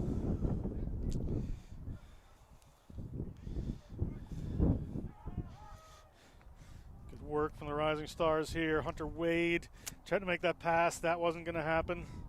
Collision there, but knock on from the Independents, from the Blue, and we're going to have a scrum here for the Midwest. If you're watching at home, like the fake, the long fake out to the right and then coming back left on a quick tap penalty never works. That never works. All it does is slow you down. Go one direction and keep going that direction. The only time that will work is in sevens when you got space on a field and when you can do it. So if you're going to go one way, go that way. Don't come back the other way and stutter step, because you're just allowing the defense to close that space on you in that spot. Midwest, Wade puts that ball in. Thought it might have been knocked down in there. Just took him a couple little opportunities to get through. Nice little delayed pass there. Gets in the hand of Yimpa. I mean, the Midwest has done a great job of just drawing a defender in and then giving the pass. It's just the pass is just a half second too late and holding the player is just coming across a little too much there, Hunter Wade, just holding that ball in one hand. Player is still down. A messy ball coming back for the Midwest. They've got some runners wide. Not going to get to them.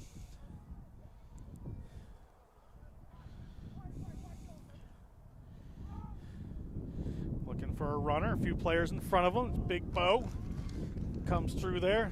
Referee spots a knock on. New England Blue, it's their ball. We're about halfway through the second half here. Yeah, it just field one.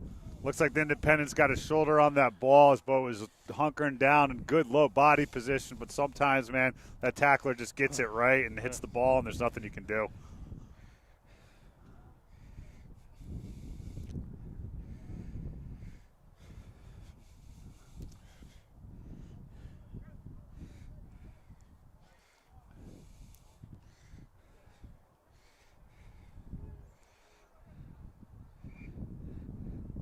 A little early drive there from New England. It's going to be a free kick here to the Midwest, and they need no invitations.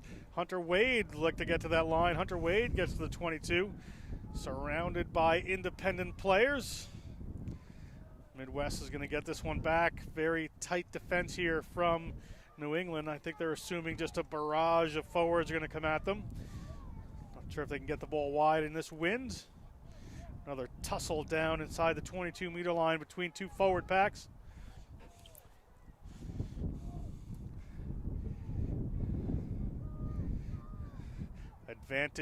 Penalty advantage against New England.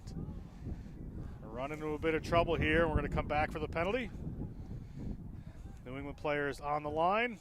Cormac Gallagher, he's looking to try and get involved in anything he can right now. And try awarded to the Midwest. Good work here for this Midwest team. Yep, just applied pressure, right? Like, I mean, they're just coming and coming. I mean, I think we got to give that up to the 10 there. You know, he got a little creative, a little crafty, had a great run down, came down. Looked like he was potentially isolated, but did a good job of getting the ball away from the defenders, allowing himself that little extra time for the support to come in, and then coming in and able to finish it off is this Midwest team. Midwest are looking good here.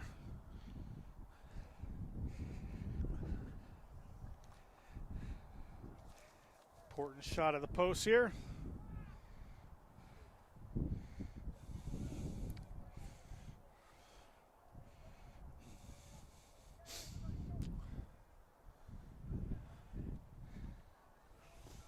It went up through the post. I thought it was going to come back through the post. No, no good. Referee spots that one. Time winding down in the second half here.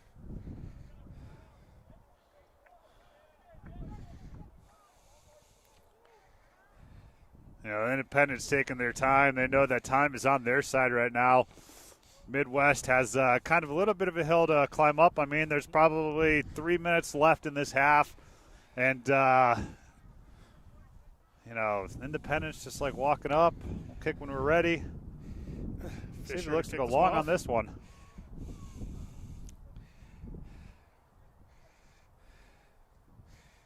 That one makes it the 10, not the prettiest of passes, but kicks or comes back into the Independence. Good run there. Big tackle coming in, but Dylan Walsh made his move. Little show and go there from DePaulo. Ripped away, however, by Midwest. They are playing with some serious individual attitude right now. Another cramped up player right behind where the ball is.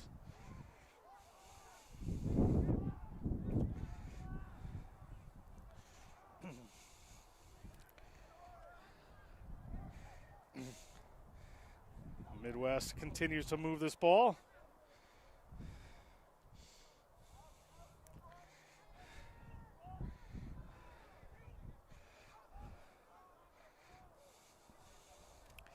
Midwest at the 40-meter line. An advantage here again for the Midwest. Having the run of the penalties. That one gets knocked down. Referee's going to bring it back. Penalty against New England. Yeah, these penalties starting to mount up. You'd like to think that the ref's definitely thinking maybe there's some cheese in his pocket. They commit a couple more penalties that might be coming out.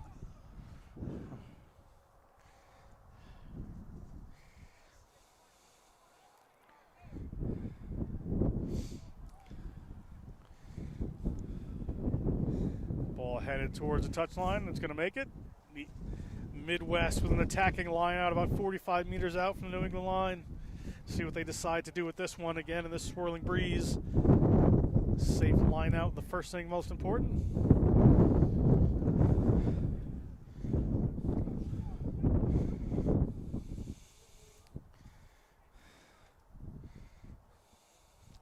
It started straight. Yeah, stay flying. Yeah, you gotta be a little forgiving as a ref on that today. If it starts straight, it's good. If it's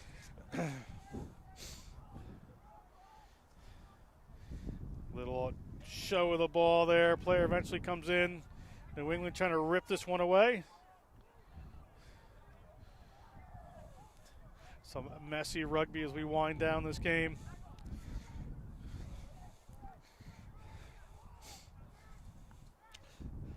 a good step to inside and create a little bit of space, but Ball up in the air now. I still like that passing offload. That was good. It's working.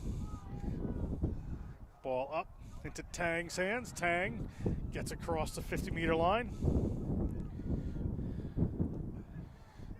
A couple of players down on either team here.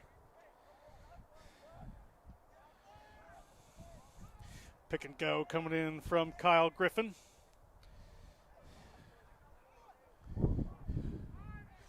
New England, a little pick and go there from DePaulo. He's been pretty effective in this second half. The ball ripped out of his hands. Referee coming back for a penalty against the Midwest. Not releasing.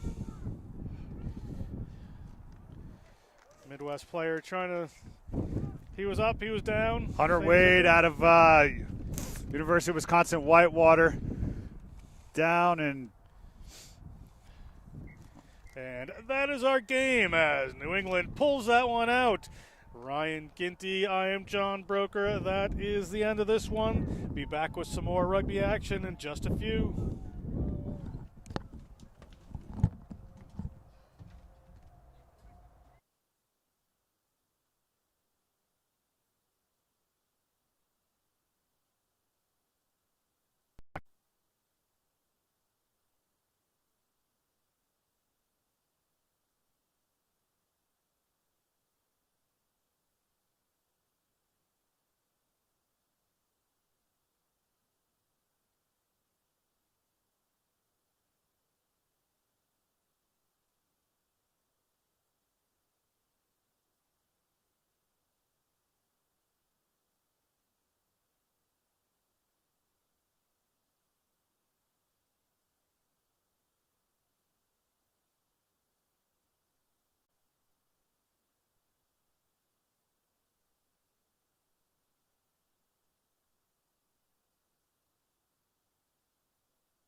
We're live.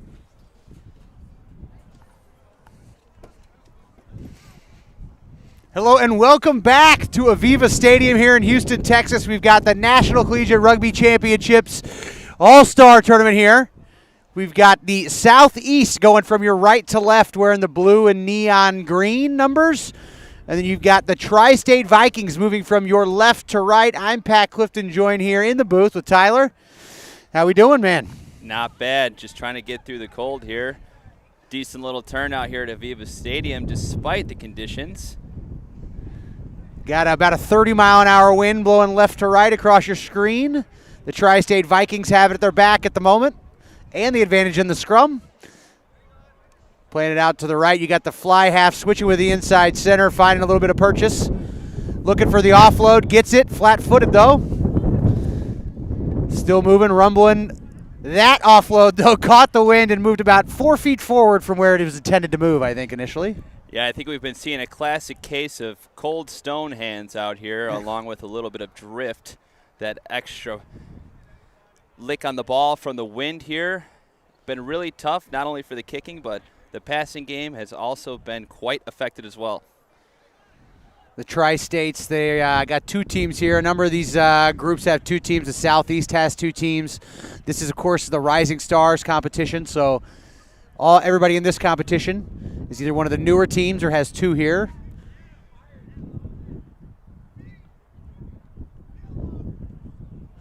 Got a lot of shapes stacked around the inside center here for the Southeast. I imagine where the action would go, but they don't have the ball, so it won't. The Tri-State Vikings steal a sloppy line out and then make their own handling error, just a pass later. The pill is pretty slippery here in this first half. Definitely, and discipline has been one of the key factors for almost every player I've talked to, Pat. Everyone's saying the discipline with the conditions and everything, mistakes are high, but you can't let it affect you. Got to just keep going, keep fighting through it no matter what, and do everything you can to get closer to that try zone. Definitely have a different shape from the Southeast this time. They had an attacking scrum just a minute ago. It's their ball yet again, but they've decided to change the shape up a little bit. Wouldn't be surprised they just go a little shorter passes, just try to move straight passes through the hands, considering they've got a little bit of action. Outside center off of the fly half, who had a dummy to the inside center just before it. Staying pretty tight with it, Southeast is. Not getting too adventurous with their passing yet. Southeast doing a good job making some gains here. See if their back line can convert. Great hole in the middle. It's a good line break up the middle. Picked up by the scrum half, who is immediately corralled, and that's a gain or a loss of about 10 meters on that. And a turnover for Tri-State. 2 steps forward, 1 step back, Pat. And then a turnover again for Southeast. This ball is going every which way. And now it's out of bounds. I think we're going to have a line out here to Southeast. It's tough to tell exactly how it went out. It's been really interesting to see the risk assessment that a lot of these teams are making, really dependent on the conditions of the gameplay here. The things that they're doing, the things that they normally wouldn't do, the style of gameplay they need to change. Now, let's remember that a lot of these people, they really haven't even had a time to get acquainted with some of their teammates. This is some of the first time they've been playing together, and quite some weather to be playing in, that's for sure. Yeah, a lot of dynamics to fight against, but still some good rugby being played on the day. I think these guys will find their feet. It's early days in this game. Got Tri-State putting the ball in. Duncan Wieland out of Colgate. Played for Dave Chapman there. Who's here this weekend also coaching the Tri-State. And now we're going to run it. Southeast, instead of opting to kick for a line out, which is a traditional play there, decide to toe and go. They don't want to mess with the wind. That's exactly what I'm saying, is the risk assessment, the change of gameplay, things you normally would do and wouldn't do, and you're seeing these players really adapting. Southeast fly hacked a loose ball, and then Tri-State picked it up and got a nice long spiral punt. Now it is Nathan Holofield from Lee chasing that one all the way back. That was about a 80-meter gain on that spiral punt from Tri-State. The wind definitely helping out and playing a big role. And now the Southeast is going to have Can't tell what we're calling for, if it's going to be a dropout or if it's going to be a 5-meter scrum. But I think it's going to be a goal line dropout. This is one of the new law variations that has just been adopted here in the United States, now worldwide, that if you touch it down in the end zone, what was often a 5-meter scrum for the defending team is now going to be a dropout. And that's usually results in a very good outcome for the recipient. So Tri-State now is going to get the ball inside the 22. If they can grab it, the loose, even better outcome. And it finds touch. That's absolutely right. So now what should have been, would normally be a clearance opportunity, turns into an attacking line out for the Southeast, or for the Tri-State, because of that kick against the wind from the Southeast. Got to use that wind while you got it against your back. The 5-meter drop, or that new goal line dropout, is going to be a dodgy play regardless of the conditions. But with the wind in your face, it is absolutely lethal. And the result is a great platform for the Vikings.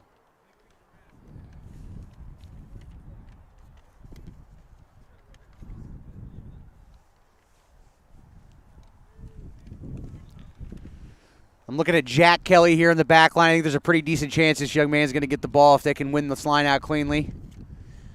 He's a big, heavy carrier. But he doesn't. Southeast steals it. It's a loose ball on the ground now. And a penalty. Not entire. Oh, no wrap. It looks like there was some contact, a tackle with no wrap. So the Southeast quick taps it again. They don't want to kick against that wind. Quick tapping from deep in their end. That's that risk assessment you're talking about, Tyler. Yeah, as much as Southeast wants to keep the mistakes to a minimum here in their 22, Tri-State's got to do a job of, not only getting those meters gained, but converting it when they're in the 22. Nice break. This 9 for the Southeast, Garrett Peel from the Citadel. He is electing to carry the ball an awful lot.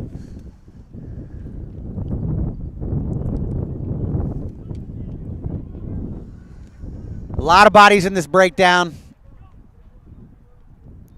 Good spin pass there from the forward. You don't see that a lot from the prop, but a good connection piece, and they finally found a little outside real estate to run on, the Southeast Bears have. And regardless of the fact that they turned it out by getting tackled out of bounds here, that was a good result. They were able to gain about 20 yards, and considering how difficult it's been to kick 20 yards, that's a good line clearance. Yeah, definitely not a bad gain of yardage there. Touchline's been a heavy factor here in the game. And obviously, it's hard enough to throw it straight in the line out as it is. But when you got the wind pushing you here, it really tosses the hooker here for a whirl. You got the wind to your back here if you're the Tri-States. I think this would be they cannot win a line out cleanly, though. That seems to be the issue. So it is again a turnover of the line out, and the Southeast are off to the races.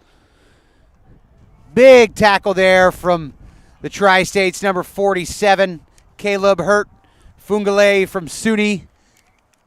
Genesio helping force a knock on there. This will be a scrum put into the Southeast.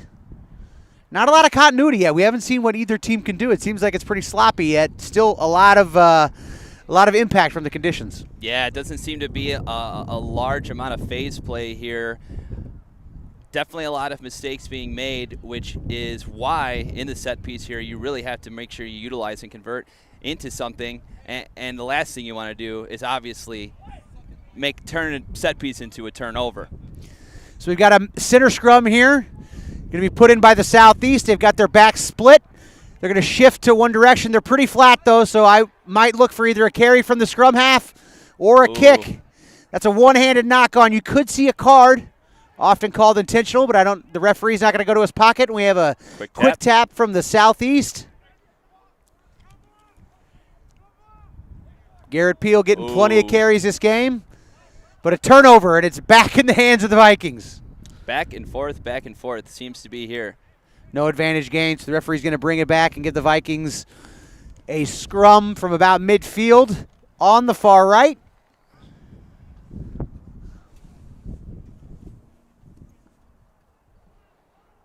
See what kind of shape they come up with. The Southeast has got one defender marking the weak side, even though the Tri-State doesn't have a body there. And then they've got a fullback, and then their strong side wing has also dropped back quite a bit. So If they decide to run their 6 bodies on offense at the 3-man defensive line, they should be able to find some holes. Let's see what the Tri-State does. Good shape here.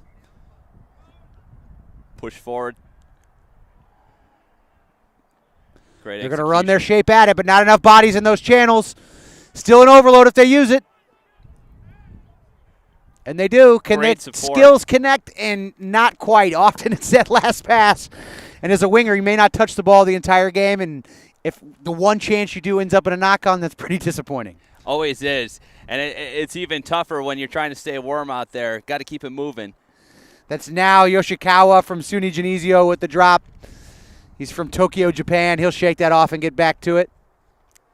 Doesn't seem like Tri-State has done a great job utilizing really the line out. It seems like they've done better here in the scrum.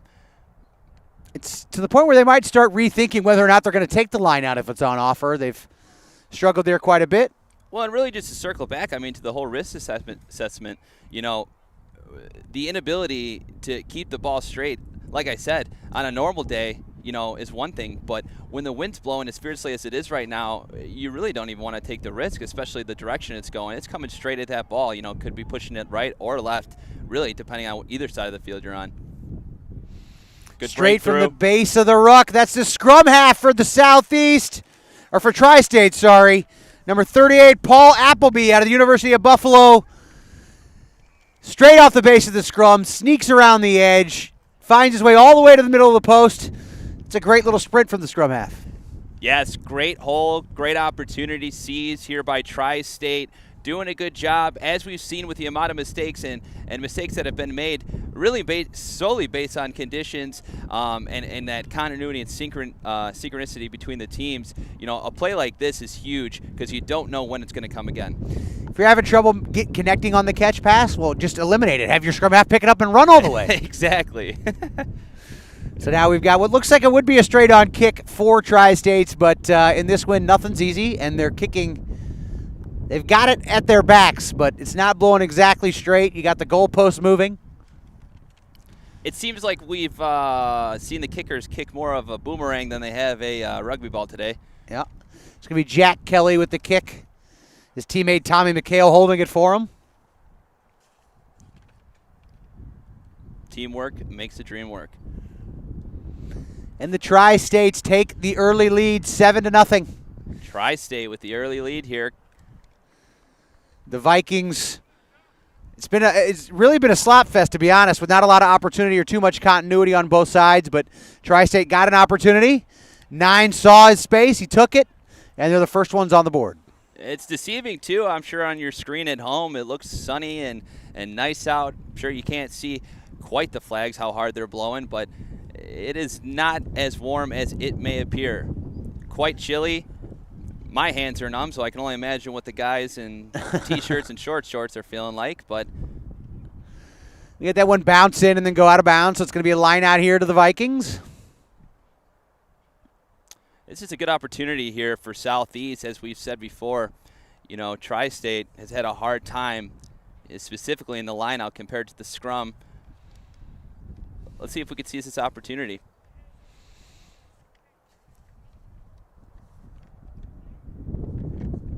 So it is a Tri-State offensive line out, but all too often that has resulted in Southeast possession. And we've got a flat back line here for the Southeast. They got a fullback back deep, a weak side wing guarding that shallow channel.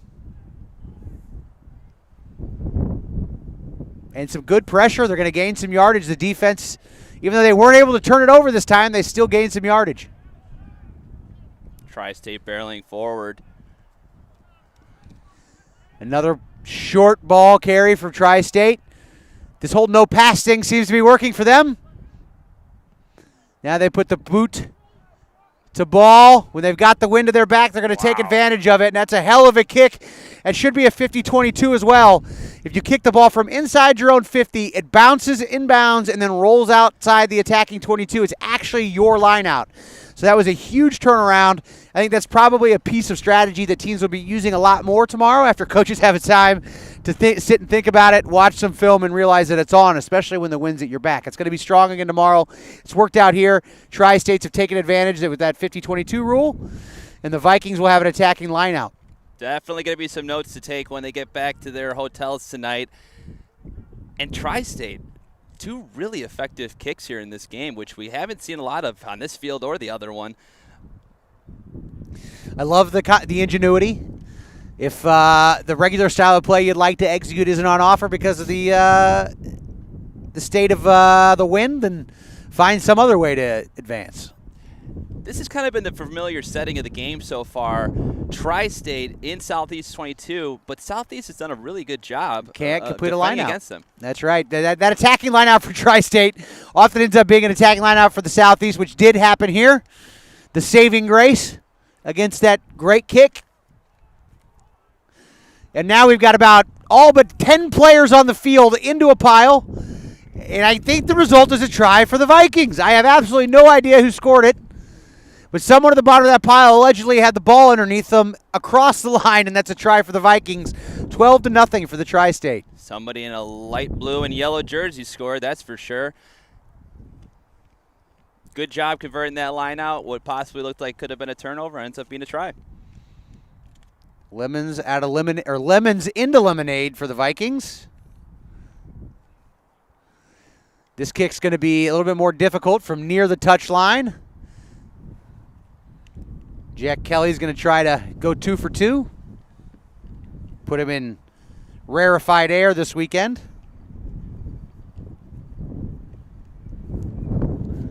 That's a great attempt. It had on the leg, but not the accuracy. No good. So we got 12-0 to the Tri-State Vikings.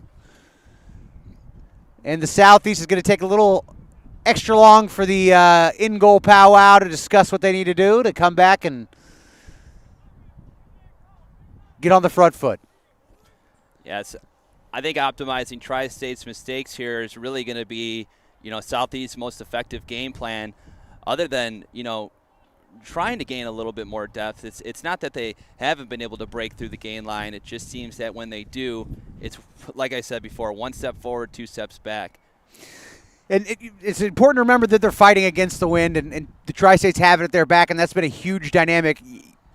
Numerous times this weekend so far, we have seen the team with the wind at their back leading in the first half, and then when the team switch fields, so does the score. So that could very easily happen for the Southeast in the second half. But right now it's Tri-State putting together some phases, moving through the middle third of the field. And that's the holder on the conversions. Tommy McHale playing first receiver. Getting a little too adventurous on that pass, and it goes out of bounds. It's going to give the Southeast a line out just near midfield. See if the Bears can win one of their own lines. They won plenty of Vikings. Let's see if they can win one of their own. Getting pretty late into the first half here. Southeast might want to answer back if they want a little chip on their shoulder going into the second half here.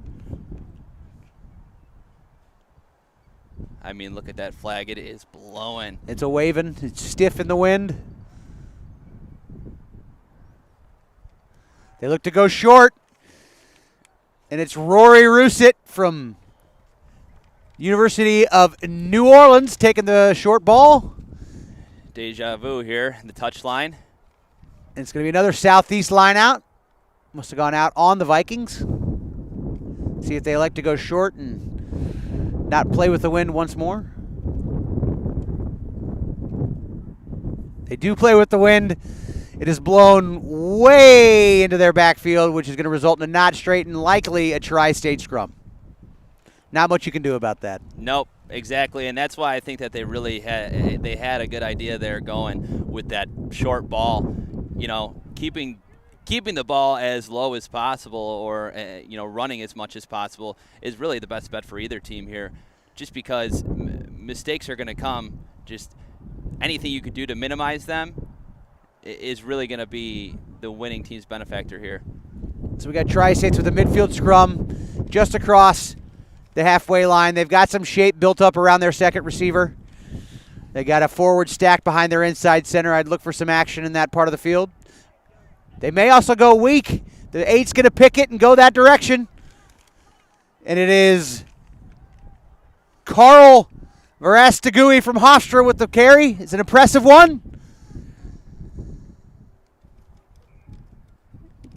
And the Tri-State Vikings elect for halftime. And just out of that breakdown, they kick it out. And that's going to be the first half as the Tri-State Vikings hold a 12-0 lead over the Southeast Bears. We'll be right back here at Aviva Stadium with your second half.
Hello and welcome back to Houston, Texas and Aviva Stadium. We are here on the training fields and we've got the Tri-State Vikings leading 12-0 over the Southeast Bears here in the Rising Stars competition at National Collegiate Rugby's All-Star Shield Challenge. I'm Pat Clifton. I'm joined in the booth with Tyler of Next Level Rugby. Got a great contest here this half. It's the Southeast Bears. You got the wind at their back. How do you think that might affect the outcome? Oh, I think this is going to be a really exciting second half. Tri-State did a great job of utilizing the wind against their back in the first half. Seemed to have a good strategy with the kicking, but not so much in the line-out. Especially in this type of gameplay, if it isn't working, don't keep trying. You only got 40 minutes. As you haven't, like Matt McCarthy said earlier, the clock isn't mistaken. It's 20-minute halves, a little bit less time than regulatory 15s rugby, and less time to obviously convert opportunity into tries. Second half underway here. Is the Southeast right away. Off the kickoff, absolutely no tacklers, running free is number 19, George Mercer, and the Bears are on the front foot, and a penalty to boot. We haven't seen this much offensive movement from the Bears all game, and immediately in the second half, they're on the move. They're moving up the field quick here. That's the big prop right there. Rory Rousset rumbling and stumbling. A nice little short offload to Nathaniel Tucker, who pierces the 22. A loose ball off the back of that scrum, and the Vikings are all over it, but the Bears retain possession. Not for long. It's going to be a penalty for holding on. That happens often when you have a positive gain tackle by the defense. Front foot, turnover, and now the Vikings have saved themselves for at least a few seconds. Great defense with an aggressive offense right out of the gate here from Southeast, but Tri-State keeping that wall strong, staying aggressive on the counterattack. So now Tri-State having to kick against the wind. They'll go for the line out. Not quite find it. A great catch by the wing there from the Southeast. That is Anthony Wilson, who does the spin move, shucks off one tackler, is now deep into contact. The Bears on the move. That's Rousset. Another strong carry up the middle. He's always good for some continuity. And now it's John Schneider getting even closer. The Bears are knocking on the door, looking for their second trip into the end zone, or to the red zone, the attacking 22, but the wind comes into play, and now the Vikings have the ball.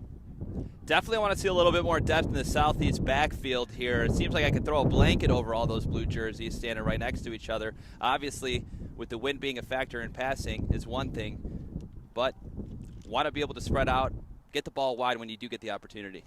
Good support. That is big John Schneider there on the loose for Tri-State with a good offload, and the Vikings have the ball in the middle of the field. Up, it's going to be a penalty holding on. Great contest at the ruck here from the Southeast. We love to see the big guys running and moving. And it's Joshua Schwartz who's got the ball. He's going to tow it into play, looks like, for the Southeast. And he'll go straight at the Vikings. Jinks a little bit, finds a hole. Why pass when it's windy? And he's deep inside the 22. The Bears are off and at it again. Southeast doing a good job getting over the gain line here. Alan Pennington, the scrum half for the Bears, is having to dig deep at every breakdown. He needs his forwards to clear that off a little bit quicker so he can get some quick ball out and keep them on the front foot. It's a penalty for diving over at the breakdown. So the Southeast, I'm guessing, are going to elect to tap and run here. Why not? And it's Rousset that they pick. He offloads it. Ooh. Car crash down here at the... Again, Pennington having to dig and dig. Finally gets it out. Rousset helps connect. And it's the number 2, Schwartz, who goes forward. Pennington gets it out a little quicker this time. Great hands by Cameron Duplantier. Could have easily been a turnover in the end of the drive. Churning his legs. Southeast. Was that Pennington? Not sure if it was Pennington who dotted it down, but the Southeast Bears are on the board. I think that was number 23, Reed Stiles. That cuts the lead to 12-5. Just like that, you switch fields, you switch the wind advantage, and now it is the Southeast who have all the momentum at 5 points to show for it. Just like you said, Pat, obviously with the wind on your side as that 16th man, obviously it's an advantage. And also, Tri-State doing a great job defending Southeast, but Southeast doing an even better job applying the pressure, making Tri-State make the mistakes, creating the hole, and getting the 5. So we have teed it up for the Southeast.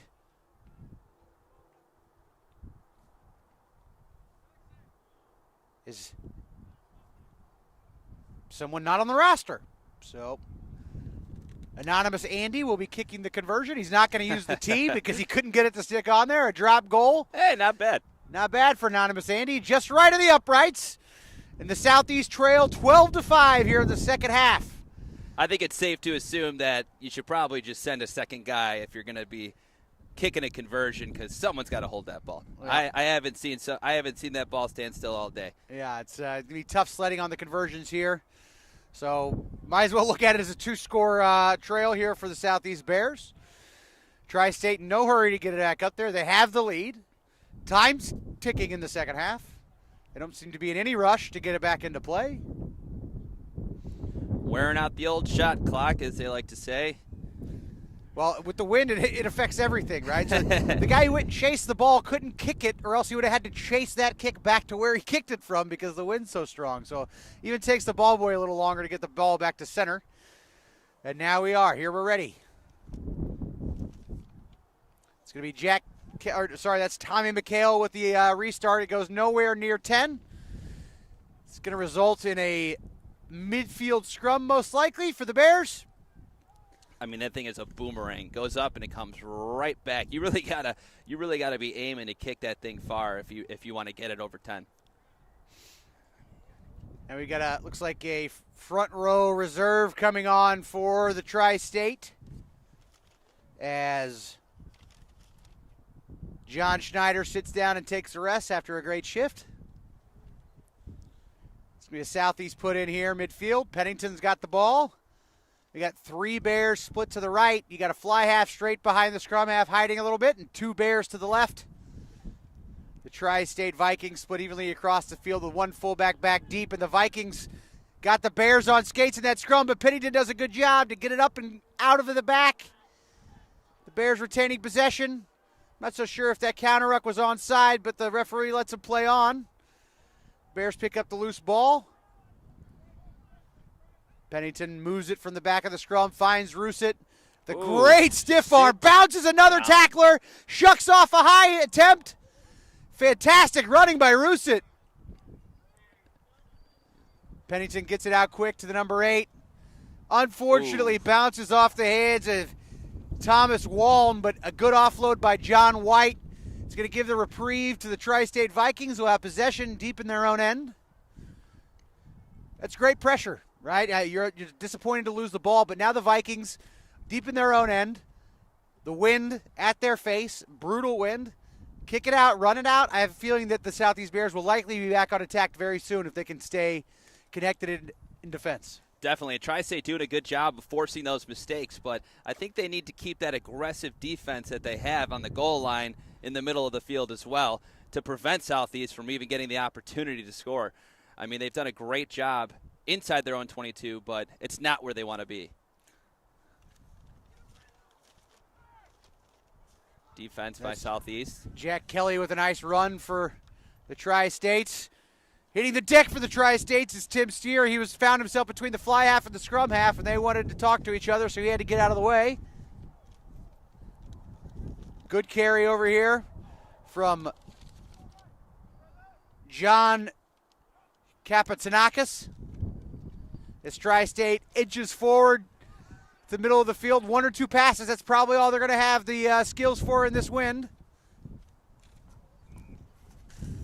And unfortunately, a forward pass for Tri-State. That wind biting them a little bit. They may have played it a little too strong, threw it forward, and now Southeast is going to be back on the attack.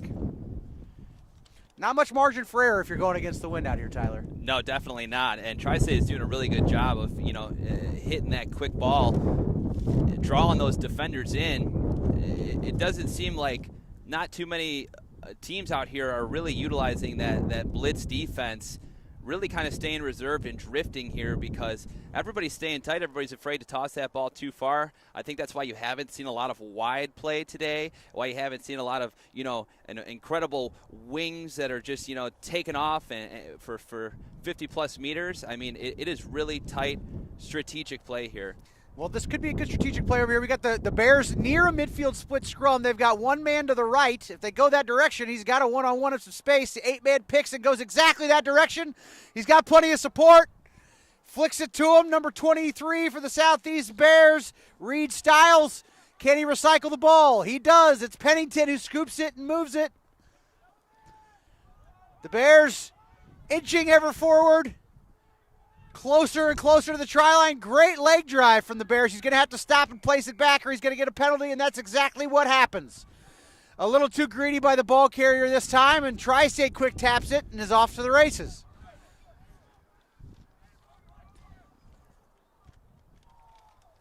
Now it's a maul. An organically formed driving maul in the middle of the field. There's one stop. It's up and moving. Tri-State has it recycled. Cleanly, that is a big number 9. Duncan Wheeland who offloads it. And Tri-State now across the 50 for the first time in the second half. Tri-State seems to be finding the good holes here. Kevin Hunn with a nice pass out of the back of the ruck. We're going to go right and find Duncan Wheeland yet again. He dishes it there to John Kapitsanakis. Counter ruck by the Southeast as they try to slow this attack down. Tri-State's is happy to take its time. Haven't been as familiar with this side of the field this half of the game. Tri-State with the rubber. Impressed with the game management by their scrum half here, moving it left to right. Good bump on the edge there by Paul Appleby for Tri-State.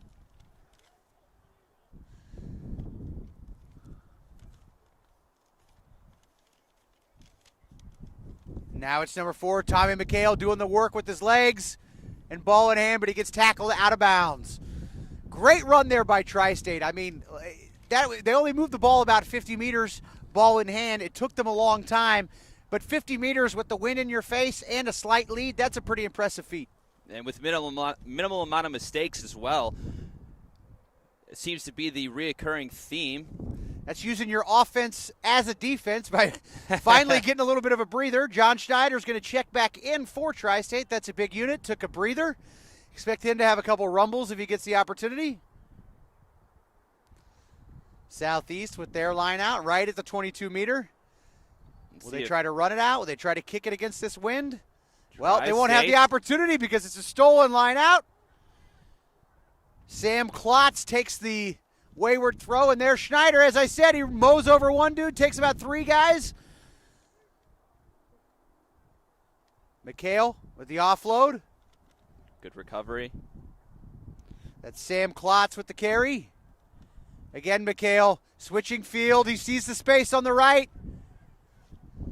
Flicks it over to Appleby, who has a nice charge again. Schneider, the one-man maul, but he has the ball ripped from him in contact. Oh. That was Silas Brady with the steal, and now the Bears are back on the move. Making one man miss, a couple of stiff arms. If he moves the ball, he's got a lot of space. Numbers for the Southeast Bears. It was number 13, Cameron Duplantier, who couldn't make that pass. He had 2 men to his outside. Nothing but green grass in front of him. If they complete that pass, it is a try for the Southeast, but such as it is, scramble defense for the Tri-State, they hold on to the lead. And it seems like Southeast just seems to be brushing off these Tri-State defenders. Looking a little bit tired out there. Going to have to be a little bit more aggressive on the defensive end if they want to be able to stop Southeast from getting those breakaways. You can't always be relying on mistakes to, prevent the other team from scoring. Sometimes you got to make those hard hits. Everybody's muscles out there like cold rubber bands. Got to stay warm. You get the sense that the Tri-States would like this game to happen a little faster, and Southeast would like it to last a little bit longer. The Vikings clinging to a 7-point lead as they put the ball into the scrum at midfield, going left to right. And it's McHale with the dummy, finding a half break. Looking for the offload, doesn't get it. Good counter ruck by the Southeast, but they're going to be able to pull it out and keep it moving. Oh, they got numbers right. Great play by the scrum half. He finds a huge hole. No one tackles him, not held, so he's able to get back up and keep running. Completes the offload. And John Schneider runs right back into contact. They're still rolling. Looks like we've got no wrap against the Southeast. So there was a penalty against Tri-States while they were holding an advantage against the Southeast for no wrap. So the referee's going to bring it back. And we've got a penalty play here for the Tri-States at the 22. What's your choice here, Tyler? It's your pick. In this weather, this condition, it looks like they're going to take a scrum. What would you do? I would definitely take the scrum. I think Tri-State has been good in the scrum all game. It seems to be some of their most effective play. It seems to be their number one source of gaining meters here, especially in Southeast 22. They got Thomas Finnegan at the back at the number 8. They got 2 men split to the right. 4, including the fly half, split to the left. Something tells me they might just go right and try to create space or create numbers in that space. That's exactly what they do. Great support. What a great pass out to number 35 on the wing, Christian Martin. Doesn't quite find his way in. And that's Appleby. Appleby's in. He's got to center it. Gets pretty close. That's a try for the Tri-State Vikings, who extend their lead 17-7 here in the second half. Took a little bit of a break, it seemed, in the first part of the second half, but they answer back to Southeast scoring and extend their lead by 5 midway here through the second half, Pat. Tri-States, that's Dave Chapman, the head coach at Colgate, marching out the tee for his team. Take your time. Now you have a 2-score lead. 17-7 here, at least midway, if not further into the second half. The Vikings would be happy to let that time melt off the clock. What do you think of the body language here of the Southeast? They've got the wind at their back. They've still got time on the clock. You feel like they got it in them to make the comeback? Oh, no doubt. It's just making the right choices. It's that one looked like it was destined, and then there was a gale-forced wind that blew it right out of the way. That was it should have been a money kick, but unfortunately it's no good, and the Vikings still lead 17-7. It'll be the Southeast Bears coming to kick it off. Impressive enough that you get it that far, honestly. The Bears really need to retain this kickoff to regather some momentum, put themselves back in the 22 for a chance to make it a 1-score game. Southeast is going to need to not take their foot off of the gas here if they expect to stay inside of this game. It's a good take on the kickoff by John Kapitanakis. A loose ball scooped up by Klotz. Good hands by the big man. Risky kick.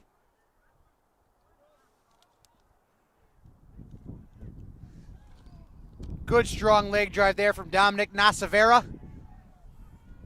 One pass to McHale. He finds another runner. That's Jack Kelly. The scrum half takes it into contact himself. Be a slower ball most likely this time for the Tri-State, and it is. Before they find Schneider, it's going to soak up multiple defenders.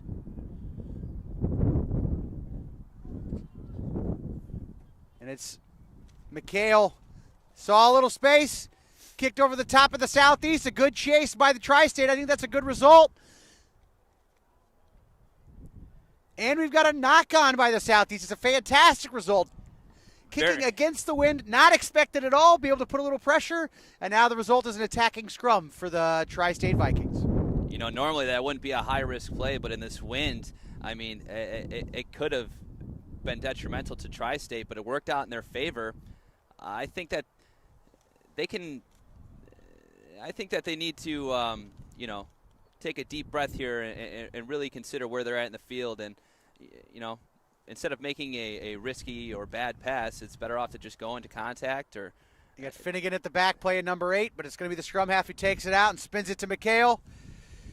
He finds a center who finds a couple of tacklers, but is able to recycle the ball. Going number 8 for suplex. Southeast. Yeah. Either the suplex or trying to hold him up for the maul, one or the other. Tri-State content. I think the Southeast had an open ball over the top if they wanted to contest it. The Vikings looking to go a little wider this time. Oh, It's Finnegan now with the ball on the loose. Stolen. turnover. Stolen in contact by number 14, Nathan Holofield. Exactly what I was saying. Want to cool it down, cool the jets, take it easy. You got the lead.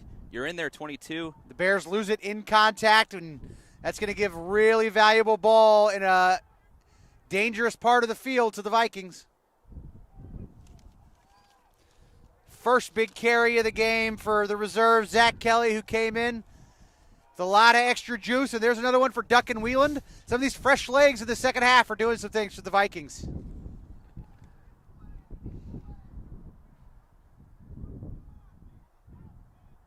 Scrum half digs it out. Moves it to McHale. He decides with the spin pass. Skips it out to the reserve center. Number 24, Frederick Vierdsma.